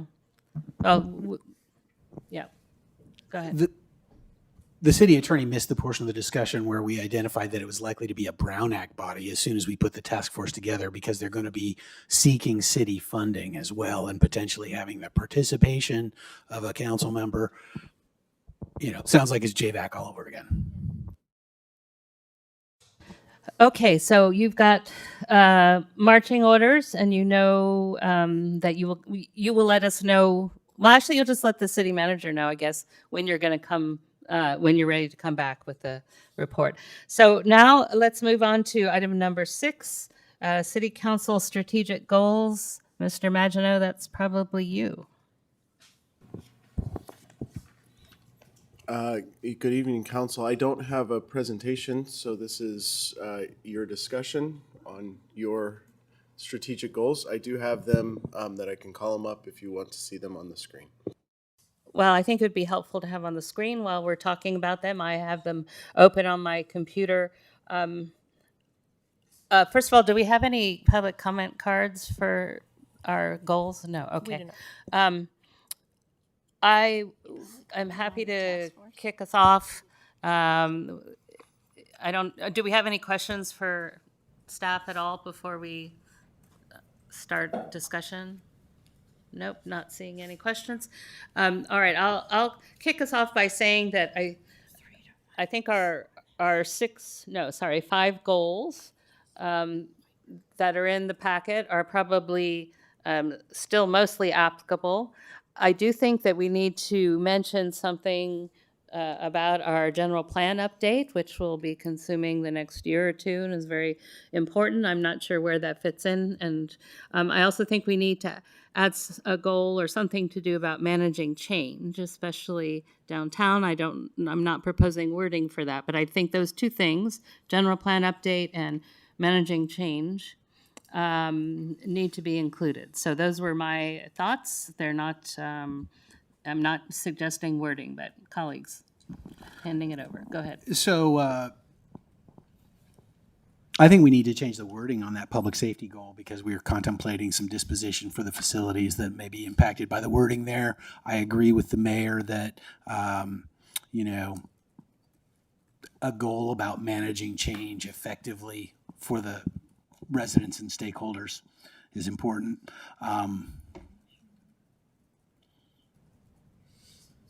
Yeah, those are my comments. That's it. Comments over here? Vice Mayor and anything? Councilmember Weinberg? Overall, I think they're pretty good. I think that your ideas make sense. I think public safety is okay. We were kind of in the same place last year with public safety that we are right now, but I don't mind expanding it based upon the lines that you're thinking, if that's the will of the council.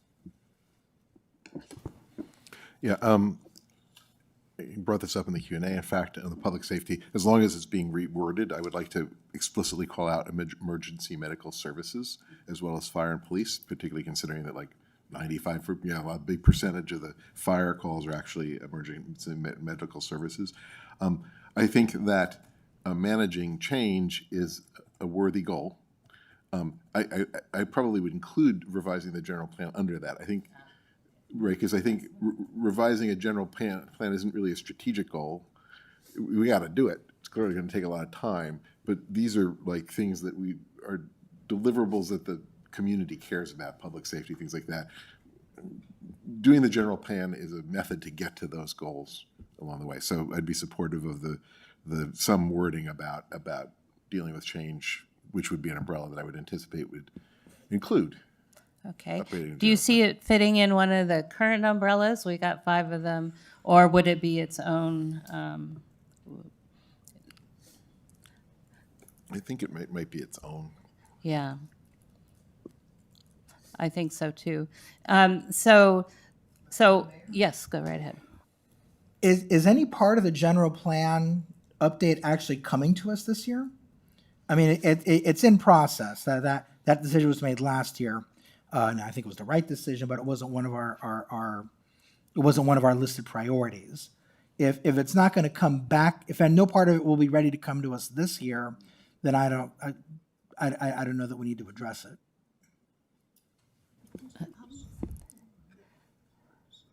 So the public safety element is active, but maybe if that's the most active piece. So what's going on this year?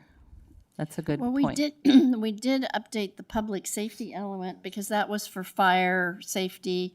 And then that also helped with the housing element update and also helped with the new round of code adoptions for fire safety in the codes, so. So we anticipate the general plan update taking 2 years, give or take, if there's no speed bumps, but we anticipate there will be. As we go through it, it's a big document. I don't know if there will be formal actions in front of you that are pieces of the plan this year, but the whole plan should not be forward to council until next year. Okay, so so then it probably doesn't need, so it's almost too early to have it as a standalone goal if it's probably not coming forward till next year. So we're back to managing change, but maybe that can fit within something. And then what specifically in public safety did you have comment about? Well, so I do agree with the vice mayor's perspective that since we've called out police and fire, we ought to call out emergency medical transport. But the concern I have is that the way the public safety goal is written, it says we're going to provide police and fire facilities, and we are in negotiations for a change in disposition to some of those facilities. Well, any negotiation we have still facilitates providing facilities. I mean, Fair. but, I think yeah. I think there's room in the way it's written for an interpretation that would accommodate what we may end up doing. But I think we might also benefit from considering a word or two differently in that paragraph. So why don't you contact John offline and see if you guys can tweak that? Because this will come back to us in consent. Does anyone then, and we also wanted to add the EMS into the public safety, and I'm not seeing, maybe, I not see a place, I don't want to put a separate goal about managing change. So maybe it just. Mayor? Yes. Consider part of the preamble to the goals. Yes, that's where. Right. So it could even be that like the opening phrase. The council is committed to managing the change that's happening all around. Something like that, and then go into the rest. Right. Quote yourself. Managing the change in Quote accordance myself. with our values and our mission, which we've already established. Yeah, I think that's a good solution. So it's in the preamble along with the values. We're going to beef up public safety as is, and then I think we can look at that in consent. And we're probably good to go. Anything else we're missing on that? All right. Thank you very much. Was there a public comment that you received on this item, or what? Or is it coming up? It's for an upcoming item. Okay. Yeah, I just wanted to be sure. Okay. So number 7, discuss and provide guidance on environmental commission membership. We just spoke with them, so it seemed like maybe a good time while it's fresh in our minds to look at this commission, albeit not with, there's other ones that are still coming back for us for confirmation of direction that we gave. But so is there a staff report, or we don't? I mean, there is one, but we don't need to, hold on.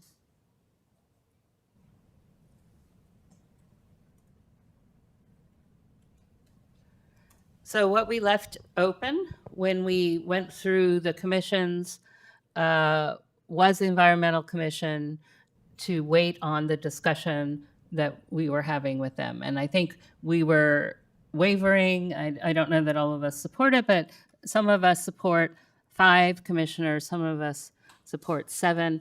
I have deep concerns that I expressed when we were talking to the commission about how many working pairs they have, how much work they're doing outside of the commission that's highly technical work that we can't really resource it. And I also am concerned about potentially Brown Act violations. So I think 5 is a better number. I think it may help us get them more focused. I think that they had too many meaty topics that it's very hard for them to accomplish. So I want to open it up to my colleagues to, well, first of all, do we have any public comment on this item? No, we do not. No public comment. Okay, so we can go straight into discussion then. I support taking the commission to 5 members, and here's why. The working pairs, if most of the work of a body is done in working pairs or Brown Act buddies, then it is not being done in the light of the in the full light of community participation. And you know, I understand why that ends up happening to a certain extent, because they get into these meaty subjects and they want to get super technical and they want to do all this research. But I think that inclination takes them down a path that goes beyond what a commission is supposed to do. I go back to what I've now said a couple times tonight. I really view the commission's first and foremost job, all of our commissions with the exception of the quasi-judicial ones, the first and foremost job is to be that interlocutor between council and community, to be that catalyst for community participation. And I think that structurally, if all your work is being done in working pairs, that doesn't happen. And I would like to see the work done actually in the commission meetings with public comment and interaction. Thank you. Oh, go ahead, Vice. Yeah, go ahead. I concur with that opinion. I think taking it down to 5. I mean, I understand. I don't want to cast aspersions on the instinct behind the working pairs, because I think it's driven by an appetite for work, right? And I think that and to concentrate and focus on things, I think that's good. But I think it does deviate from the purpose, right? It is meant to be a public forum for discussing these things, and I do think that should be the focus, is to provide a forum for the community to express ideas that then can be formulated towards us with policy ideas. I think that's preferable and really in the spirit of the intention of the thing. There was another thing, but I'm forgetting. I'll leave it there. Councilmember Weinberg. Thank you, Mayor. I'm actually really torn on this one. I think that what has been said just now from the dais is correct. And I agree with what's been said. But I don't think that moving away from working pairs necessarily means that we have to change the number of commissioners that we have. And I'm not advocating for 7, but explaining to the commission and compelling them to change the way that they are operating is not a function of whether there are 5 or 7 members. And what's really kind of complicating this for me is we're actually not talking about the current commission that we just met with, right? They have 6 members, and it's not our intention to bounce someone. We're looking at natural attrition, right? So really, we're talking about assuming someone gets termed out or doesn't want to go back on. We're talking about next year's commission. I do think that this commission has been beat up a little bit, and some of it is their own fault. There were some very well-meaning commissioners who I think convinced the commission to go in directions that maybe they shouldn't have gone, or processes that they shouldn't have employed. At the same time, the commissioners that we have on the Environmental Commission, they're very committed to making Los Altos a more sustainable environment. And if moving to 5 members hindered their ability to do that, I would have a problem with it. I'm not convinced that that's the case. Again, I want to note that I think that commission has struggled with doing something that the council asked them to do, but then they did it in a way that wasn't what we were expecting, and they were told yes on one thing, no on another. I think that they struggled with some of their past staff liaisons, and that's that. Not that they're blameless in that, but it's another structural challenge that they faced, and I think it just bears noting that. So I'm a wobbler. I'd probably go with the direction of the majority of the council, or if someone feels strongly, I'm interested in hearing why. But the things that we've just addressed now, I think, are not a function of the number of members on the council. Insofar as the number of members reduces the number of working, I'm not sure that's actually even true, I guess, because they were proposing 6, which is 12 people, and they only have, well, they only have six at the moment. But I mean, it by nature should force them to have less. But you're right, that is not necessarily the biggest issue.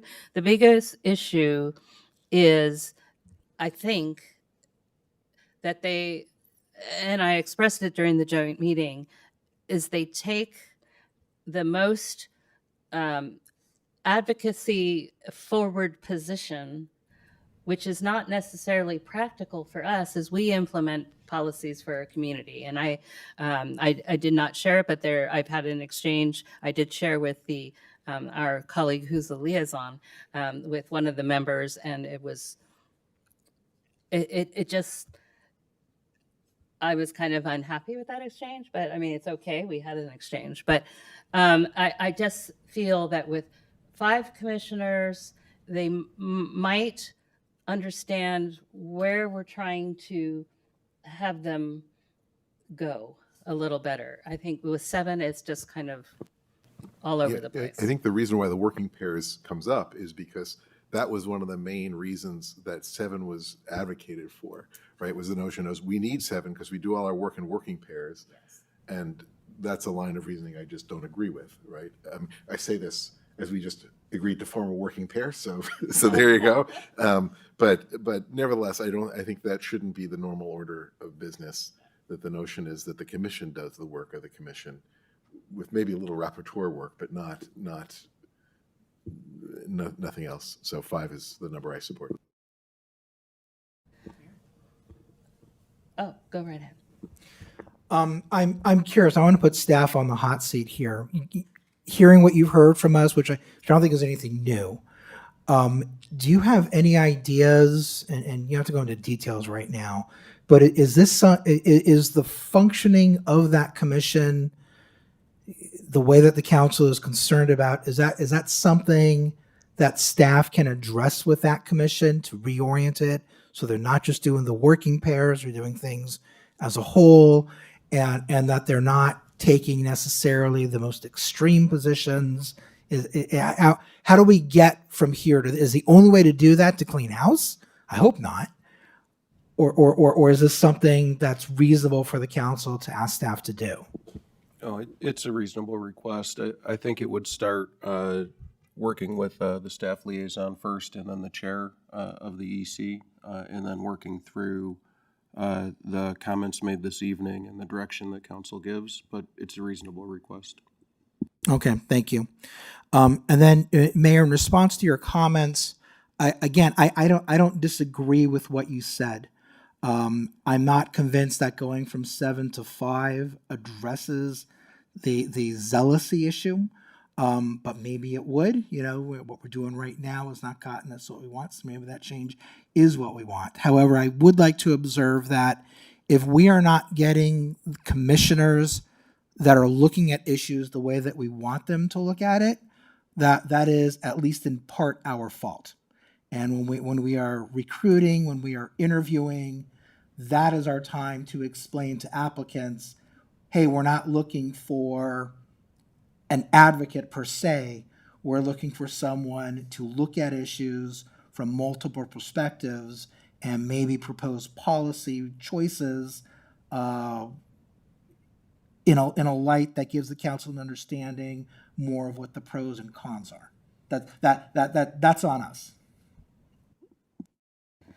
I agree, though I think they've gotten direction in the past, and then they just kind of, I mean, we gave direction on lighting and birds, and then, so we didn't give direction on FAR, though I feel like the last time they pursued zoning, it wasn't well looked upon, so, but, maybe I'm not remembering correctly.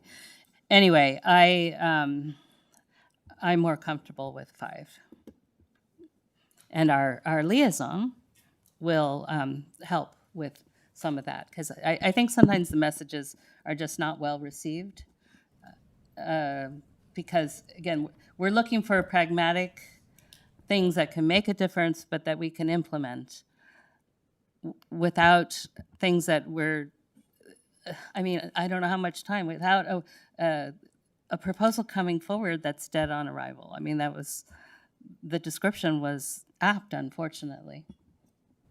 So I would support 5. Do we have a motion? Okay, I will make the motion. Is that the only thing we had left open? I mean, I think there's a lot of, the liaison will have, some work ahead. So staff can bring this back with all of the comprehensive commission updates Okay. if there's direction tonight. And then that makes when sense. we bring back all of it, we'll bring it all as one package for council for a final Okay, review. that's a good suggestion. Everyone okay with that? All right, so we've given direction, and we'll see it again when everything comes back. Thank you, helpful. Okay, can we move on to our last item? Everyone okay without a break? All right. Since we got such a late start. So we're going to review our standing and the standing of the chamber with us. So I think I saw, oh yes, and Ms. Mosley is here. I don't know if staff, do you want to, you provided a staff report.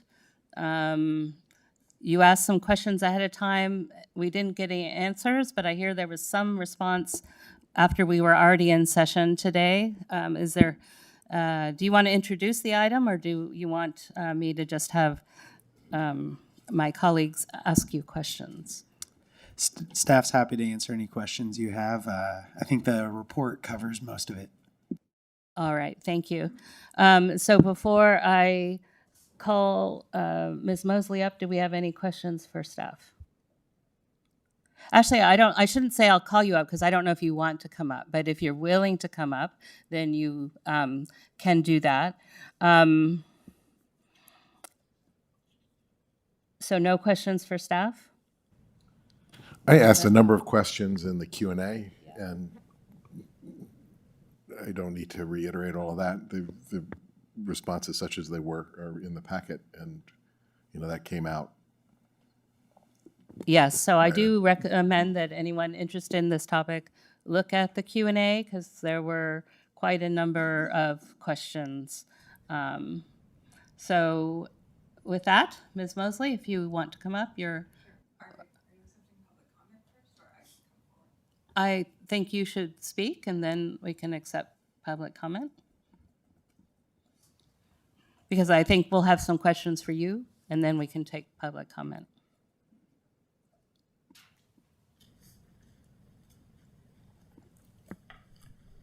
Good evening.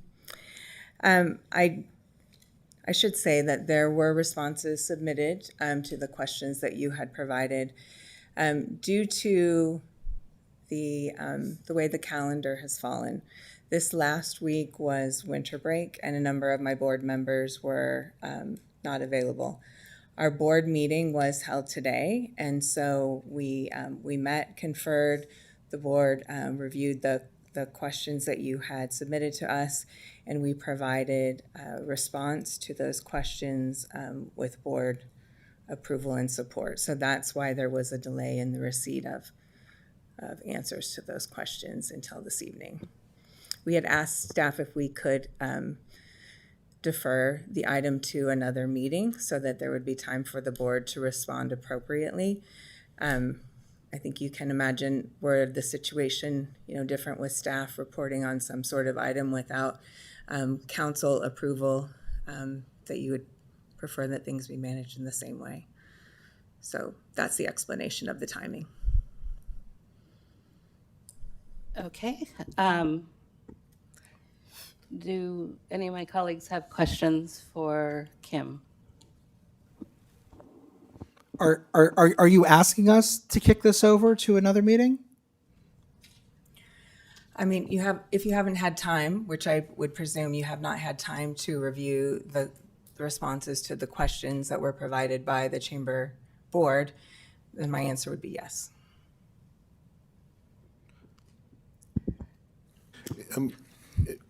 Question which would be, did you feel that all of the questions required board deliberation?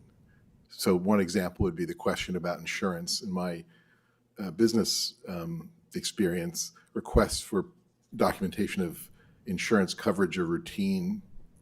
Often, when I was asked to respond in minutes, I guess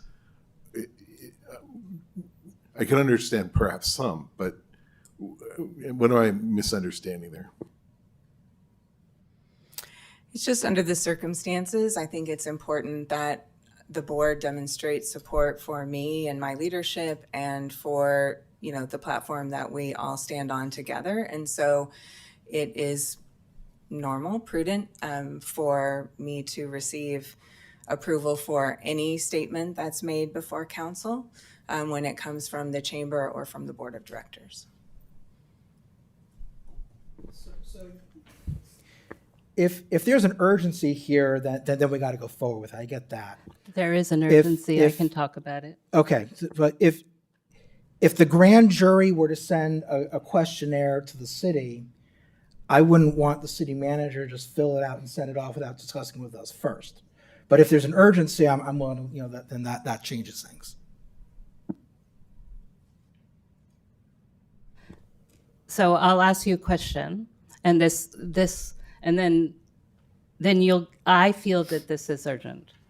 So I learned earlier this month from our county supervisor that the chamber stopped paying rent last year, that the chamber didn't pay rent for 8 months, and that apparently was suggested probably in 2024, but in 2025, our new supervisor had it. I have the information of a letter that you sent them. Strangely, it wasn't dated, but where you proposed, I'm reading from the letter now, the chamber, you said, as the chamber has paid $215,000 in rent, but then you cross it out and add $245,000. So I think your original version of the letter was talking about 2023 numbers, and then you hand wrote in the 2024 numbers so that our supervisor would have it. As the chamber has paid, I'll use the latest number, $245,000 in rent on a building that the chamber designed, built, and paid for, we would like to negotiate a transfer of deed for the 0.33 acre parcel of land on which the chamber building rests for remuneration equal to rent already paid, over $245,000, by the Los Altos Chamber of Commerce. And this is a 3-page letter, so that's just a very brief part of it, but that was the proposal. The Board of Supervisors never reviewed that and never said, oh yeah, let's do that. Nor did they ever, as far as I'm aware, give you permission to stop paying rent. So when we, as a city, hear from our county counterpart that you are in arrears with the chamber building, I find that very concerning. So do you care to explain and address the situation and why we have to learn about this from our supervisor? I would be happy to explain exactly what happened, and I was acting with the full knowledge of my board at the time. The first 50 years of the lease from the Chamber of Commerce was done at a rate of $1,000 per year because the chamber office was placed on the land that was transferred from the railroad to the county for the Foothill Expressway to go through. When I came in 7 years ago, the rent that we were paying, instead of it being $1,000 per year, it was approaching $3,000 per month. And something about that didn't make sense to me as far as, why were we paying $1,000 a year for the first 50 years? And then that changed for what's been the last 10 years. So I did some research to find out why. Because I think this history was lost over time between county staff, chamber staff, and et cetera. I believe people were acting in good faith, but they didn't have the information any longer. Because of that, the lease for the second 50 years was calculated based upon office rental rates at the time, instead of the grace of the building being relocated to another site and was instead then billed at a regular rental rate for a building that the chamber actually themselves had built. Business owners donated materials. An architect paid $1, was paid just $1. His name is Goody Steinberg, for the design of the building that is the chamber building. So what we should actually have is minimally a land lease rather than a lease that pays for the structure that we actually built ourselves. Thank you. I'm going to stop you there because you've explained. So, and I will share this letter that I got from the supervisor's office with the city manager to share with council. I understand the explanation, but that has no relevance and ignores the fact that a new 49-year lease, 50-year lease, whatever you want to call it, took effect on July 1st, 2015, and was signed in January 2014. So yes, you made an argument for why maybe you didn't think that was the right lease, but you are under a lease. The supervisors didn't take it up, and you stopped paying rent unilaterally. So I understand that there's a payment plan, but the county is our partner. Sure. And now so the reason I think this is urgent is this reflects on all of us. The chamber is yes, it does. The chamber is very important in this community, and we have no idea that last year you unilaterally chose not to pay rent because you didn't approve of the deal that was signed before you even assumed president of the chamber. Okay, that's not accurate, Mayor. I did not unilaterally make a decision. Okay. In conferring with the executive board, Okay, go ahead. Can I? Okay, go ahead, yes. Sorry to interrupt. So in conferring with the board at the time, we were in negotiations and conversations with representatives from the supervisor's office and from the Airport and Roads Department about the negotiation of the lease. And so during that period, it was decided, not solely by me, but by the group as an entirety, that we should, instead of continuing to put money into the $250,000 that had been paid to continue to do that, to pause and to negotiate a solution and to have those discussions. Okay, so that is not, I got this from the staffer who has Airport and Roads under them, so that is not their understanding. But I want to open it up to Councilmember Daley to ask a question. Hi, Kim. Thanks for being here, and thanks for all the things that the chamber does for the community. It's normal to pause payments when you're in a negotiation, but it's also normal to send notice that you're going to do that and to have documentation that provides a paper trail for that. And if this was a decision that you didn't take but was taken by the board, then there should be minutes and there should have been a vote. Do you have those things? I'm sure I do from the executive board at the time. I don't know how the governance of this body works, but you know, you said earlier that it's your practice to get board support, right? Because you're coming before council and you said, I need to get my board support for answering these questions because I don't want to go out on a limb. I don't want to. What I interpreted it to mean, you don't want to get in front of your skis, so to speak, right? And that's appropriate. But it seems to me like if that's your modus operandi, then this particular exchange with the county would be papered the same way. You'd have minutes from a board meeting or something. Okay. I was not informed that this was even going to be a topic of discussion tonight. I could have prepared and looked back in minutes from meetings if I would have known that this was agendized in any sort of way.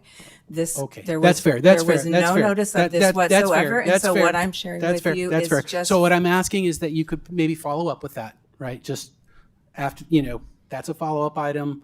Just look back at the paper trail on that discussion, because we can go back to the county and say, look, here's the paper trail. Our chamber sent you this letter on such and such a date notifying you that, payments were going to be suspended and put into an escrow account,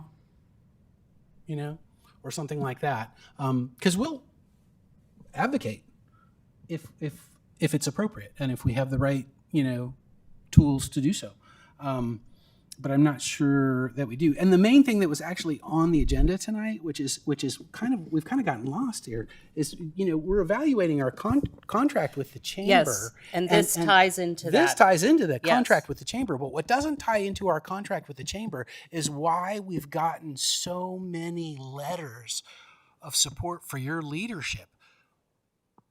Your leadership is an issue between you and your board. It's not between us and you. And what we're taking up tonight is whether or not we want to continue to pay, I think it's about $66,000 a year, largely for the production of the magazine.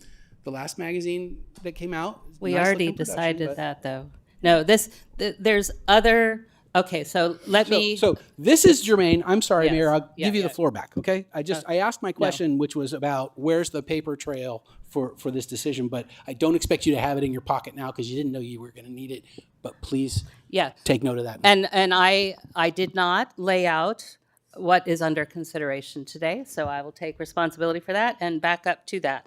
So we are able to consider all aspects of our relationship with the chamber. If you had looked at the questions in the staff report that apparently you sent us answers to, if you had looked at the Q&A, you could see we have questions about how you've interacted with the city, how you haven't communicated with us, how you've cost us money.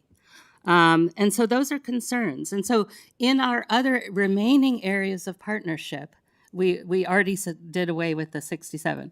We have $14,000 for the Visitor Center for another 3 or 4 years. The LEAD program, which, by the way, we support very much. I know there's a group of people who work to bring that LEAD program forward, and the city funded it because we value it. So it was a little weird getting emails from LEAD participants saying how important the program is. It's not the program that's in question. It's our ability to trust that you will do with us what you have done. I think if you look, and again, the public should look at all this information. It's out there in the Q&A. The Taste of Los Altos. 3 times we went through you either canceling with short notice or finally just not even canceling and not showing up where we had staffed. There's just all sorts of examples of relationships. So what we are looking at today, our choices, keeping in mind our fiduciary responsibility to our taxpayers, include do nothing because we've already enacted what we think is sufficient, such as we've already redefined the contract, and it's just the visitor center and ad hoc proposals. we haven't talked about yet, but this is part of what's on the agenda, is that you were late in delivering the magazine that you already had a 50% extension of the deadline, which was originally June 30th. And so we asked, I think the staff report asked questions about, show us the invoice for the printing costs, because we paid for that. Show us the invoice for the delivery, because we paid a significant amount of money for delivery. Or we can make other changes that reflect broader concerns that we might have based on current information, such as insurance. Do we want to keep without a certificate of insurance showing us that you're covered? Do we want First Fridays going on until we see? We've provided until we those surf? multiple times, though. No, but you didn't provide proof of insurance. What you provided for the current year was actually just this declaration of insurance that you would need to pay. It didn't actually show that you paid for that policy. So I have a long list of things, but so we can either say we've done enough as it is. We can talk about whether we submit, if we get receipts. I don't know if you provided receipts in the information tonight, whether we submit for what we paid for but didn't actually happen, because I believe your delivery of the magazine didn't involve costs, but I could be wrong.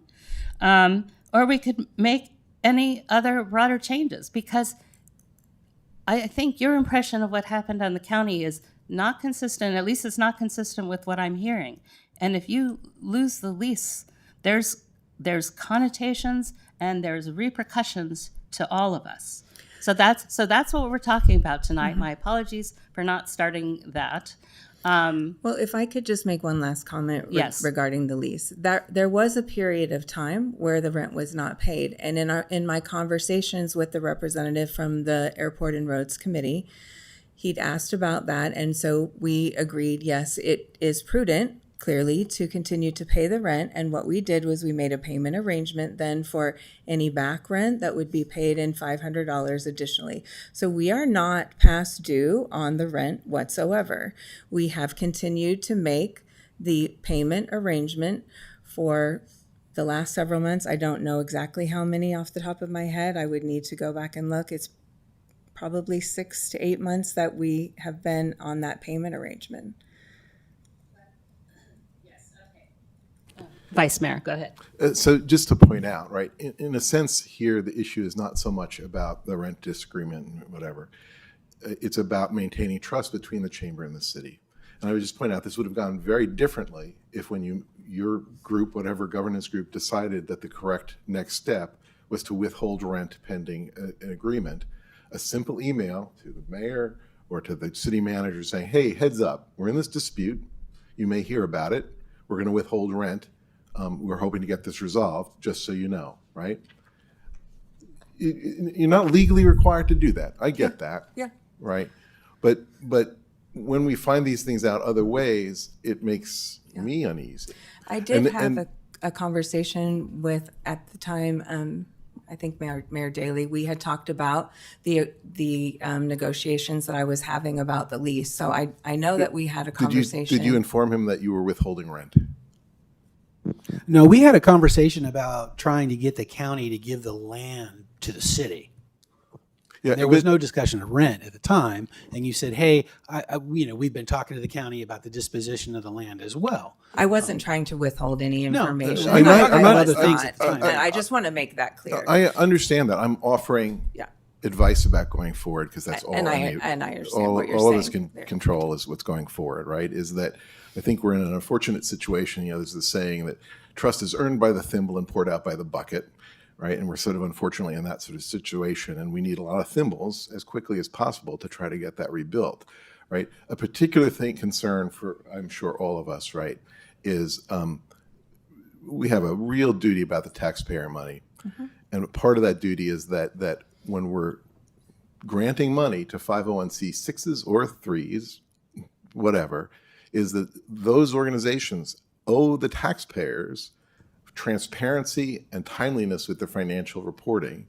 And when we see that, right, we have to start assuming that it may not be a good repository to invest the taxpayer dollars that we're responsible for, right? I'm sure there are a lot of other reasons that you ought to be on top of that, but that's definitely one where, just personally, I cannot support funding any organization that's behind on its obligated financial reporting. Also, the insurance thing, it's very important, right? And this is very timely, right? We have a First Friday coming up on March 6th. There will be hundreds of people walking the streets of Los Altos, drinking or whatever, right? Out among the traffic, right? And you're the host. Can you assure us that you have full liability insurance coverage so that if, God forbid, anything happens, that you have proper insurance coverage at this point?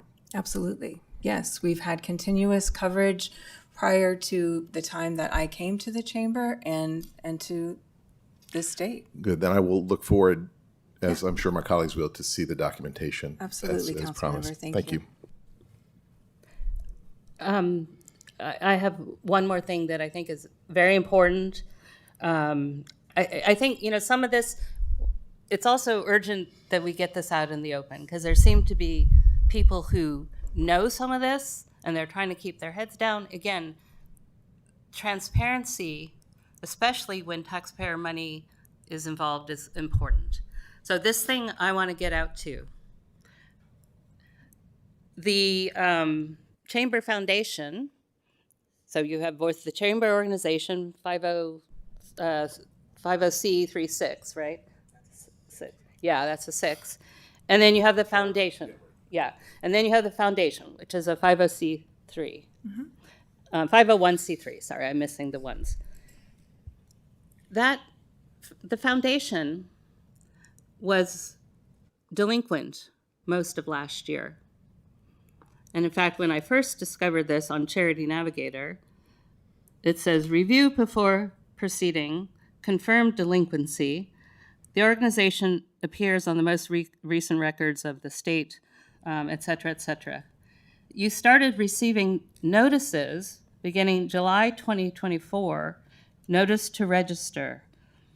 September 2024, notice that you were not registered. January 2025 was, and this is all public information available on the State Attorney General website. They are the ones who monitor nonprofit. January 2025, you received a delinquency notice and warning of penalties. It says, the above captioned registrant is delinquent with the Registry of Charities and Fundraisers for failing to submit required annual reports. An organization that is delinquent, suspended, or revoked is not in good standing and is prohibited from engaging in conduct for which registration is required, including soliciting or dispersing charitable funds. And then there were more of those notifications through October. Now, you've since cured that delinquency, but you were collecting charitable donations through 2025. That, I'm not a lawyer, but that doesn't look copacetic. I could not any longer not be sure that our public isn't aware of this, because so many people have given brick donations, and whatever the Gulf, tax donation partial for registration you may have suggested. I don't know if that was, but certainly the bricks. Enough people are learning about this. I did not want this council to be accused of knowing it and not making the public aware of it. So can you speak to the fact that your foundation was not legally able to accept donations, and you've cleared it recently? But what can you help us understand about that? You know, Mayor, I've had this conversation with Mark Seidel recently. I don't know how it was that transpired, honestly. I did not receive... Forgive me for interrupting. You're asking for public comment, and I understand why you're asking for it, but you may be asking the president to put herself or the chamber in an actionable position, and I think that's really unfair. Okay, so I'm fine with that then, if you prefer not to answer. Speaking of public comment, do we have any other questions before Kim goes to sit down? Or yes, go ahead, council member. Has the golf tournament been paid for?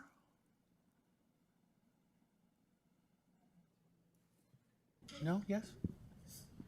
She's not going to answer. So what public comment cards do we have? Or do we have any more we have here on the 5 dais? cards. We have what? 5 cards. Okay, let's do 2 minutes, please. The first speaker is Janine Valadez.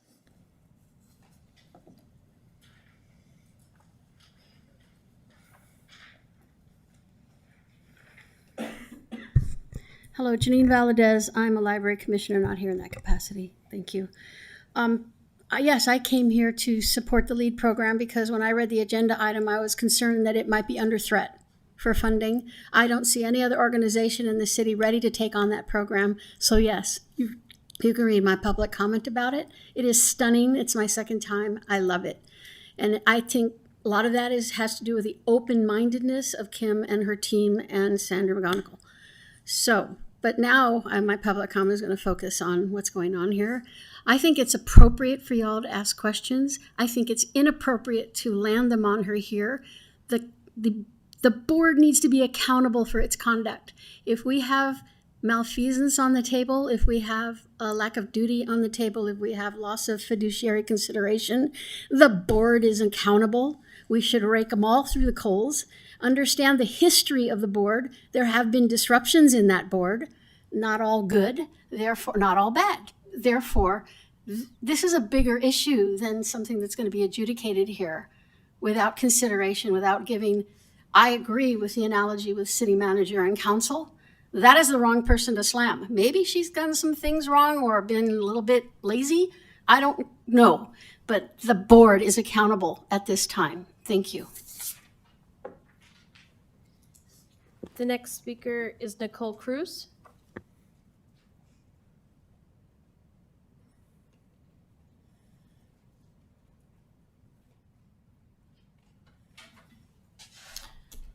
Hello, Nicole Cruz here. I am just up here to support, in support of Kim Mosley. I worked with her. I was a manager at Momentum Cycling Studio in downtown Los Altos from pre-pandemic, 2019, all the way through 2024. And when we opened in the new location at the cobblery, the old cobblery, Kim was a leader through the pandemic. She brought my colleague, owner Victoria Summers, and I were kind of the lone rangers out there on during pre-COVID, post-COVID. Kim was always on the streets, making sure that we were unified as small business owners, and uplifting the community, supporting one another, advocating for all of us.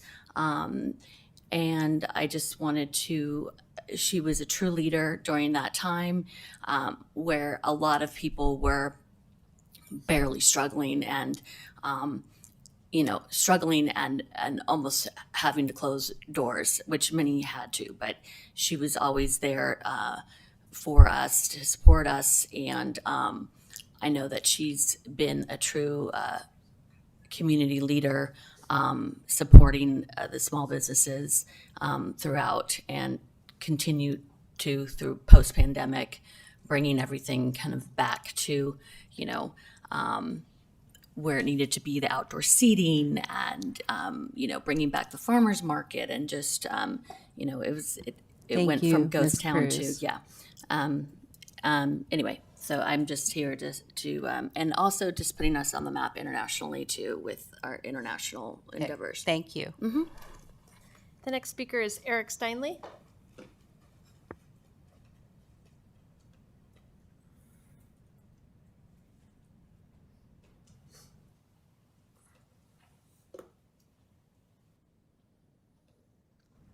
Just very briefly, I'd like to endorse what Janine said.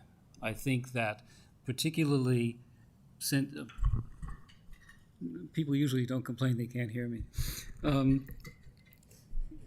Since the Los Altos Community Foundation, which used to support the LEAD program, is now the Los Altos Mountain View Community Foundation, they've broadened their scope.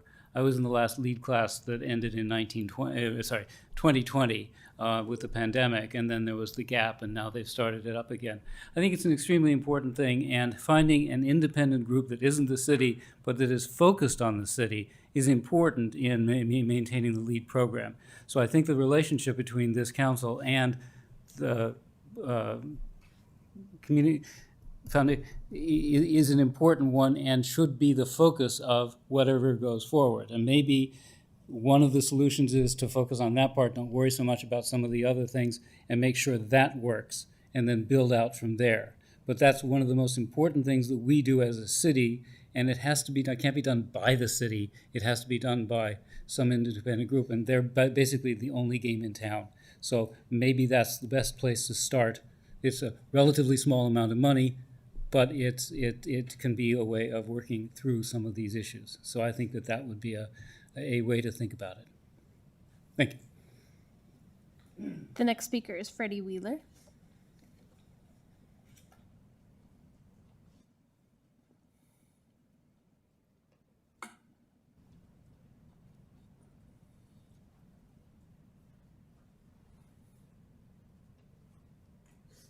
Good evening, everyone. I just wanted to say that I think the LEAD program is very, very important. And I want to thank Kim and the Chamber for everything they've done to bring that back. I also think it's important that she and the Chamber did yeoman's work during the COVID pandemic when everyone in the city was really, really suffering. And I want to say also that she has been very helpful to the library endowment with suggesting ways that we can involve ourselves in the community and being a real source of very good advice. And I just wanted to stand up and speak for her and for the Chamber. Thank you. The next speaker is Bettina Epp.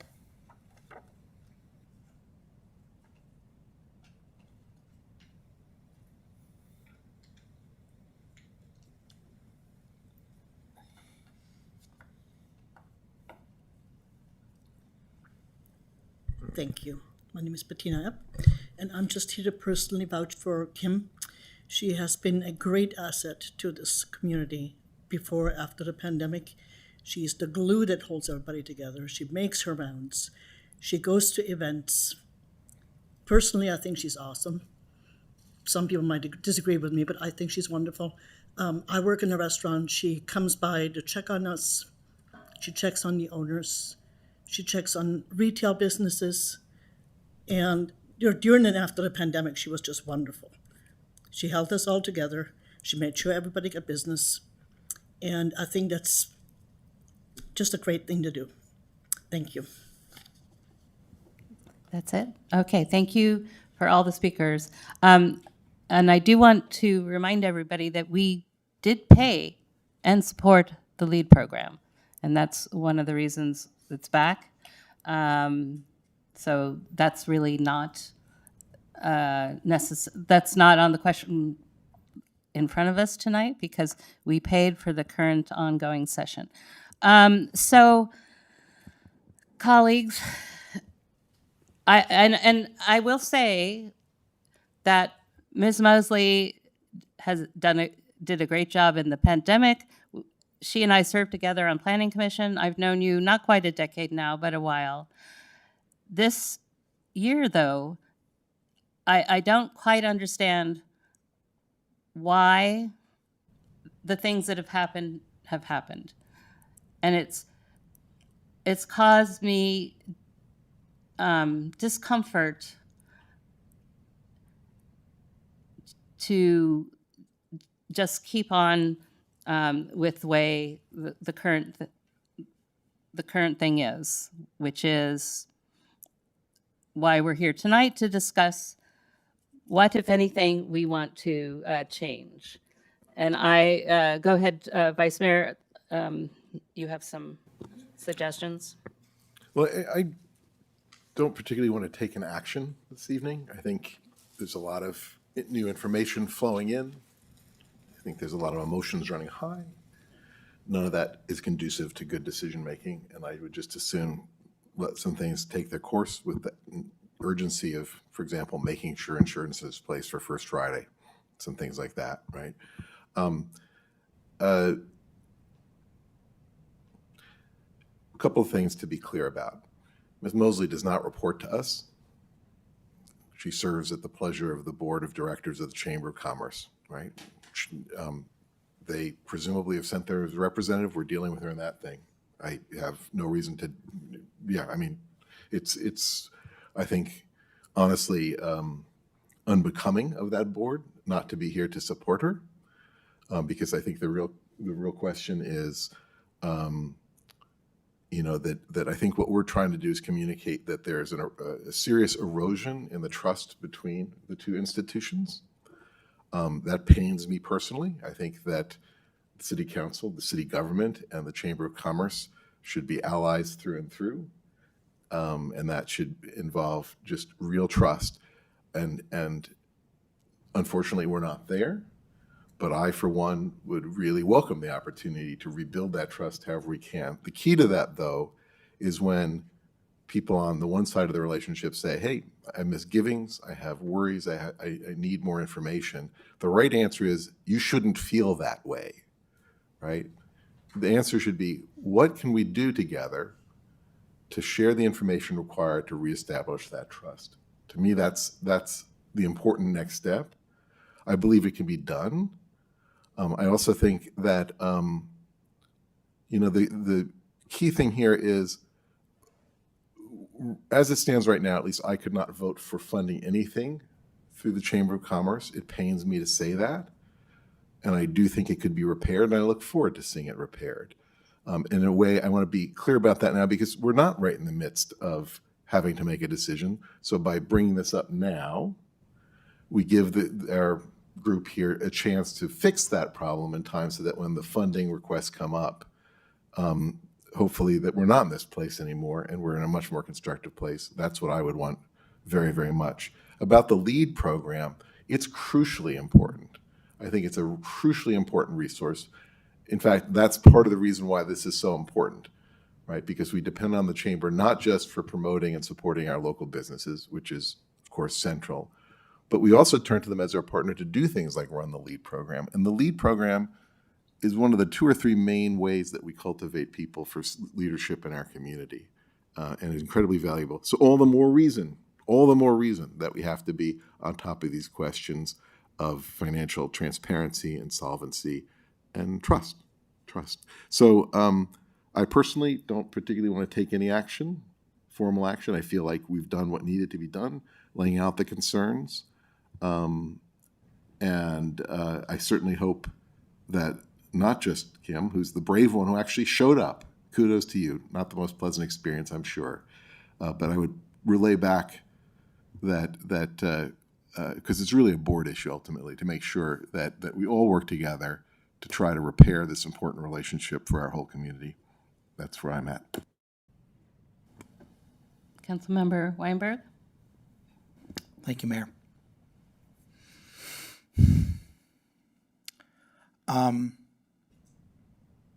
I'm shocked to hear the Vice Mayor's comments, but pleasantly so, because it wasn't what I was expecting. I think that most, not all, but most of the concerns that have been raised by the council tonight are legitimate and fair. The process that we've undergone tonight is absolutely shocking to me.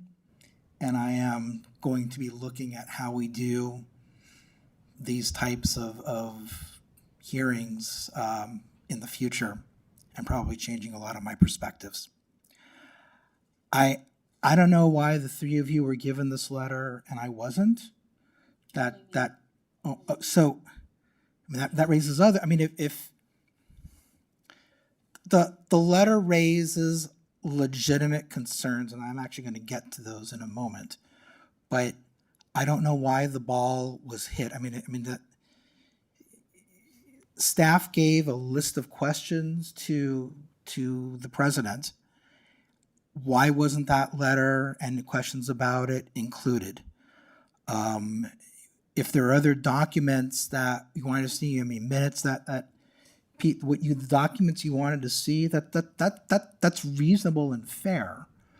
But she's not going to have her minutes books with. I mean, and you got there, but I mean, you had already. She was already rolling back by the process that was undergoing. I have never seen the council be quite this aggressive before when it didn't really have to be. And that's truly shocking to me, because I didn't expect it from this group of four.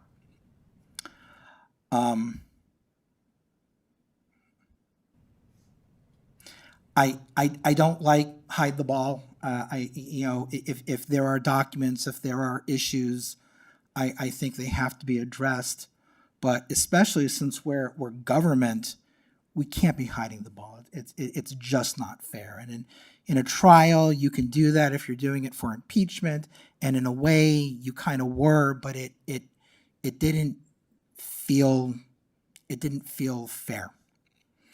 And in looking at the questions that were asked in the Q&A and the way that staff was responding to those questions, I mean, it was clear where the majority lied and where staff lies. I understand that, and I understand why we're here, whether or not I think that's fair. But it is what it is. And again, there are very legitimate concerns that have to be answered. And frankly, I think that the chamber would agree with that. I mean, get us a certificate of insurance. Let's make sure that we're insured. I mean, I don't think anyone's going to have a problem with that. I do agree with the vice mayor that we probably shouldn't make any decisions tonight.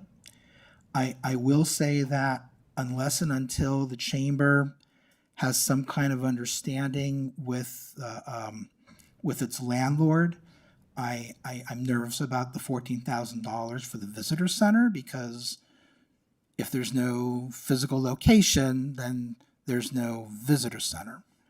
I was asked to speak at a LEAD meeting a month or two ago, and it was very well attended. There were at least 20 people there. Mr. Carnasica also presented.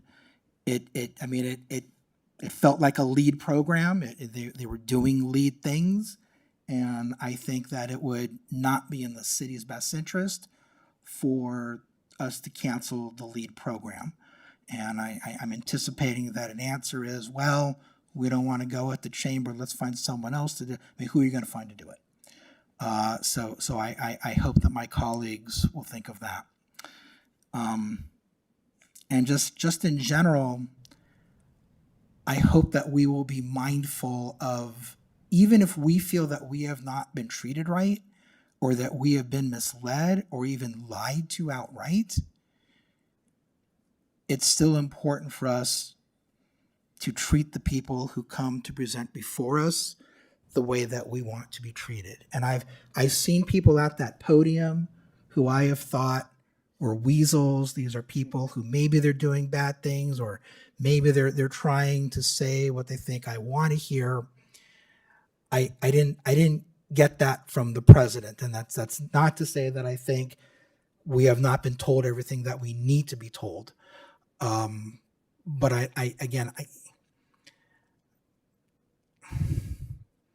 I'm disappointed with how the president was treated tonight. And I think it takes away from the seriousness of the concerns that the council has, many, if not most of which are legitimate.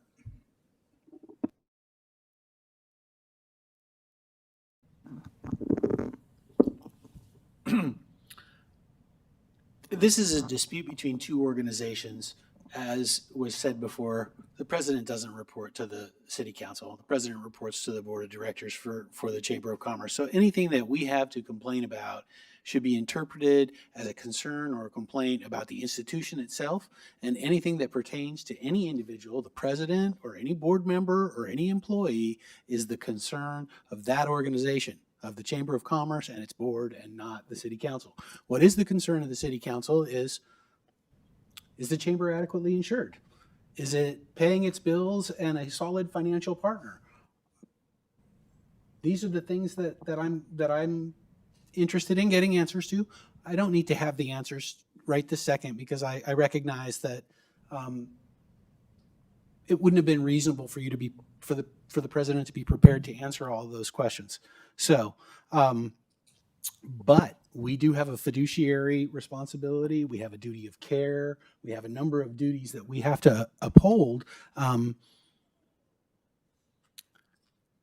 there's no doubt that the LEAD program is wonderful, but we cannot have a financial relationship with an organization where we pay taxpayer money and that organization doesn't uphold the standards that are required for partners of public entities. It's a high burden.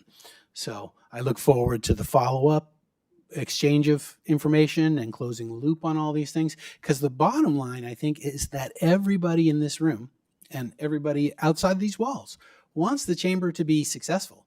A successful chamber means a successful community, a successful business environment, happy residents. You know, we all want the chamber to succeed. So I would agree with the vice mayor that we don't need to take action tonight, but I would say that this is a critical inflection point in the relationship, because we are all contemplating whether or not we can sign one more check as the conditions exist right now.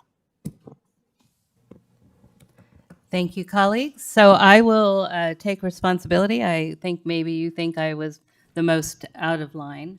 I will let you know that some of these discussions, I have talked to some board members, and they had most of this information, if not. The letter was fairly recent from the county, and I had that because I happen to have copy with our supervisor, and that's just how it went.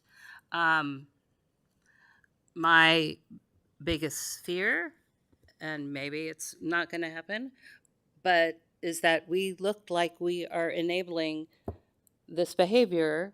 And you're right, it's not necessarily our duty to prosecute it. I'm not a lawyer, so apologize if I was masquerading as one. But this is very important. We've been looking at it, talking about various aspects of this for 4 months. And it's getting very uncomfortable when it's gone beyond us. So I apologize. If I'm sure it was uncomfortable, and as I said before, you've added a lot of value to the community, but things have been different this past year, particularly in the relationship between the city and the chamber, and I think all that is documented now. I did not want us to be accused of having enabled this. So maybe that wasn't the most graceful way to handle it, but I wanted to share what I know, the bulk of which is public information. Anyone could look it up. So with that, I do want to ask for clarification, though. Is First Friday contingent on the proof of insurance documentation? The next one, colleagues?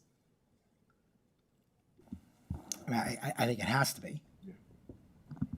Are you kidding? After we've created a public record where we inquire as to whether or not they're adequately insured? Okay, Yeah, it's there's some direction then. And anything else? I think we've covered it. Again, I accept responsibility. Maybe not graceful how it got out, but this had to not be kept under wraps anymore. So with that, we will move on. We don't discuss our informational items, tentative council calendar. Again, I would encourage people to always look at the council Q&A. There's a lot of information in there. And do my colleagues have any reports or future agenda items?